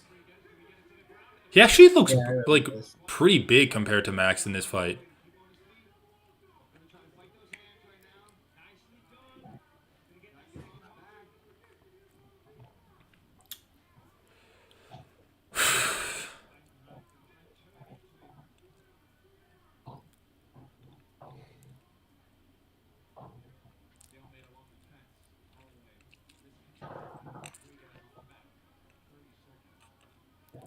Dude, the thing is, kicks are fucking overpowered. Like you can't block a kick, and you can barely dodge them.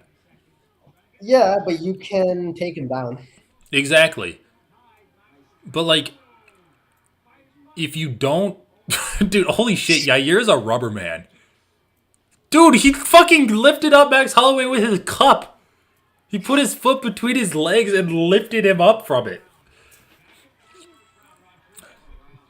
Dude, holy shit. Yair, like, man, God, like, get the fuck up onto your feet, bro. This is kind of ridiculous. It's just like a through line in all of his fights.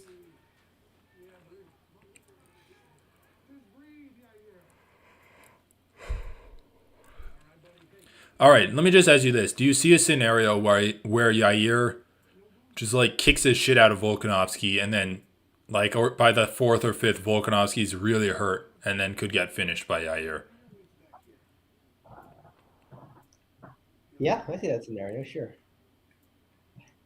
I mean, I see it. Like, I did see that body kick landing because because Islam landed a good body kick against. I see front Well, kicks landing too. Like kicks to the body, leg kicks could land on Volkanovski. Islam landed like a few leg kicks. That was a hilarious exchange where it's like 1-2 from Yair, 1-2 from Holloway. Dude, to be honest though, it's because neither of these have good guys have good defense. They're just like, Yair has no defense. Like I straight up don't think he has defense.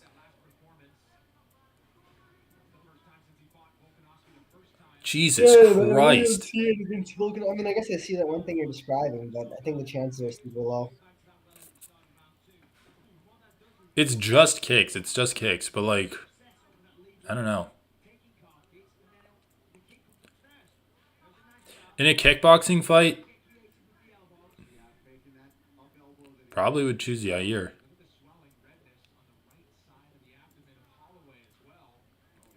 In an MMA fight, I think that if Yair like gets better at getting to his feet, his chances increase by like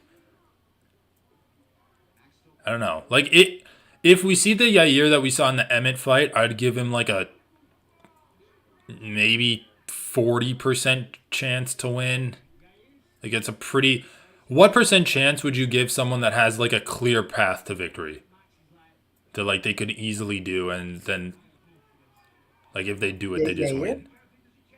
No, like it like in a like if they were gonna fight 100 times, Yeah. how many victories would you give someone that has like a clear path?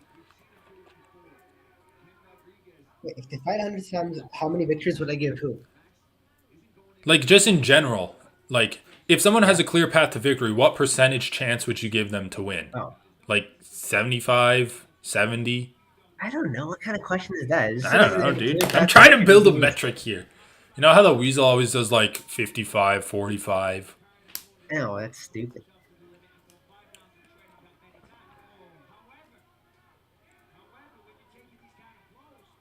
It's just supposed to be like how close you think the fight is gonna be.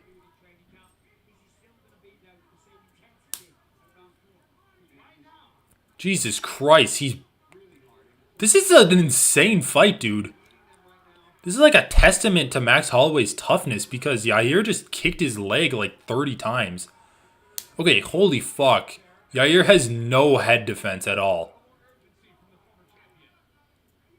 It's actually kind of crazy how little defense he has. But Oh, yeah. Jesus Christ, like, dude, if he hit Volkanovski with some of these punches, like, he would not be taking them the way Max is. Like, he'd be more affected. It's just like, I don't fucking know. Like, I'm not saying Volkanovski's as easy to hit as Max Holloway is. In fact, I don't think he is. But like, there's a limit to the amount of defense you can put on. Like, at some point with Yair, you just are going to have to take some of these damaging shots. Like, you can't... he's so fast. He's so versatile in his attacks. He targets every single part of your body.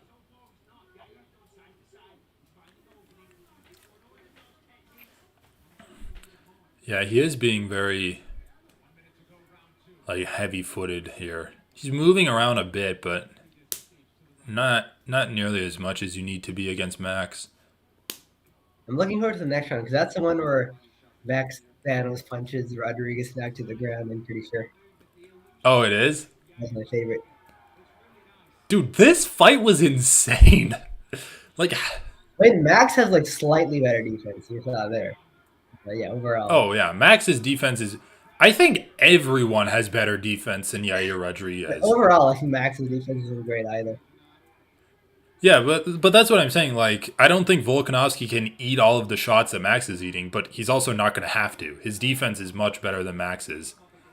Yay. Yeah, Max is also gonna be. I don't see how many more fights Max has left either. I feel like he's had so many wars like this.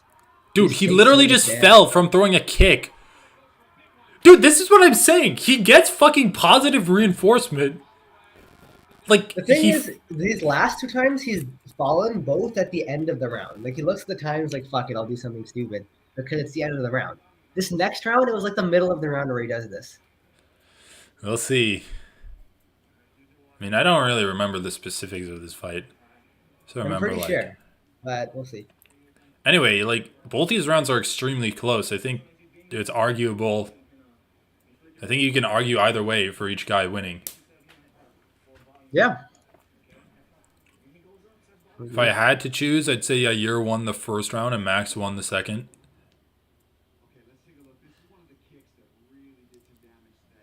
Oh, fuck, dude.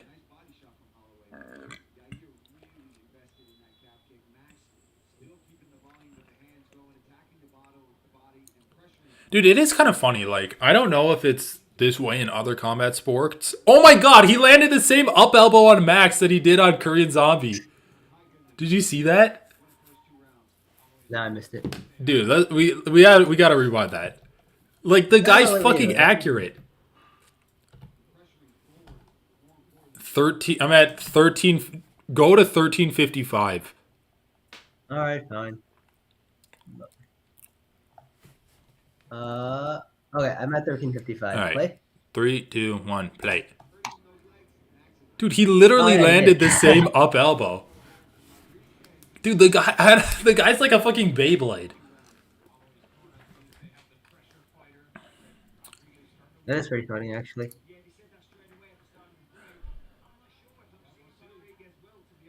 Yeah, I agree with the commentators. Actually, I think Yair Rodriguez can do this shit all day. Yeah. Like, wrestling might tire him out, but even if he gets tired wrestling, if he gets back to his feet, he's just gonna do the same shit.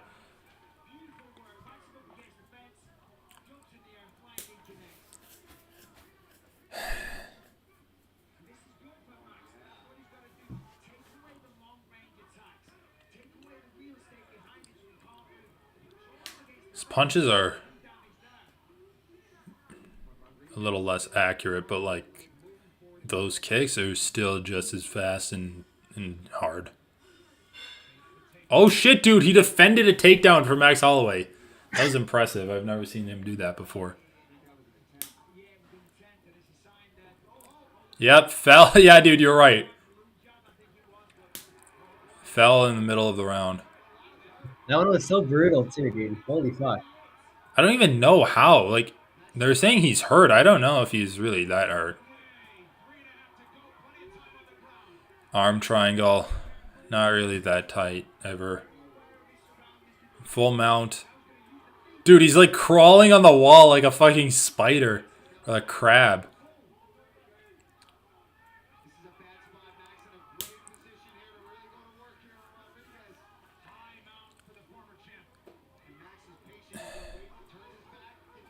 Takes the back.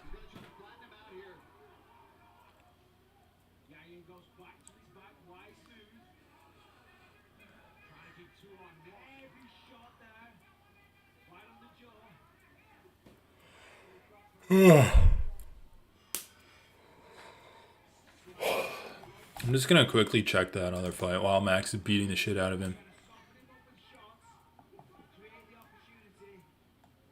Alright, we're good. There's still like a few minutes left in the other fight. I don't think we'll be able to finish this fight, but I'm gonna watch a bit more. Yeah. I mean, there's only like 15 minutes. I don't know, we might be able to.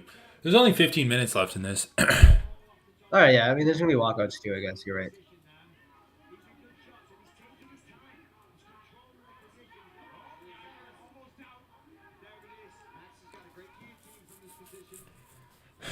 I love it. I love it when like the commentary is like, "Oh, this person has a great guillotine and it never works." Like Dustin Poirier, who allegedly has like an amazing guillotine in the gym.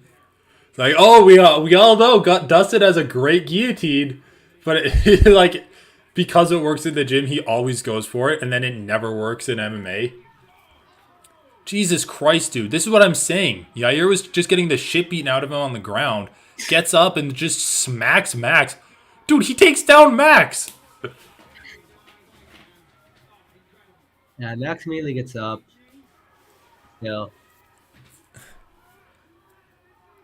Oh my god. Yair has. This is Yair's defense.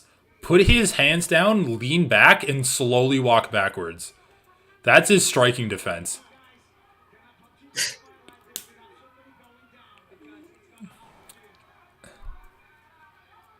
I do like watching Yair fight because he just spams like my favorite strike, just body kicks. Jesus Christ. Dude, I forgot how fucking badass this fight was.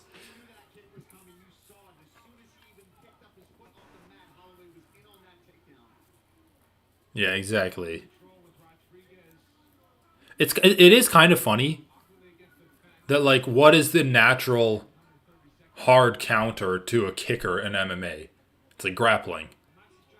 And yeah, it's just like I've never heard of it. Like what is grappling? What is takedown defense?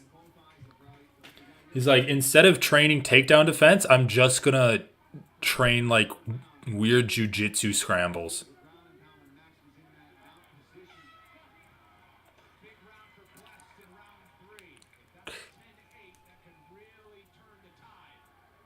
Oh my god, that was not a 10-8 round. Yeah, I don't think so. Yeah, Bisping just agreed said the same thing. That was not even that good of a knee. Like the thigh hit his chest.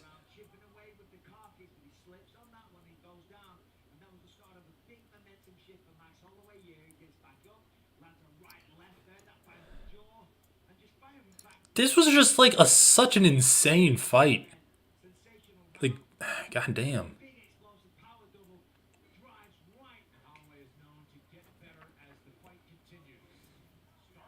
All right, round four. Let me check. All right. Let me check back in. That's fine. They still need to do walkouts and everything too, and the announcement, tail of tape.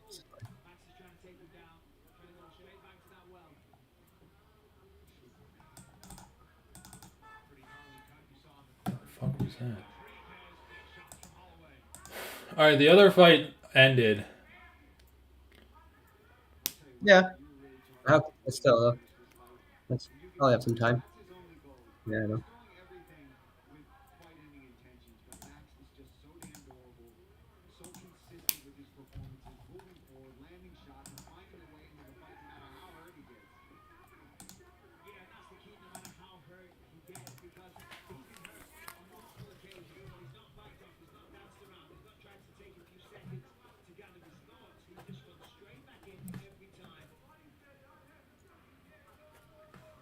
Yeah, that's mostly true.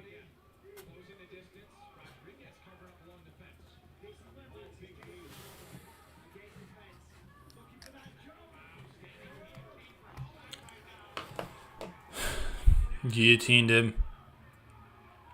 All right, goes to the ground to stay alive.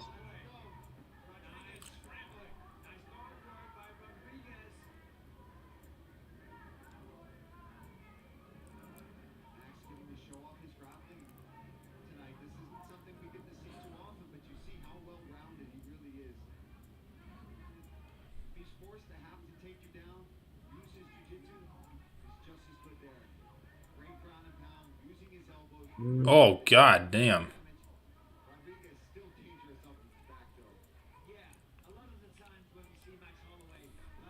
Jesus Christ, dude. Okay, some of those like elbows from Rodriguez are legitimately damaging. Okay. Yeah, no, Rodriguez actually. I don't usually give a lot of credit to elbows from bottom, but Rodriguez is definitely I here. mean, Rodriguez and Oliveira, they both are good at ground and pound off their back. I mean, Oliveira is way better off his back just in general, but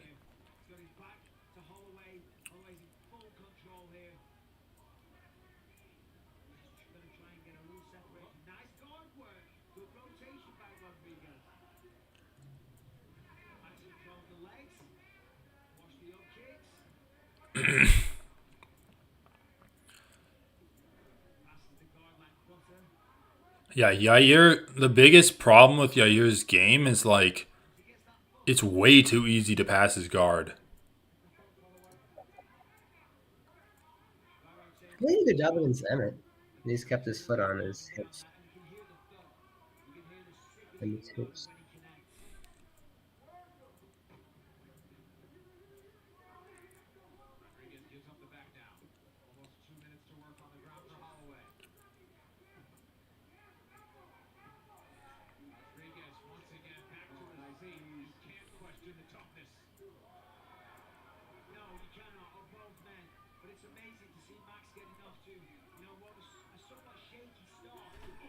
Ooh.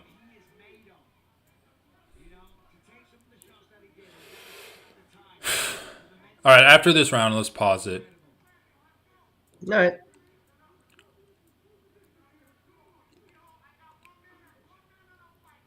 Oh. Was it an eye poke? I guess, Max. All right, dude, let's just fucking pause it now. Well, at least let me check. Yes, it's a commercial right now. It is. It's always going to take Oh, longer than thumb in you the think. eye.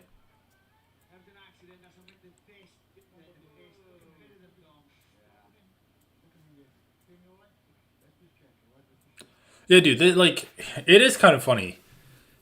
Because there's no fucking way Mark Goddard saw the punch kind of slip past Yair's face and the thumb go in the eye. Like, that's just impossible to catch in real time. But if the fighter pretended it was an eye poke, like, what is the referee going to do? Like, he has to believe the fighter.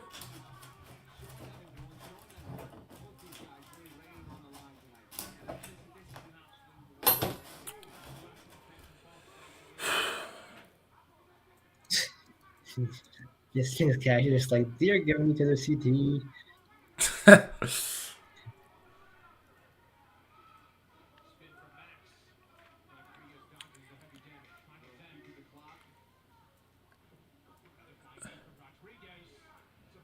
God damn, dude. Like, Rodriguez kind of got fucked up in some of the grappling and, like, some of the strikes, but still giving everything he could to Max. To old Maxi boy. Alright, they're giving us previews for the other fight, so let's pause it and watch, like, between these. Okay. Max I'm Payne putting commercials Griffin on this stream. versus Michael Morales. You Bro, remember. I'm just getting commercials right now. Yeah, I'm getting commercials too. Now. Must be ahead of me. Remember, Michael Morales has two parents that are judokas. Oh yeah. Important, I guess.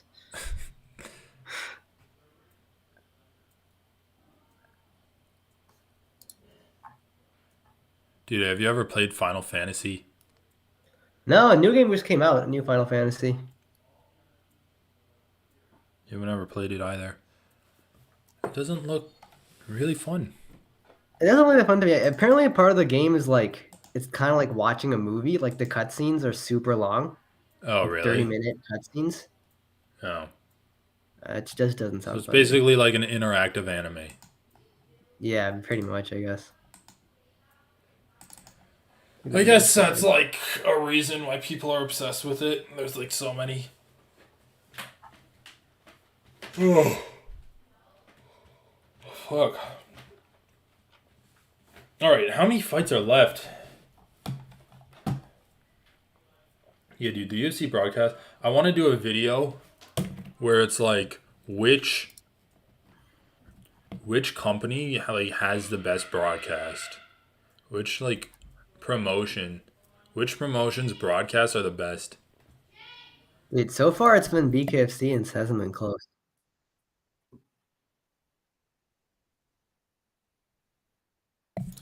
BKFC. Yeah. Yeah, Uh, probably. Yeah, but what MMA promotion? Fuck BKFC. I mean, the UFC has a good MMA. For the other ones, like Bellator sucks. Ones is pretty good, but I've only seen some of their cards. And the Amazon ones are probably structured a bit differently. So, Aren't all of their cards on but Amazon? Or like at least their what? pay per views? I don't know. No, not all of them are. I guess they don't have pay per views, but like they're pay per view type cards, like belts on the line and Like they shit. just do some cards on Amazon. It's not I don't even always. know if one has cards that aren't like the ones with belts. They have to, I guess.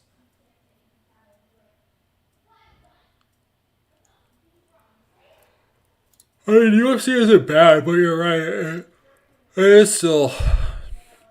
I mean, don't they have broadcasts that have no commercials? Because like you rewatch on other platforms and like between the commercials they're just talking. They're like showing the walkouts and stuff. Like I'm pretty sure they're walking out during those commercials. I think there's like some time where there's not any broadcasting and it's just like quiet when they're playing commercials. Hmm.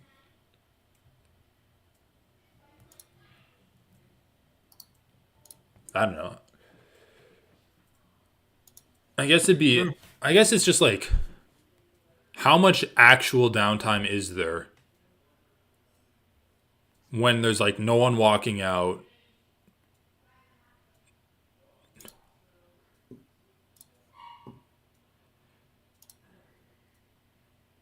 Oh, whatever. I mean, that commercial break was like the length of time for two walkouts, which I don't think there was like a ton of leg time. I mean, they were playing promos, so. I mean, dude, we got through. Yeah, I don't know. I mean, I think the UFC downtime in between fights is crazy. Yeah, but that's what I'm saying. Like, how much actual downtime is there? Because you know, we Well, can't I'm really counting the count. walkouts and like the super long announcement, the super long tail of the tape, all is downtime. I'm saying fight to fight, it's a lot of time in between. Tail of the tape. Okay, but I think there's like two different categories. I think there's two different categories we need to look at. Categories where there's no broadcast other than commercials. That's one category. And then the other category is all the time that's not a fight. So that would include interviews, that would include walking out, that would include the highlight package that they play for each fighter beforehand, and like tail of the tape and the introductions and all of that. I think those are the two categories because I don't necessarily think that like those are all extra things that shouldn't be included in the broadcast. Well, it's just about efficiency. Like a lot of times, people like on the BKFC broadcast, they had a tail of the tape, but they were like talking and getting through other stuff while the tail of the tape was up. It's I still mean, different, what? I think. So you think they wait? When do they do the tail of the tape though? What Because do they're you mean? like Didn't someone fight? introducing them now.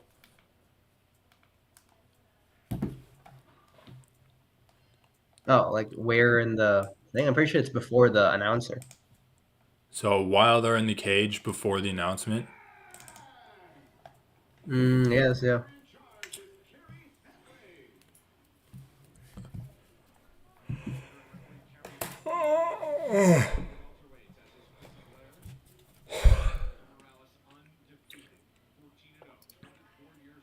All right, Michael Morales. Let's see if his O is gonna go. Max Griffin's fine. I mean, That Stephen's fine. I mean, it's he got solidly his shit fine. handed to him by Neil Magny, but Magny's good. Yeah. Yeah, But I I mean, I mean, feel like just the test. What was the last fight for Michael Morales? Like, who's the best guy he's beaten? and I don't know. No one really that great. I don't remember off the top of my head. I know he's beaten some like unranked guys. Didn't he? Am I forgetting that he like beat that British guy or something? No. Whose hairstyle is better? Max Griffin with the braids or Miles Morales with the like lightning strike in his hair? Kind of like Michael Morales. Michael Morales's? Yeah, Michael Morales. Oh, not Miles. Yeah. Not Spider-Man. Not Spider-Man. Dude, have you watched Into the Spideyverse yet? No. Dude, it's a work of art. It is incredible. I You know, gotta I want watch to it. watch it. Probably wait till it comes It out on stream.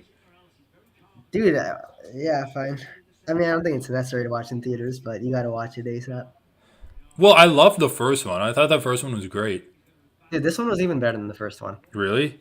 In what way? Yeah, it actually was.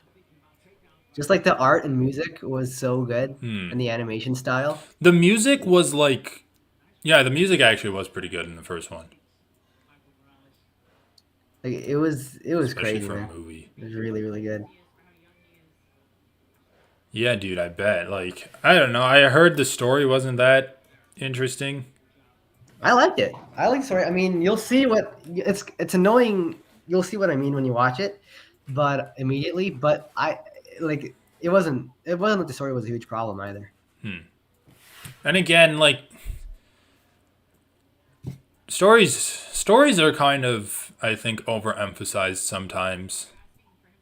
I mean, this is mostly like a artsy. It's just such a unique animation style, man. Like I Right. really feel like we haven't seen this a lot at all in other franchises. Like the comic booky animation, it's just done so well done, and I think that's mostly what this movie shows off. So I wouldn't be like Right. really into I it for mean, the dude, plot or anything, good but also like Western the plot wasn't animation. bad. It was fine. Yeah, I just think like sometimes people put too much into like the necessity of an interesting story, and it's like there are other aspects of Yeah, there are other aspects. TV and movies that make them worth watching. This one's definitely mostly just showing off like the artsiness. Dude, I need Yair Rodriguez in there because I need some body kicks. Oh, come on. All right, dude, it's that judoka background. Wait, what did the ref step in for there? Oh, I might be ahead of you. It was like a flying knee, and they said that like it might have touched the cup. Oh, okay. Max Oh yeah, Griffin you're really definitely ahead of me hunting because hard for this takedown. now Yep. he's showing off some of his judo. We'll see. Yeah, I don't know. Again, like you're kind of in between a rock and a hard place when you're fighting against this guy. Because do you really want to use all of that energy to try to go to the ground with him? And his striking's pretty decent. Dude, what is with that phrase, "in between a rock and a hard place"? Are they just saying like both sides you're surrounded by I something think hard? it's just like I don't Why know, would you just trying to say be in between a funny. rock and a rock then? Why is one a rock and one a I hard I place? think it's just trying to be funny, like oh, a rock and then just a generic hard place. I don't know. It is stupid, but it's pretty descriptive. What do you want me to say? You're in between two hard places? That sounds gay, dude. Well, man, these hard places are These so hard hard places that I'm sure are between. hard. There's a good knee from Morales. I'm just gonna call him Morales. Can he just be Spider-Man? Like he's already in a I know, fucking dude. What the cage fuck? fighting. He's like fighting during the point where Miles Morales is probably like the most popular Spider-Man character. Yeah. Listen, roll with it. Dude, honestly, like Miles Morales was a good character in that movie, but I also just like kind of the nostalgia of seeing like the classic red and blue Spider-Man like costume and like the Spider-Man that was there before him. Yeah, Just because like I watched some of those like Spider-Man cartoons as a kid. These kind of weird Spider-Man oh yeah. cartoons. But Hey, Peter Parker is still in this movie, but you know. that was on the cup, I heard it. All right, whatever. I mean, Yeah, sometimes the it looks cup cool, does what man. it's designed to do and doesn't actually hurt you. Okay, dude, you know Honestly, that man, I feel like it never does. Well, what I like, I honestly wonder like what the fuck the point is because I swear to God, people like sometimes it'll like barely graze the cup, and then people are like, "Oh my God, I'm like dying of pain here." it's all Like about the what angle, I think. Dude, see this Modelo commercial where the like they're old making? woman's making Yes, like shells or something? yeah, It always grossed me out when they show the hands like in the cornmeal and it's just like bare hands in like wet soppy corn like that's cut yeah. up. That's just how you do it, though. And like I hope you wash your hands first. I mean, yeah, wash your hands, you're fine. You gotta feel the dough when you need it. Feel it's it wasn't even dough. I don't know what it was. Yeah, it's just masa flour. It's just like a No, type but of it was dough. like it was like chunks of corn or something inside water. Well, I don't know. Maybe they put some I mean, cornmeal in it. whatever. Like I'm just like gross.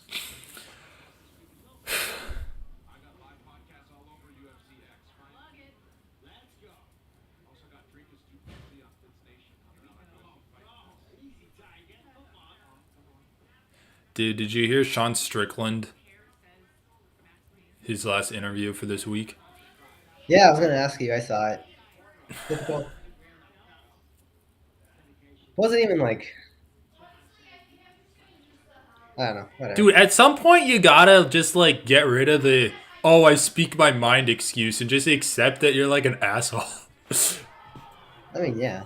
Morales is kind of fucking up Max Griffin at this point. Um, No fucking.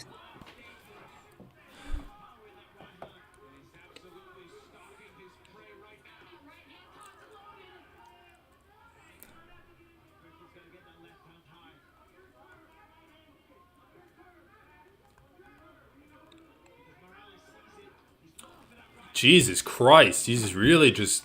I remember. I just remember like Max Griffin when he's fighting against Magny, and Magny picked him up in like a standing north-south position and just spiked him on his head. Like, that is pretty cool. That is pretty cool. Permanent spinal damage. Nice. Nice. All right, dude. Let me ask you this. You know how people like Jim Miller needs to go into the Hall of Fame? Yeah, I mean, sure if you say so. I don't feel that strongly about it. He No, like needs to, Ariel and DC are going back and forth about it. Like I don't give a fuck. I dude. I don't. guess. Yeah, I don't really care. Ariel actually had like an amazing take. What? I'm trying to think what it was. It was some fight. What? Oh yeah, it was like the Amir Albazi fight. I'm pretty sure. And his take was basically like it was like a flawless take of just like we need to interview the judges, and I'm Oh like yeah, yeah, yeah. trying to be an activist a little bit. I thought that was a flawless take because he does have a lot of like bad takes, but dude, I He has just a lot of bad noticed the takes. O in the Occasionally monster. he has a good take too. The O in the monster sign is like a Phyrexian symbol. Yeah, it is. Crazy. What is it called? The Ichor? I don't know. The No, that's fine. glistening Ichor? What are you talking about? I have no idea what you're The talking black about. juice that the Phyrexians scored inside you. I guess if you say so. I've never heard that. Dude, Like holy I've heard shit. You don't the know part any Iker magic Wellspring. lore? Yeah, I Ichor guess not, Wellspring. dude. Iker Wellspring. Yeah, I was gonna say like I've heard that, but in general, I And haven't heard what the Iker is. black juice Wellspring. Doesn't have the same ring to it. Dude, the only I read one thing of Magic lore when in Amonkhet for Amonkhet back in high school when we were like drafting it or whatever, or when we went to the Peelies, and it was so badly written. I just was like, okay, this is horrendous. I'm never gonna I care about know. Magic lore again. I did find it funny when like Duncan and Ian were telling us about the magic lore. Like, what was it for? What was it for? I don't They were even telling remember. us about Ravnica once. Oh yeah, Yeah. Ravnica.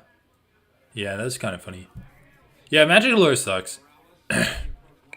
it was really bad, man. Anyway, the point was like, if Jim Miller gets into the Hall of Fame, what about Neil Magny? He's got the most wins at welterweight. Oh shit, that was actually a good punch that landed. Okay, I mean, I dude. guess, yeah, you put Neil Magny in the Hall of Fame too. I don't No, dude, fucking know. Neil I Magny just don't. sucks. I hate him. Neil Magny was like this for me. This was my What is he? What are you doing? What the fuck?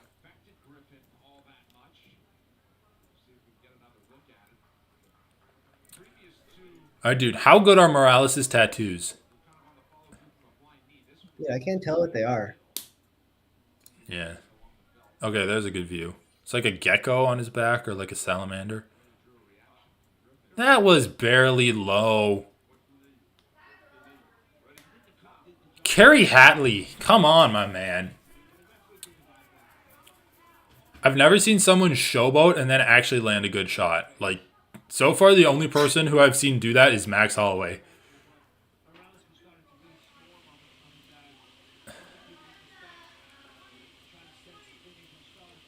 Kick him in the dick.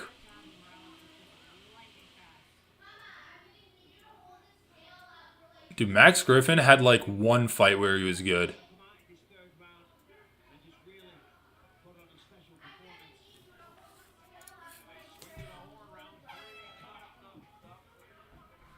Holy shit, Max Griffin barely survived that. And the punch counts were pretty low. What is he doing with his hands? It's being a dumbass. Is he Dude, holding up? try refreshing at the end of the round. Right. Because you're Why was he like holding it up there? Like 10 I don't even know what he seconds. was trying to do. Like trying Dude, to. he was showboating. Run. He was also just like there was a point where he was just like standing there staring at him for like 5 Yeah, I know. seconds. But I normally like when you show, you try to you try to actually do what, like you still do something. You're like trying to mime something or do something that makes sense. He's like Just saying, man. What is this? What you're just showing like he's not even flexing. You're just like maybe you're like limped. he's like, look at the hand, look at the hand. Oh, dude. The KO of Kamaru Usman is now put in like the greatest highlight reel. It's like Leon Edwards' KO over Usman is like in the same highlight reel as Connor's KO over Aldo. It's gotta sting. Kind of sad, yeah. Yeah. But it makes sense. It's a good KO. It's not even that like visually appealing of a KO if you don't know the context behind it. It's pretty good. Whatever. I don't know. To be honest, I don't really get the whole thing. Like, I don't find KOs inherently that visually interesting anyway. I mean, Conor McGregor's KO over Aldo was like pretty sweet. Also, his KO over Alvarez, like that was fucking sick.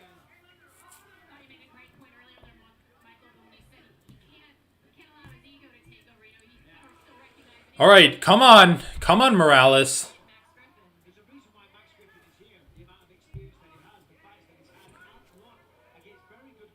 Oh my god, dude, Morales is feeling himself a little bit too much. I mean, his punches are landing though, so I can't even blame him. But he's getting a little wild.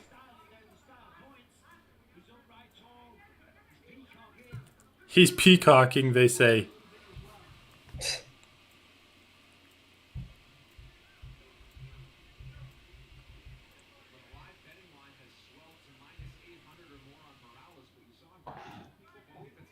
I didn't see that.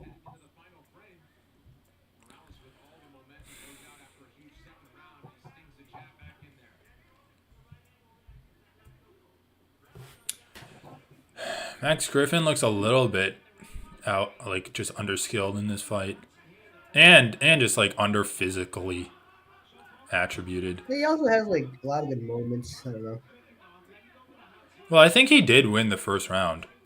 The only way he's gonna win this fight is if Morales makes a mistake like this.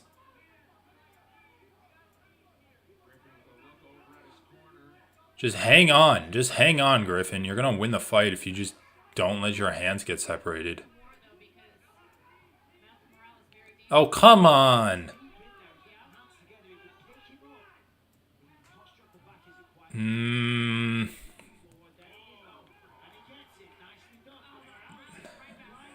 Yeah.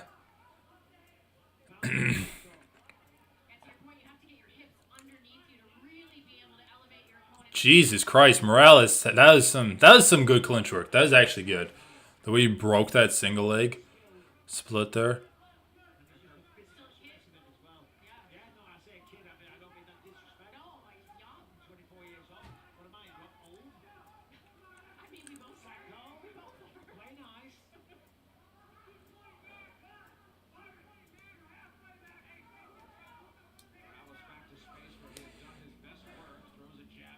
Little bit of a jab.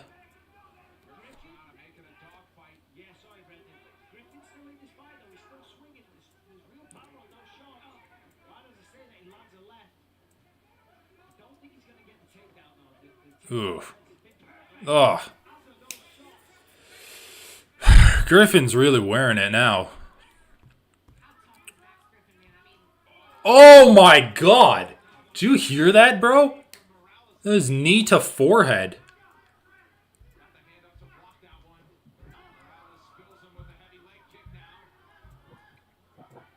Spills him with a heavy leg kick. That's funny.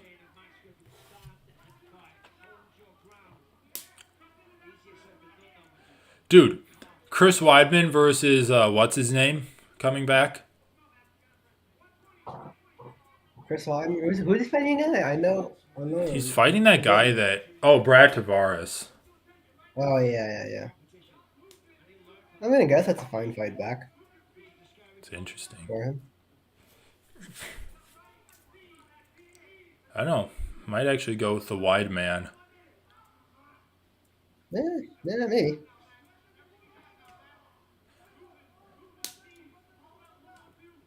Just don't know why you would even want to fight Dude, what else is he gonna after you do? broke your leg. You I gotta move on at some point anyway. I mean, like, I yeah, think you're I not that think close that to if it. he gets a win, I think he's like retiring win or lose. To be honest with you, He just wants to like retire on a he just better wants to note, I prove it guess. to himself. I don't know. It just seems stupid to me, but Dude, I think whatever, that's like an man. admirable. I think that's like an understandable goal.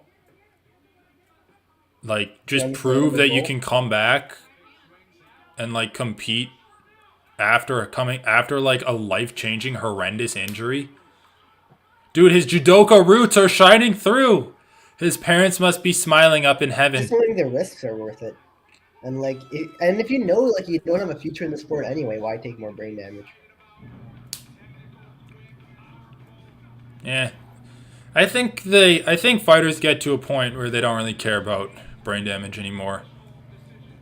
Yeah, I mean it's true. Honestly, I don't know. I feel like brain damage is like one of the lesser problems in this sport. Like Really? if your quality of life is gonna be if your quality of life due to like arthritis and joint pain and all of the joint damage and just like chronic pain is gonna be so reduced from that anyway, like are you even gonna notice a few brain cells missing? I don't know. Like, why does MMA inherently cause arthritis? It's all of the It's, grappling. Grappling fucks you up.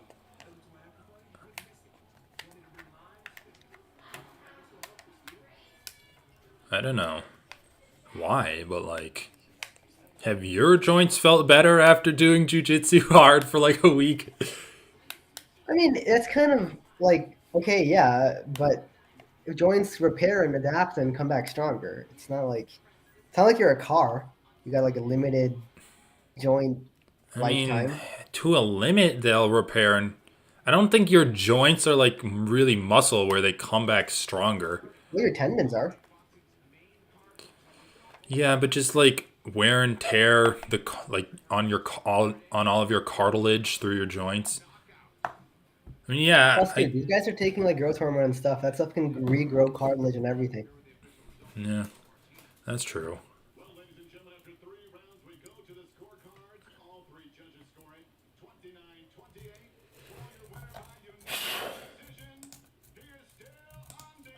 All right, well, Miles Morales. I mean, Spider Man's coming in His thing hot. didn't look incredible to me, but he did his thing. Hmm. What? He did well, but he didn't look amazing. He looked fine. Yeah, looked fine.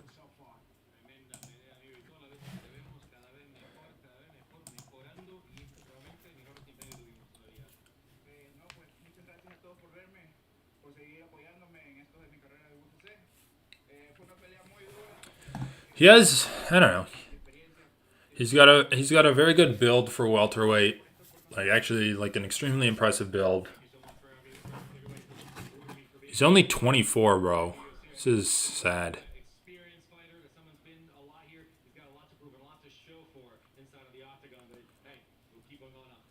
And if we're just gonna compare him to other fighters, like he straight up beat Max Griffin better than Neil Magny did.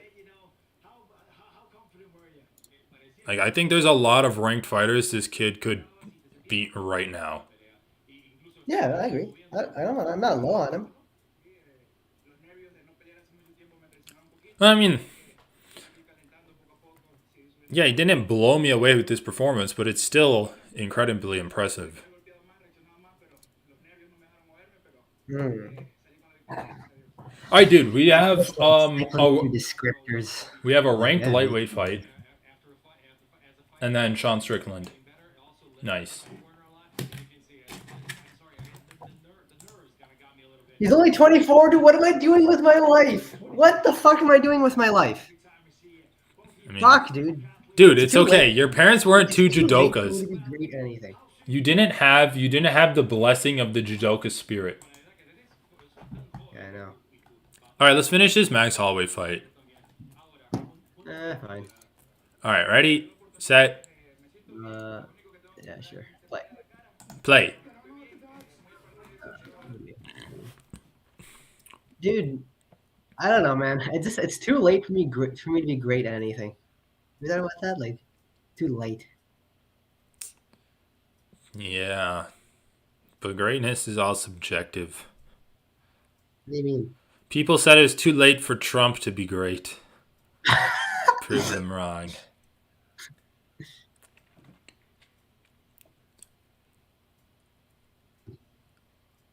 I don't know, man. It's all Are you subjective, like dude. You a have to generational talent as you a have doctor? you have to pick You your have hope? pond and then swim in it. What do you want your pond to be? Some people want their pond to just be a cabin in the woods. Some people want their Yeah. pond to be the UFC. What is your pond? Wow, I should be a motivational speaker. This is great stuff. Oh, they're showing Volk in the crowd. Tell me, do you think you're set out to be like some generational talent as a doctor? I don't know about that, but my basically my only goal is to like help the American healthcare system in some way, Yeah, that's odd. some Good goal. possible way. What the fuck is going on? Oh my fucking Christ! I keep. Okay, whatever. What time are you at in the fight? I'm gonna skip. I'm at 410 now. Oh, 4:10. Dude, the rest of the fight's just like this until a decision. All right, fine. I'm not like super interested in it. I'm just gonna watch it. There's nothing better to do.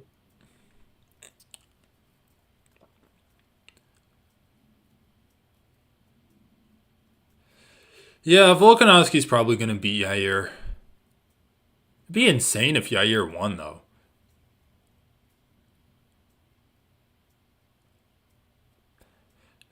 Okay? What do you think?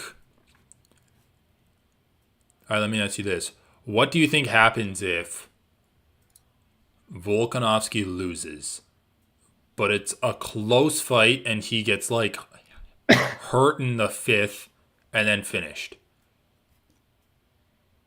Dude, they're gonna do an instant rematch then. Ah, You're definitely gonna do it. What are you talking about? Yeah, this is obviously gonna be an instant rematch. there's no chance that he leaves the division and goes to lightweight. No. But dude, he has so much to gain at lightweight. He can fight Yeah, harder but- competition. It'll be cool. It would be cool if he can actually bounce back and forth. But the thing is, he kept making a big deal about how he has to like gain weight and then diet down and gain weight and diet down. It's like I don't see you actually being able to hold those belts and go back and forth easily, unless you accept that you're just going to be a small lightweight. Yeah, exactly. Yeah, I mean, Was that the Thanos punch? Yeah, I think so.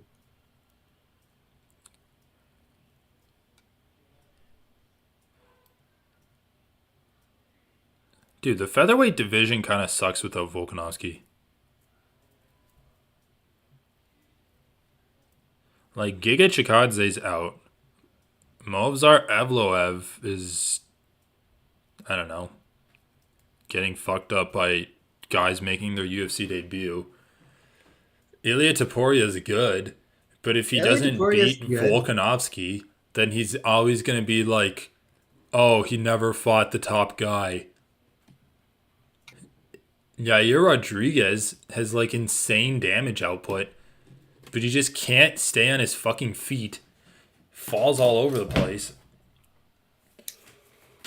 Ugh, Bryce Mitchell's a conspiracy theorist, racist country bumpkin that's too set in He his got own wrecked by ways to actually train at a proper gym. I mean, I guess he also lives on a farm, so there's that.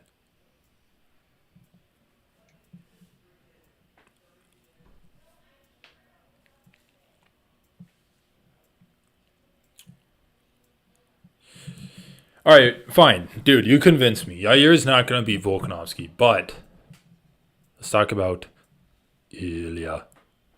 Ilya Ilya. Taporia. Ilya might. He's super well rounded too. That's the thing. I'm just trying to think, like, how does Volkanovski beat him? Just outstrikes him.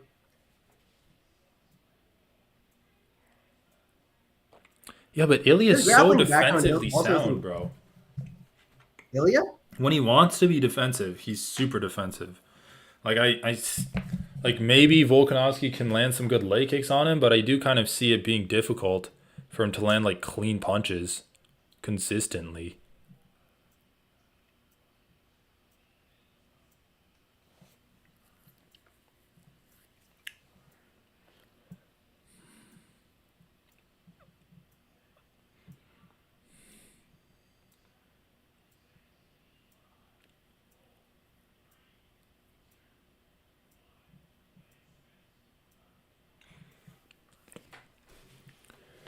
All right, Grant Dawson versus Ismagulov is on now. Is it on or is it like kind Oh of yeah, it's on? not on.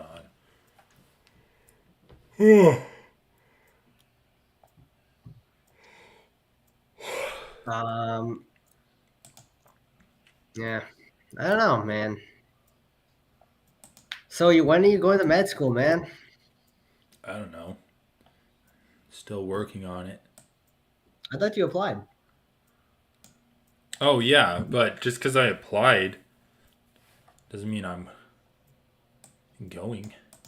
Well, if you get accepted, just Yeah, saying. but still, the acceptance process is like really long and complicated. No, like it's not like college where if you apply then and you get accepted, you know you're going the next year. Like, Oh, well, yeah, but like the acceptance process itself is complicated because they do like rounds of interviewing. oh really? Yeah, which is in the They fall. interview you? What do they interview you about? Just like your experience I and don't why you know want to any go and comedy. stuff. All right, this fight is over. Max Holloway won. Where do you apply? I'm still I'm still sending out applications. God damn, fucking not answering any questions. But yeah, no, that's fair. I mean, I don't know.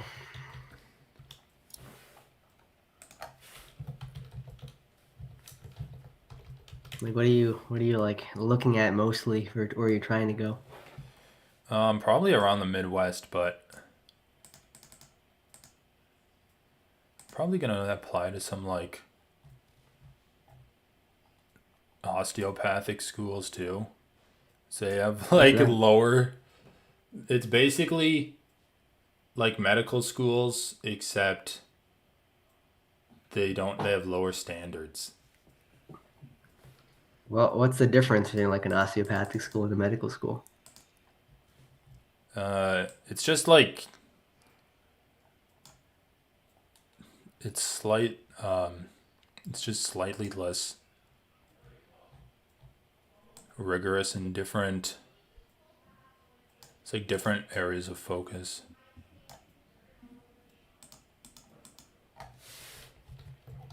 This could have been a painful conversation.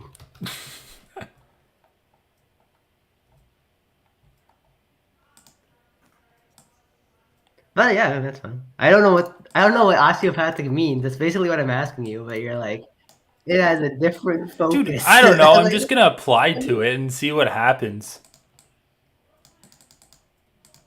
dude, besides, can't you like get into a good med school because you've like been working at a hospital and shit?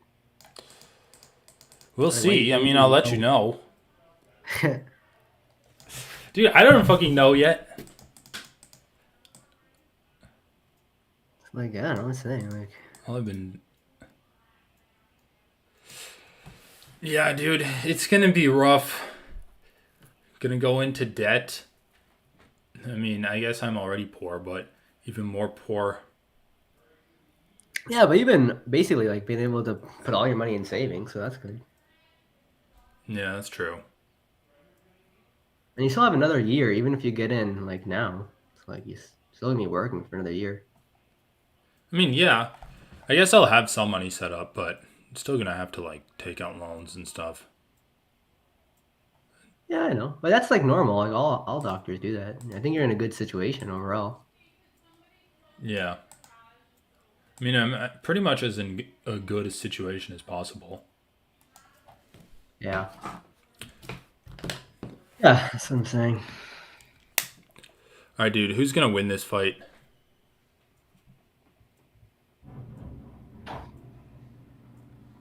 Probably Demir.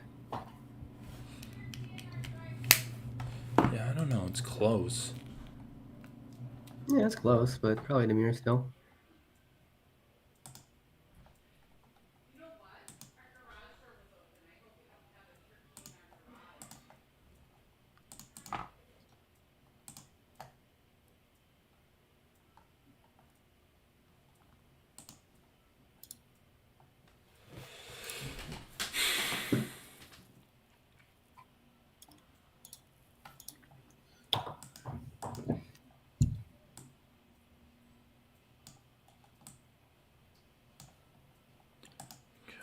Yeah, I don't know, man. What? Hard. Kind of regret going into academia. It's gonna be poor for so long. Dude, it's fine. What do you need money for? Stuff. Just buy stuff. I mean, that's true. Yeah, it's kind of regret it because it's a lot of work and like you're poor for a long time. Yeah, but there's so I don't know. I think there's like worse jobs you I could mean, be yeah. in. Also, I mean, the work's interesting. That's one thing, at least. Like, I actually Right. somewhat So at enjoy least my job. fulfilling. But, still, Dude, how still bad gonna be. is like the student loan debt relief? I don't even know how the Supreme Court blocked it. It's just. Well, the thing is, people are being a bit too doomer about it. It's possible Biden can use a different piece of legislation to do it. They just said he doesn't have the authority using the thing he used.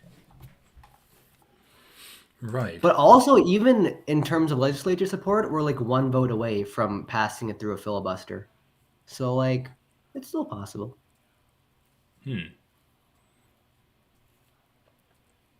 So they're saying Biden doesn't have authority to use his To do it method, like but unilaterally like using a piece of Congress could. legislation. Well, no, well, there's no question if the legislature signs off on it, it can happen. That's not a problem at all. It was just an authority thing. I mean, yeah, I don't know. Not saying it's ideal either. I mean, there were a lot of we gave like 600 billion away in PPP loans that were never paid back, all unilaterally done by the executive. So Right.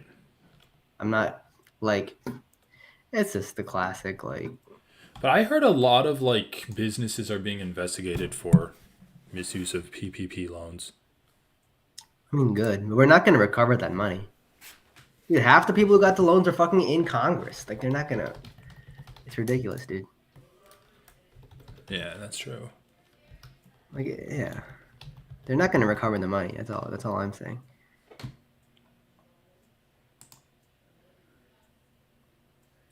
Dude, I listened to apparently that like libertarian guy that Vosh debated also went on to Dude, that guy Crystal, was such a Kyle, and moron. Friends, Yeah. and he was basically like he said straight up that wearing seatbelts is authoritarian, or that government telling its citizens to wear seatbelts is authoritarian.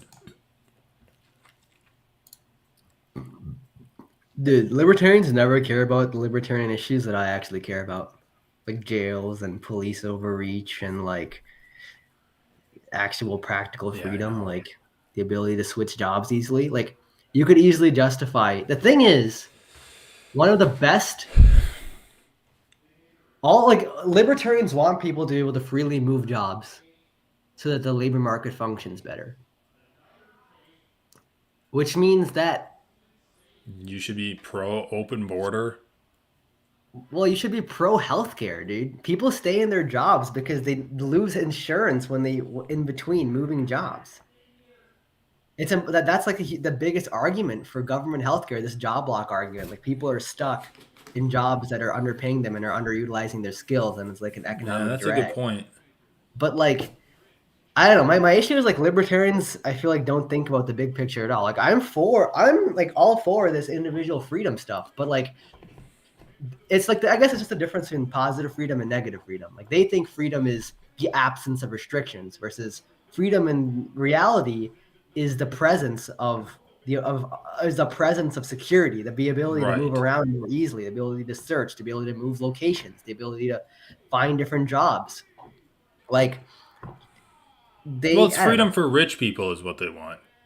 I mean, yeah, that's what I'm. It just amounts to that. That's what I'm saying. Like, it's just bullshit when libertarians talk about functioning markets and stuff like that because they don't understand like market failures 101 and the need for government Oh intervention to yeah, solve. when Vosh was talking about like the market failure, what was the context of that? Like I think he was talking about market failure for schools where the demand for teachers is high and there's not enough supply. And then he's like, that's not a market failure. It's like, okay, well then what is I a was like, market failure? what is it then? It What I thought was hilarious is I've noticed that a lot of Republican and just conservative logic is like if you take it one step further, or if you just like explore it one step further, it completely falls apart. Because the guy was like, because Kyle Kalinske brought up the example. Oh, well, in Turkey, a bunch of buildings just collapsed because all of the builders were in the pocket or like were bribing the inspectors and the people that were in charge of inspecting the buildings. And like the government that was supposed to be enforcing regulations wasn't enforcing the regulations. And as a result, like hundreds of that was people why died. I-95 collapsed, the bridge in like No, it Philly was or whatever. like Turkey buildings in Turkey. Oh, okay. And then the All right. guy's like, well, yeah, that's an example of regulations failing. It's like, no, the regulations weren't being enforced, and that's why it fell apart. And then the guy was like, you know what we need? We need corporations to band together and enforce regulations on themselves. I'm like, dude, so you're pro He regulation. You're wants just corporations to collude yes. and then enforce themselves. I'm like, What you're are they pro talking about? regulation then. You're just first of all, that's not That's the what most would happen. anti-competitive thing I've ever heard. I know. I'm like, Plus, like, that means you're pro-regulation. You're admitting it's a good thing. You just think that, like, the government I don't shouldn't be know. doing it. Libertarians always just like fucking stick their head up their ass in order to justify some bullshit. Like, fucking hell. Dude, and then Tim Pool, like, was talking with Emma Vigeland from the Majority Report. You remember that conversation? Like, I don't know if you've seen any clips from that, but, like, I saw a clip that was like they were debating each other or something. I don't know. yeah, like, Tim Pool was kind of getting triggered. But anyway, there was one funny part that made me realize, like, how stupid he is. Because he's like, because she mentioned something about vaccines or something, and it's like the doctors said that vaccines worked, or I don't know what it was, what they were talking about, but he basically, like, his retort was, oh well, the doctors also said that drinking mercury was beneficial for your health at one point. Do we still drink mercury? And I'm like, dude, you cannot Wait, is this in response? simultaneously. Wait, what is in response to the vaccine stuff or what?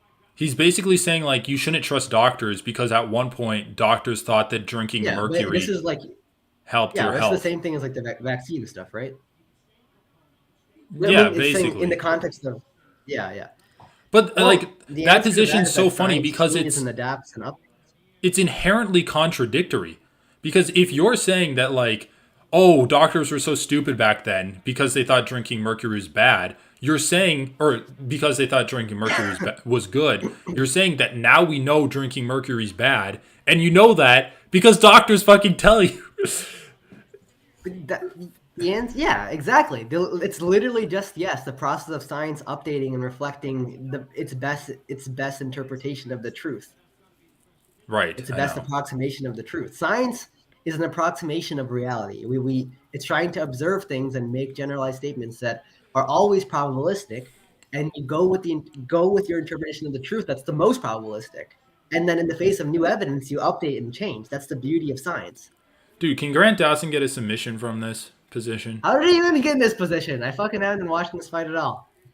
He got a takedown and then he just flattened Demir out. Let's But yeah, see. you're right. You're I mean, right. he can Like, survive.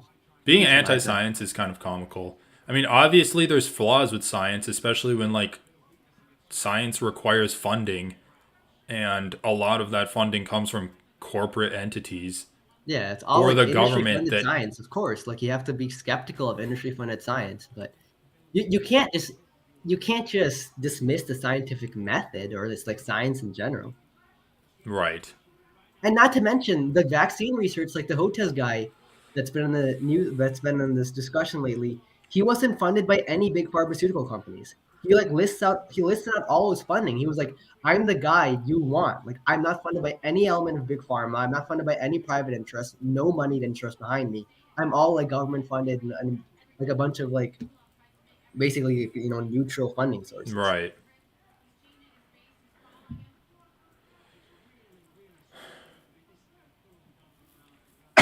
Dude, and RFK Jr. is like the second leading Democratic candidate right now in the polls. It's just, I mean, notice how he's only celebrated and funded and pushed by Republicans. It's I just because know. he's gonna try to split the Democratic Party. Well, dude, he's straight up insane. Like, He's insane, dude. he He's thinks that completely cell phones insane. cause cancer and vaccines cause autism.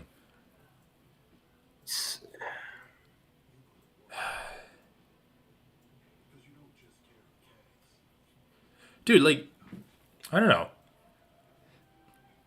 It's kind of scary when you think about it that, like, there's a significant portion of the American population, especially, and like the world population, that are just living in a completely different universe. Dude, yeah, they're living in yeah. It's like that's the only way to describe it. It's completely like we're not living in reality land right now. We're in fantasy land. Yeah. And like those people actually have like a hold on the Republican Party's testicles too. I know. Yeah, man, I don't know what to say. It's just It's interesting. that situation. Anyway, pretty good grappling from Grant Dawson. I mean, you know, Demir did what he needed to do to not get finished, but not a fight winning performance from Demir. He just looks undersized. Yeah, it looks a bit smaller for sure. Let's see. I mean, he just got put in a bad position and he stayed there for the whole round. We'll see what Yeah. happens when they reset. But like it's kind of easy for him to get in that position. I do love Demir's jabs. His jabs are sweet. Dude, you saw Soryukian's last fight, right? Against that Yeah. unranked guy. Yep. What is his upside, do you think? What was sorry, Yukian's upside? Bro, he Yeah. didn't have any upside. Just general development. But at this point, No, like the thing is he's on a huge win streak too. It's just or like not no one his wants to take. upside, but like what do you how far do you think he can go in the division? Like obviously he'd need to I mean, improve, but the only thing I'll say is he needs to go back to his grappling a little bit. Like he I feel like his grappling has gotten a bit worse and that might hold him back. I know, yeah, I kind of got the Um same impression. What the fuck is this position? who's This that is one? like something out of gay porn. I thought Demir's wrestling defense would Imagov's be legs are stronger. collected. Like he can't generate any leg drive. I thought Demir's wrestling defense would be stronger against Grant Dawson because like he Yeah, me looked good too. against like he got out grappled by Armand, but like he looked good. He's got to just like break Dawson's grip. Demir's got like a over under on or like I don't know what you'd call that a dinky strap grip. Great back take. Wow, that was actually really impressive. Yeah.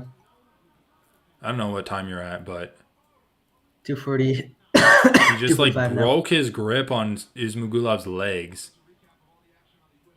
Damn, this grappling's been super one-sided. I thought Demir was gonna be better. Yeah, I know. It's A lot of results have devastating. been surprising me today. I know, dude. A ton of underdogs have won.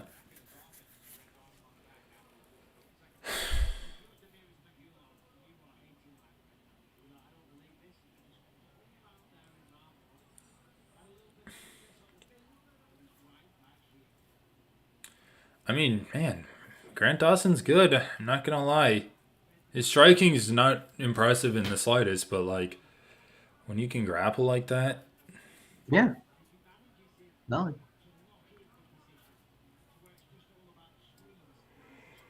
I mean, Demir's gonna need to get a finish. So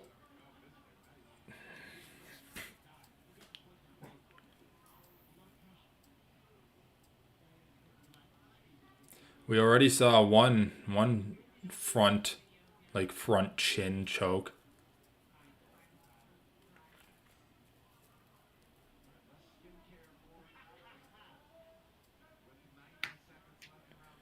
Defending the body triangle.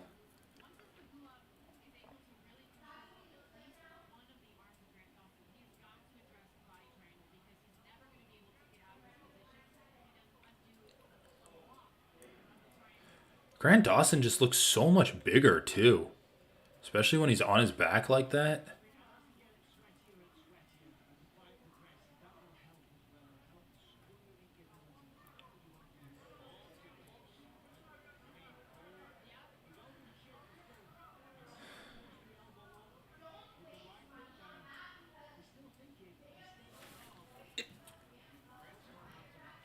Dude, if you're on the back and you're not getting the submission,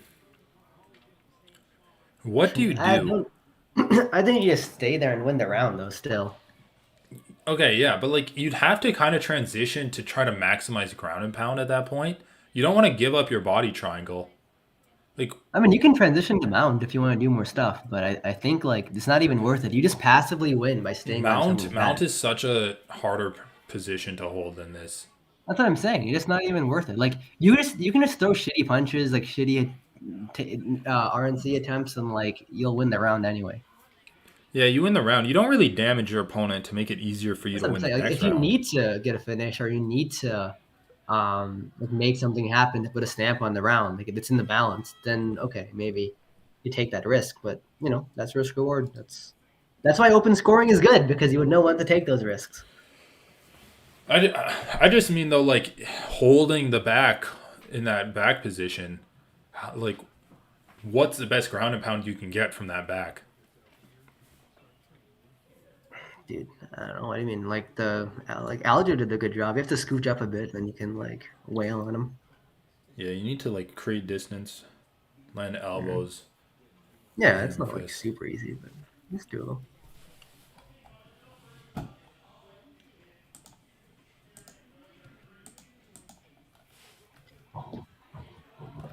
I gotta go to the bathroom after this. I know.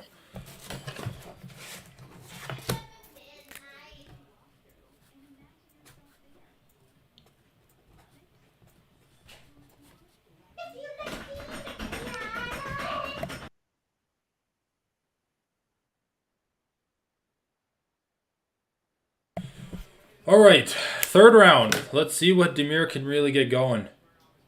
I mean, I don't know. I feel like it's hard for Demir to win when he's not kind of going downhill already. Like if he's down 2 rounds, what is he gonna really do?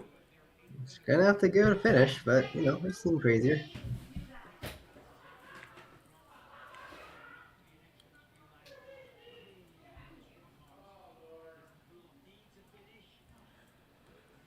Dude, his Ah, takedown defense has not been dude, good. holy shit! Right into back control. All right, 2017 fight's over. Dawson. Oh, I don't know, dude. I don't think any of those rounds were a 10-8. What would have been a 10-8? No, I never said it. What do you mean 10-8? No, I'm sorry. It's like the tweets. There were 3 tweets in a row that said Oh, 2017 I Dawson. mean, it depends on your view. The if you think like one-sidedness makes a 10-8, I wouldn't even say it was that one-sided. I mean, it was pretty one. he had like What? one Nope. semi-tight submission attempt that wasn't really ever on. He didn't land ground and pound from this back position. Look at this dude. He's like crucifying him. What the fuck? This He's is got him in a full soft. Nelson. That's just embarrassing. Like All it's right, let's not even go. a fight-ending hold. I know. I just like set All up right, the dude, this game fight's and over. leave. Like let's just go now. I know the fight's over. That's what I said. All I'm just right, saying, man. It's I'm gonna use the bathroom too. I'll be right back.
Duncan? Yeah, looks like it. Dawson, bro.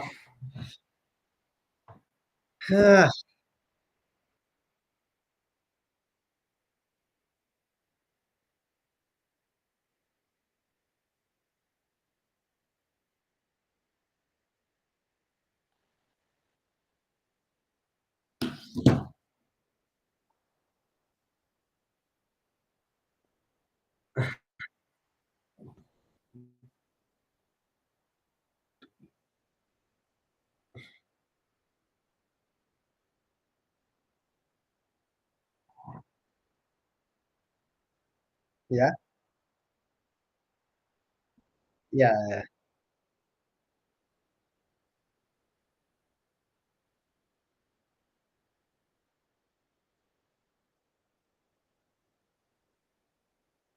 Get confused in a good way, but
yeah,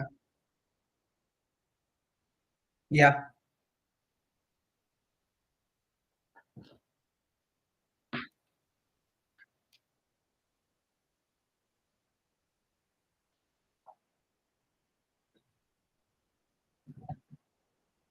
Oh my god. Okay,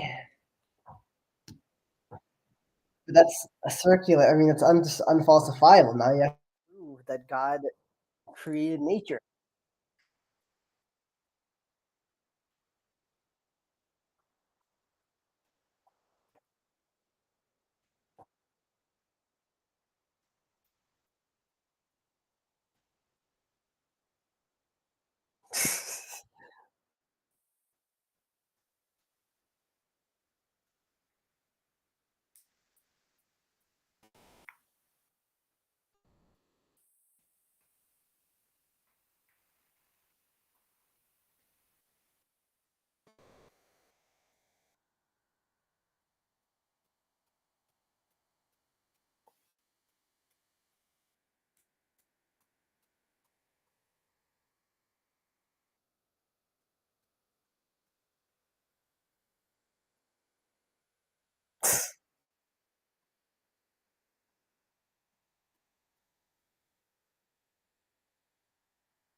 What?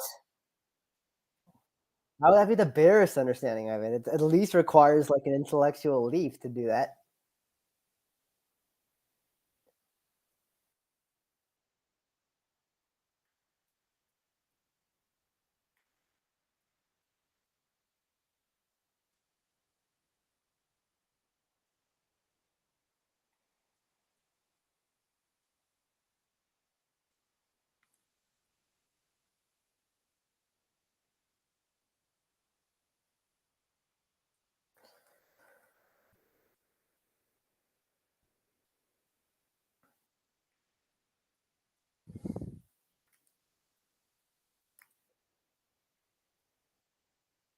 Wait, why did he say it was irrational? I didn't even understand it. Or why did he say it wait, I don't understand what was I guess I don't understand his logic at all.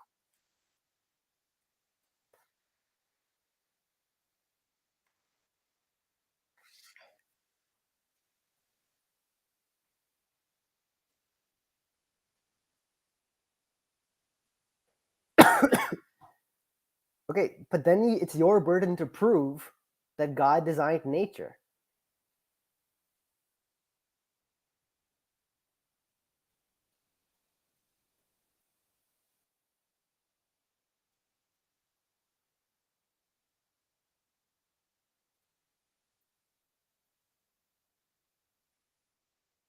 That's what a fundamentalist is. You think it's so fundamental that all of us have to follow the same thing.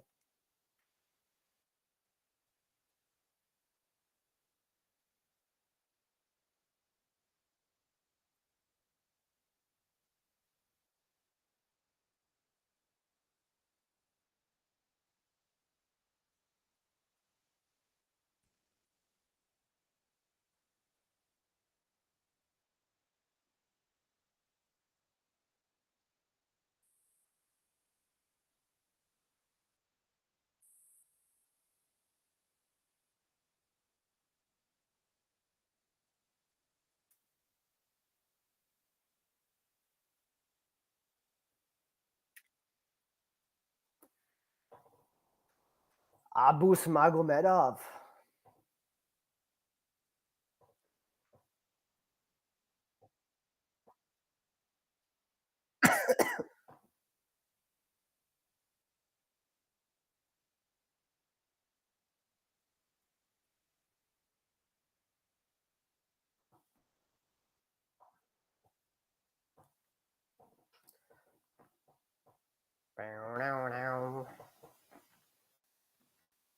His walkout song was pretty good.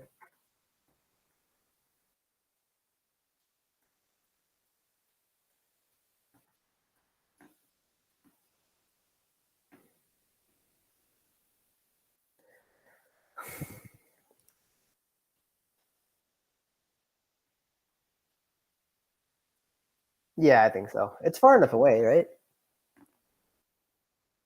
Yeah, we'll get a replacement.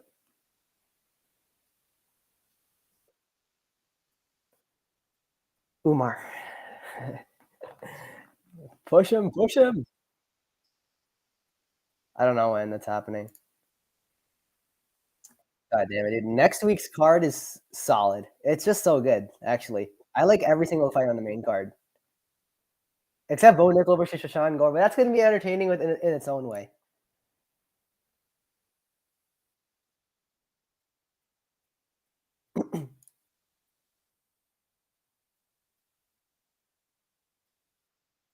Yeah, yeah. I mean, most people watch the main card. I get it. I get why they did it, but whatever.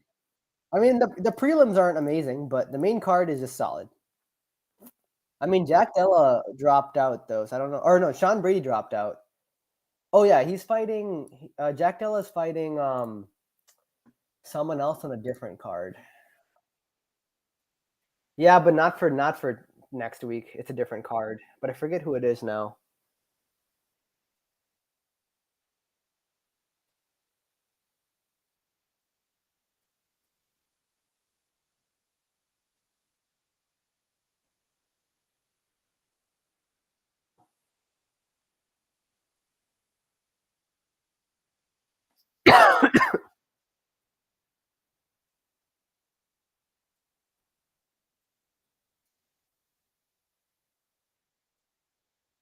Dominic, but dude, Cheeto just beat Dominic Cruz like pretty recently. It was pretty fun while it lasted. I mean, I'm not opposed to it. Oh fuck. Yeah. I mean, I don't know what Dominic. What about what Marab does? Marab's can do it. I mean, he could. Oh yeah, that's bullshit though. It was an injury for purposes of not fighting Umar. Let's be real.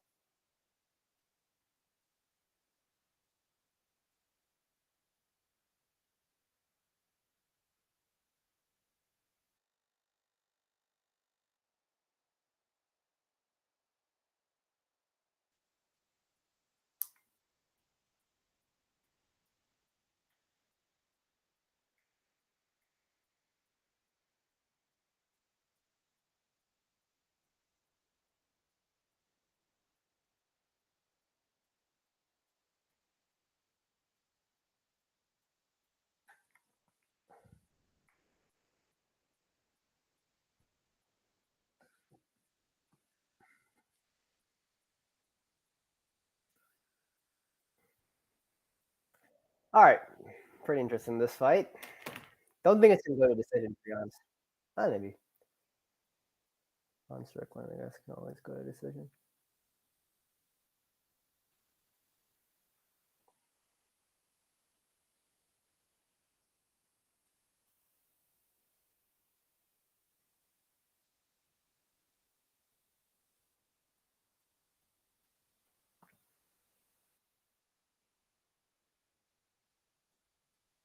What's the last what I watched?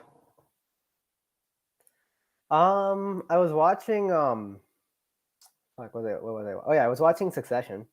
That ended, but I watched it. No, it was really good. Succession was really good. I'm actually kind of thinking about rewatching it.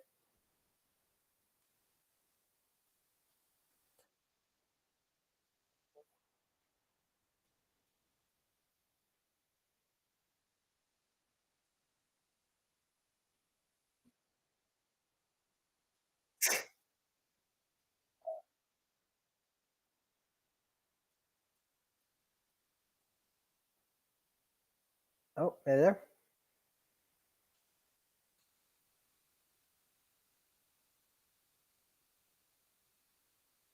Oh, there you are. Cut off for a bit. Sopranos add a new character every season. Yeah.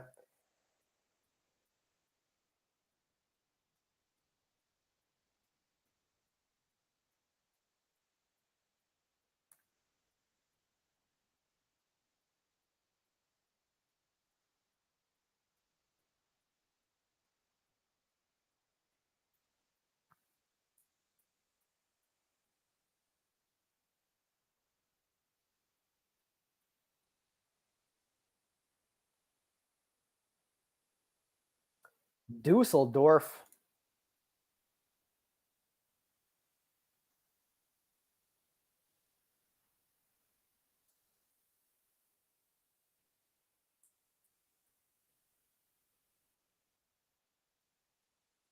Oh, I see what's happening. You're not coming through my headphones. One sec. Fix.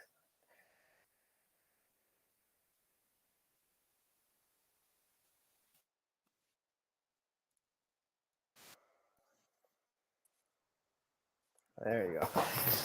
Ah, fuck! I missed it.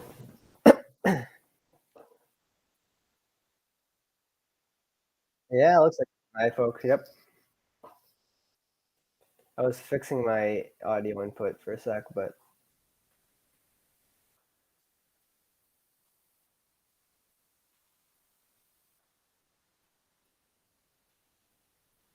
no, no, still no.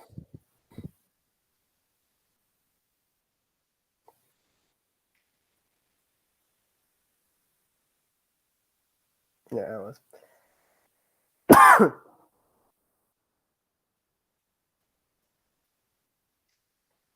All right, Abba's starting off the fight right. It's a good start. Devastating.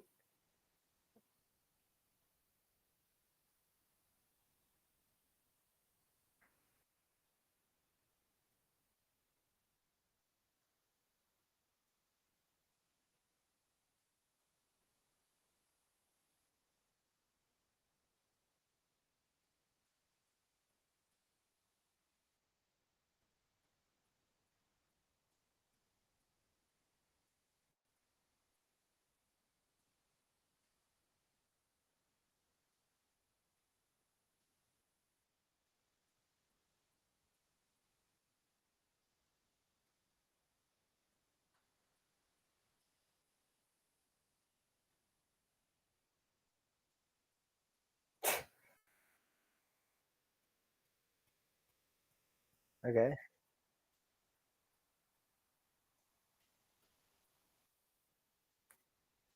It sounds like there's a lot of filler then. It sounds like they're having to fill up time using recaps and shit, which is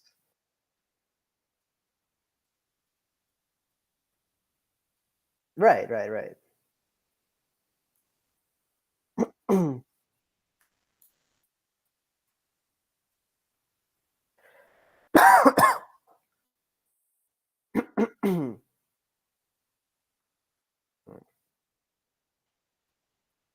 Well, I feel like you could delve into the coach, like the strategy that the coaches are imparting to their athletes, if that's even happening,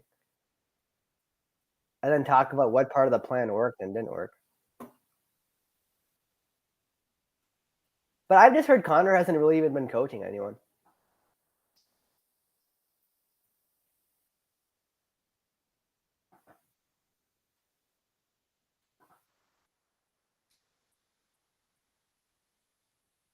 I've heard that Connor isn't even really coaching though. I've heard he just kind of like doesn't do shit. Yeah, I feel like there's got to be a way of making it exciting.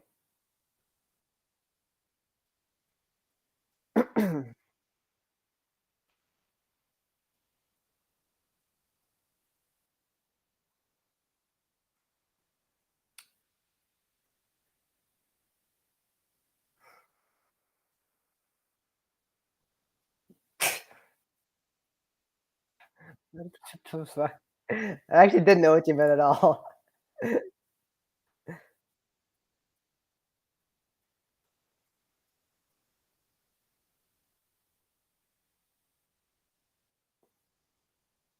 Like a rapist.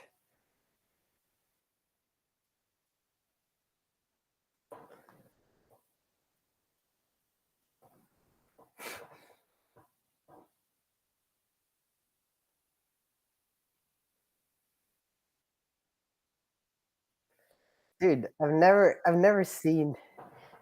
I know he was talking so much shit too in the pre-fight.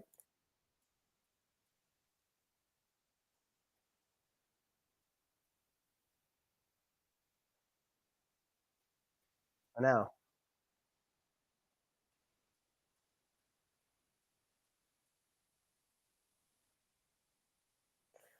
Yeah, it's true.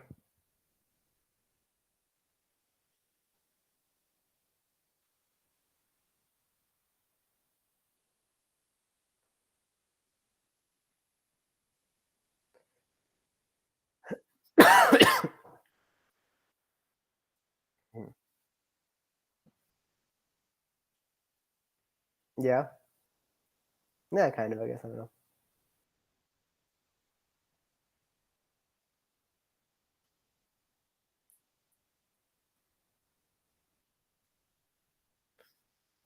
Yeah. Yeah, it's I don't know.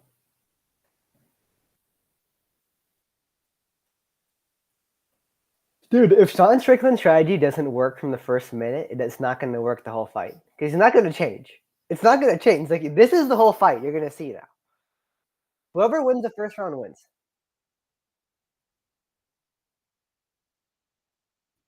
Yeah, that's fair. So something has to change, basically. Like, Sean Strickland's not going to change. That's all I'm with.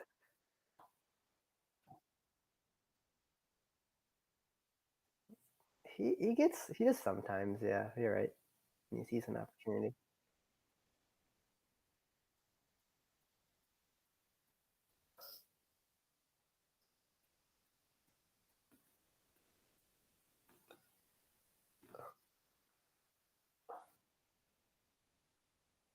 I know.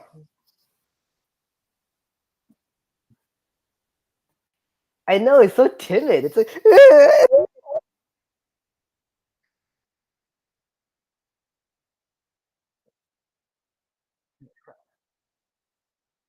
took the Strictly boy down.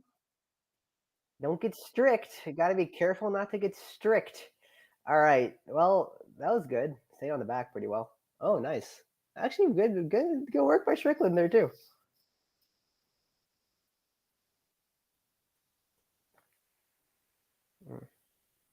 Dude, okay. Honestly, Magomedov's kind of pissing me off though. I feel like every time he kicks, he like almost trips over him his back leg or whatever. He like throws. I feel like he's like the leaning tower of Pisa. Like he's gonna tip over any minute when he once he goes on one leg. I feel like he's barely standing up straight on two legs. One leg is gonna topple over.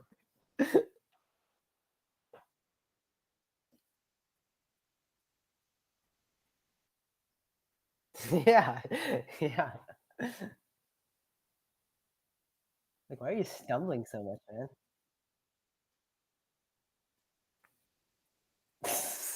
Calm down and spam.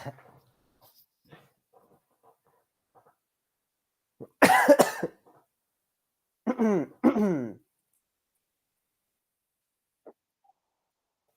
think so. Maybe.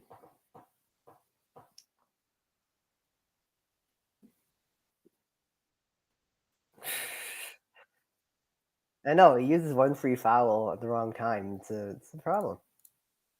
You got to be smart about that.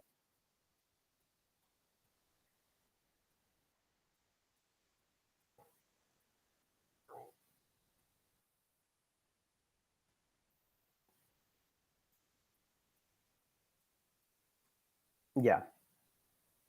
The only question is, do you get one of each foul or one foul total? That really depends on the ref. That depends on the ref. Some refs will crack down. Oh, okay. Fair enough.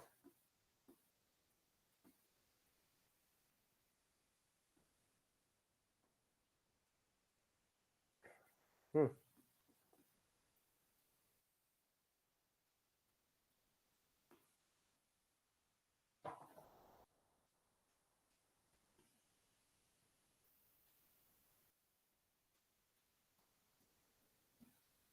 You have a theory?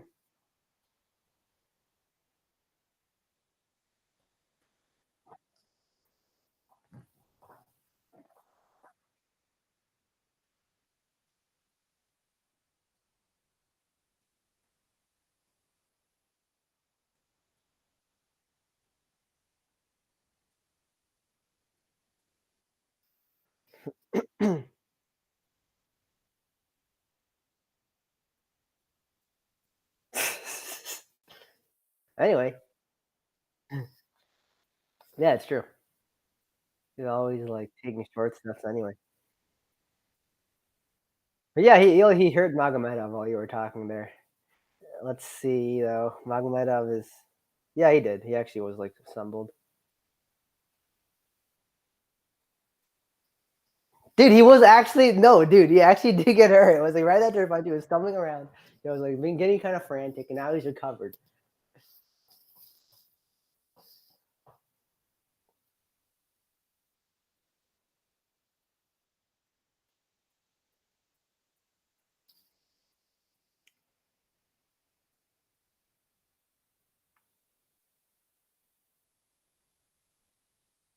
Damn. All right. Strickland landed a good combo there.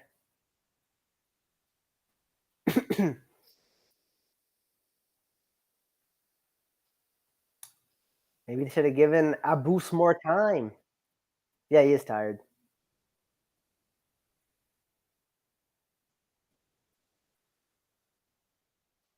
I mean, he's throwing back to try to get some space, but like Sean just isn't giving him anything.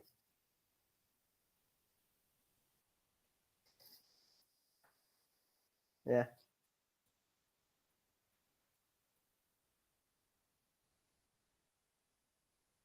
a little bit. Oh, I got hurt there. Yeah.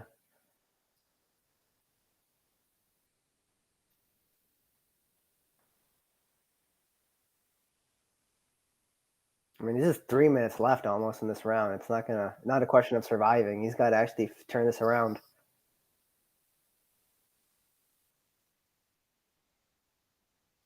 Yeah, yeah.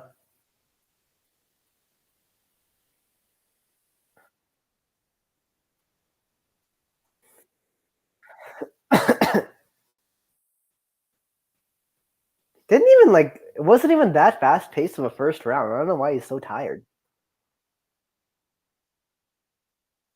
Hmm.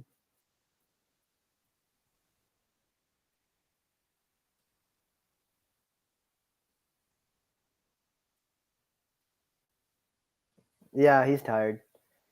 Strickland's conditioning's been great. Looks just the same. I told you, man. Strickland, you'll get the same thing every round. It's like it's kind of beautiful in a way.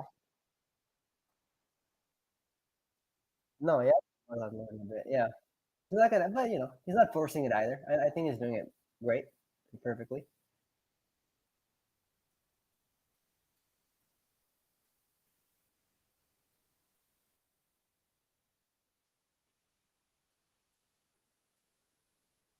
Yeah, exactly.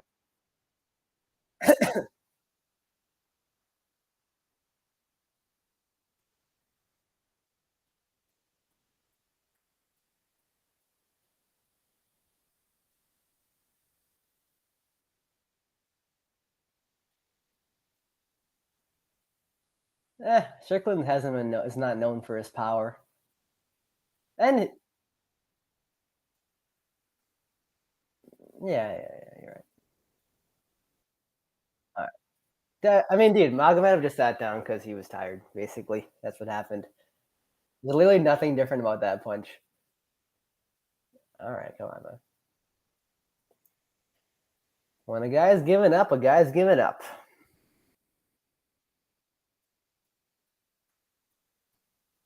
I just feel like it wasn't even that much grappling. I'm kind of disappointed in his conditioning.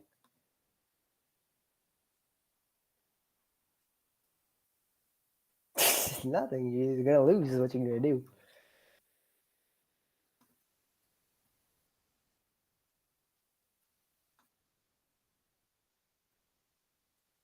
Yeah. I think that's true. The USA chance.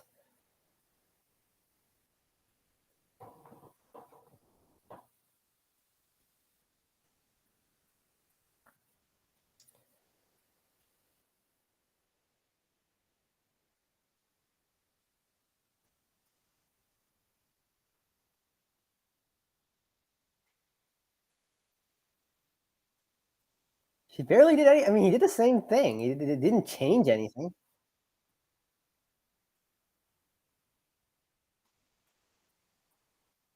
I know. He like increases pace a little bit. Yeah. Oh, whatever. Do you want to listen? I guess I'll listen to his post fight interview because like he might say something interesting.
That was a good line.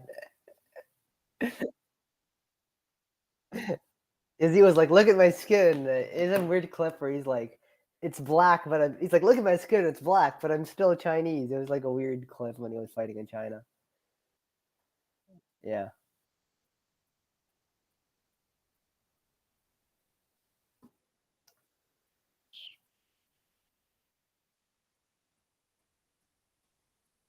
Is it next week? Really? Um, what's the pay-per-view? Yeah, you're right. Yeah, it is next week.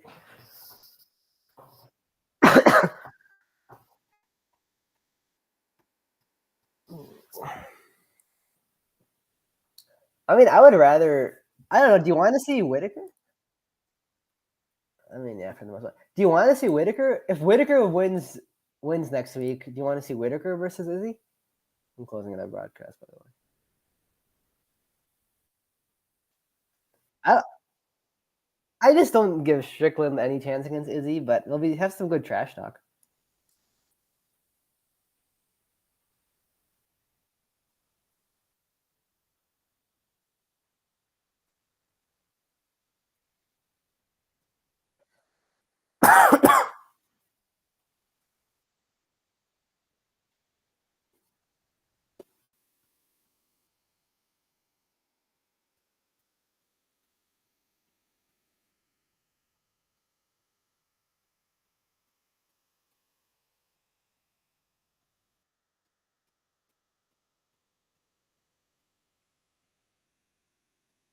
Yeah.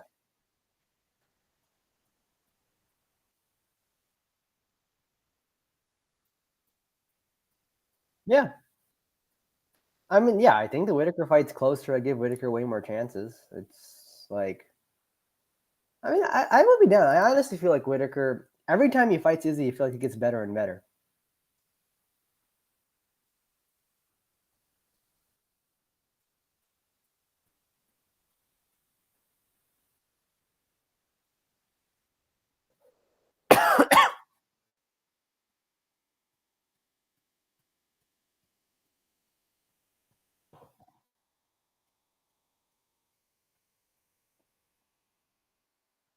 Pretty good day. It's been a while since I watched the whole UFC, so that was pretty fun. But man, it does take a bit. It does take a bit to get through. Yeah, I know.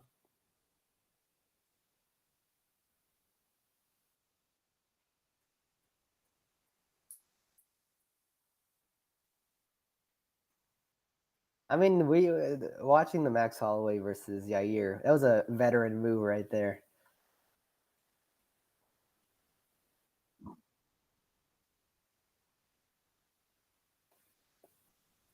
I mean, that's the thing. Everyone wants it to be true. Everyone wants it to be true, so then they like believe it to be true. But um,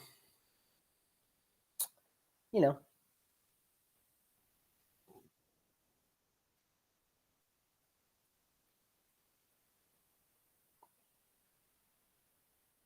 yeah, I don't know, Adelia, man.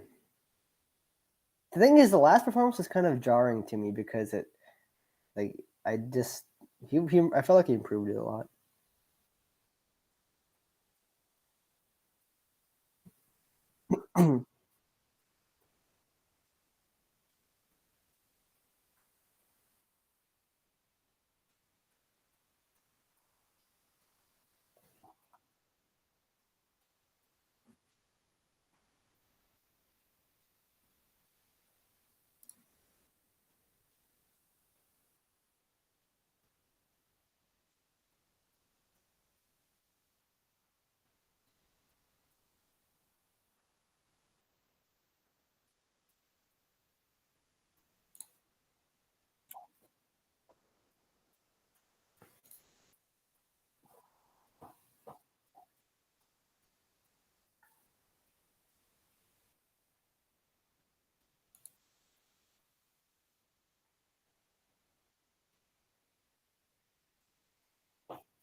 Yeah, Demir's was the most surprising to me.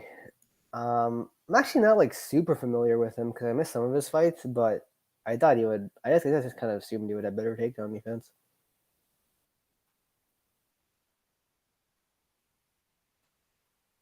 Yeah, but I truly think that fight was just because like literally the very first strike things went way south for Bonfim.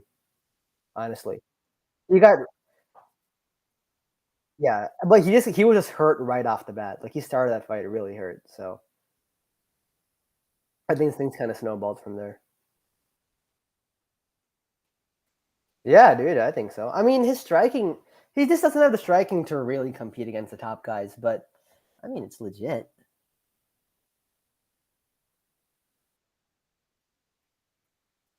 Cuts, yeah, I would say so, honestly. I can't think of a single welterweight he would beat. Like, I mean, unless you want to put him in like the contender series tier of fighter, but he's too well known and gets paid too much. I'm assuming to be considered for that.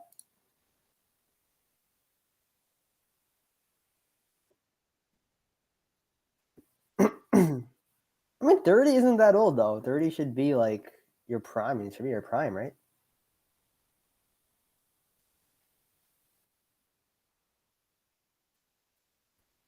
I think so. I mean, 20 fight win streak, undefeated, and he looked. We just didn't see that much, but he looked good.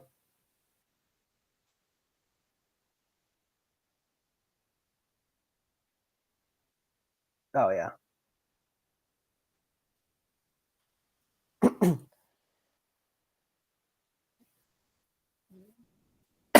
Ian Gary gets wrecked. Yeah,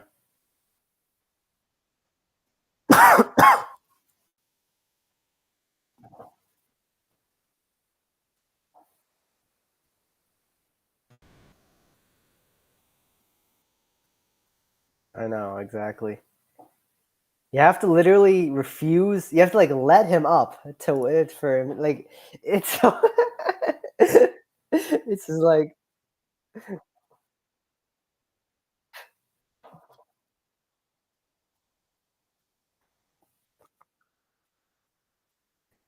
I know. It was like I'm not gonna take you down. Oh, I accidentally took you down. I'm gonna let you back up. It was insane.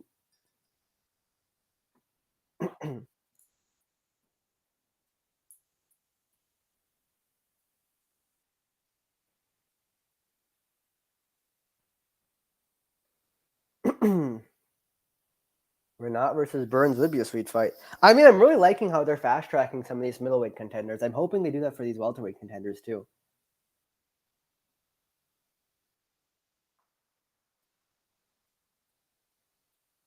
It's true, but they fast tracked Pereira. That worked out. It's not always going to work out. It's not always going to work out. It's a risk. But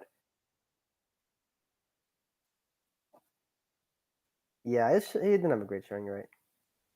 I mean, the first round was fine at least.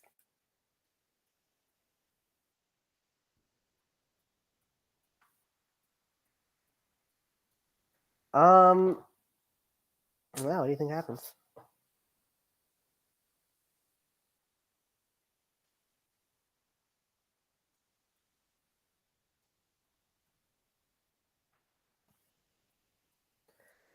Sanhagen is so good. Fuck, I don't know, man. I really don't know about that fight. But Umar is also really fucking good. He's so well rounded, dude. He's so well. We've put on.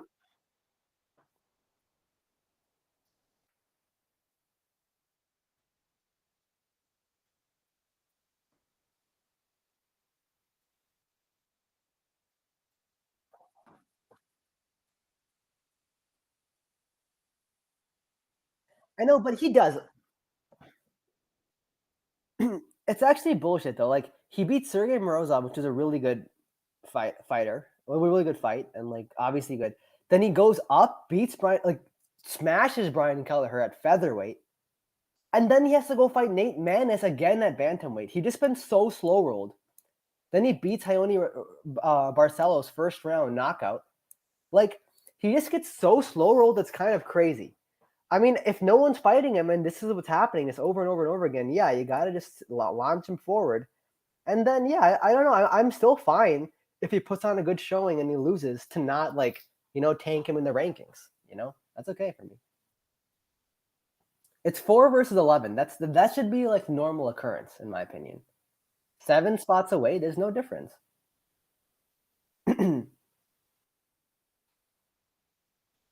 Yeah,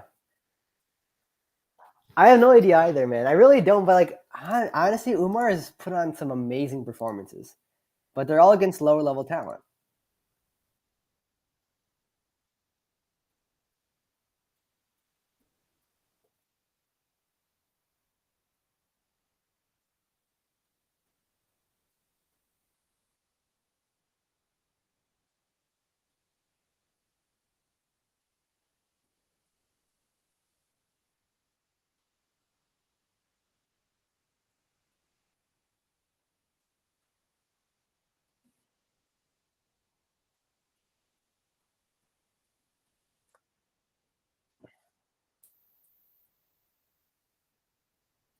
Yeah, that's fair.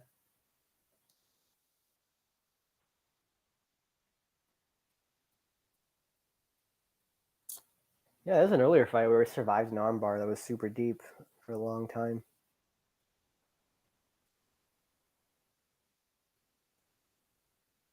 Yeah. Yeah.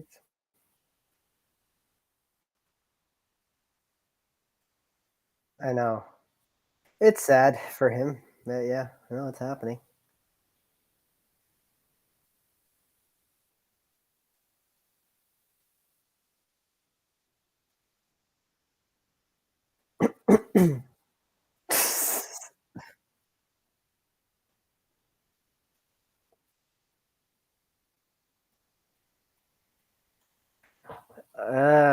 Yeah, that was funny.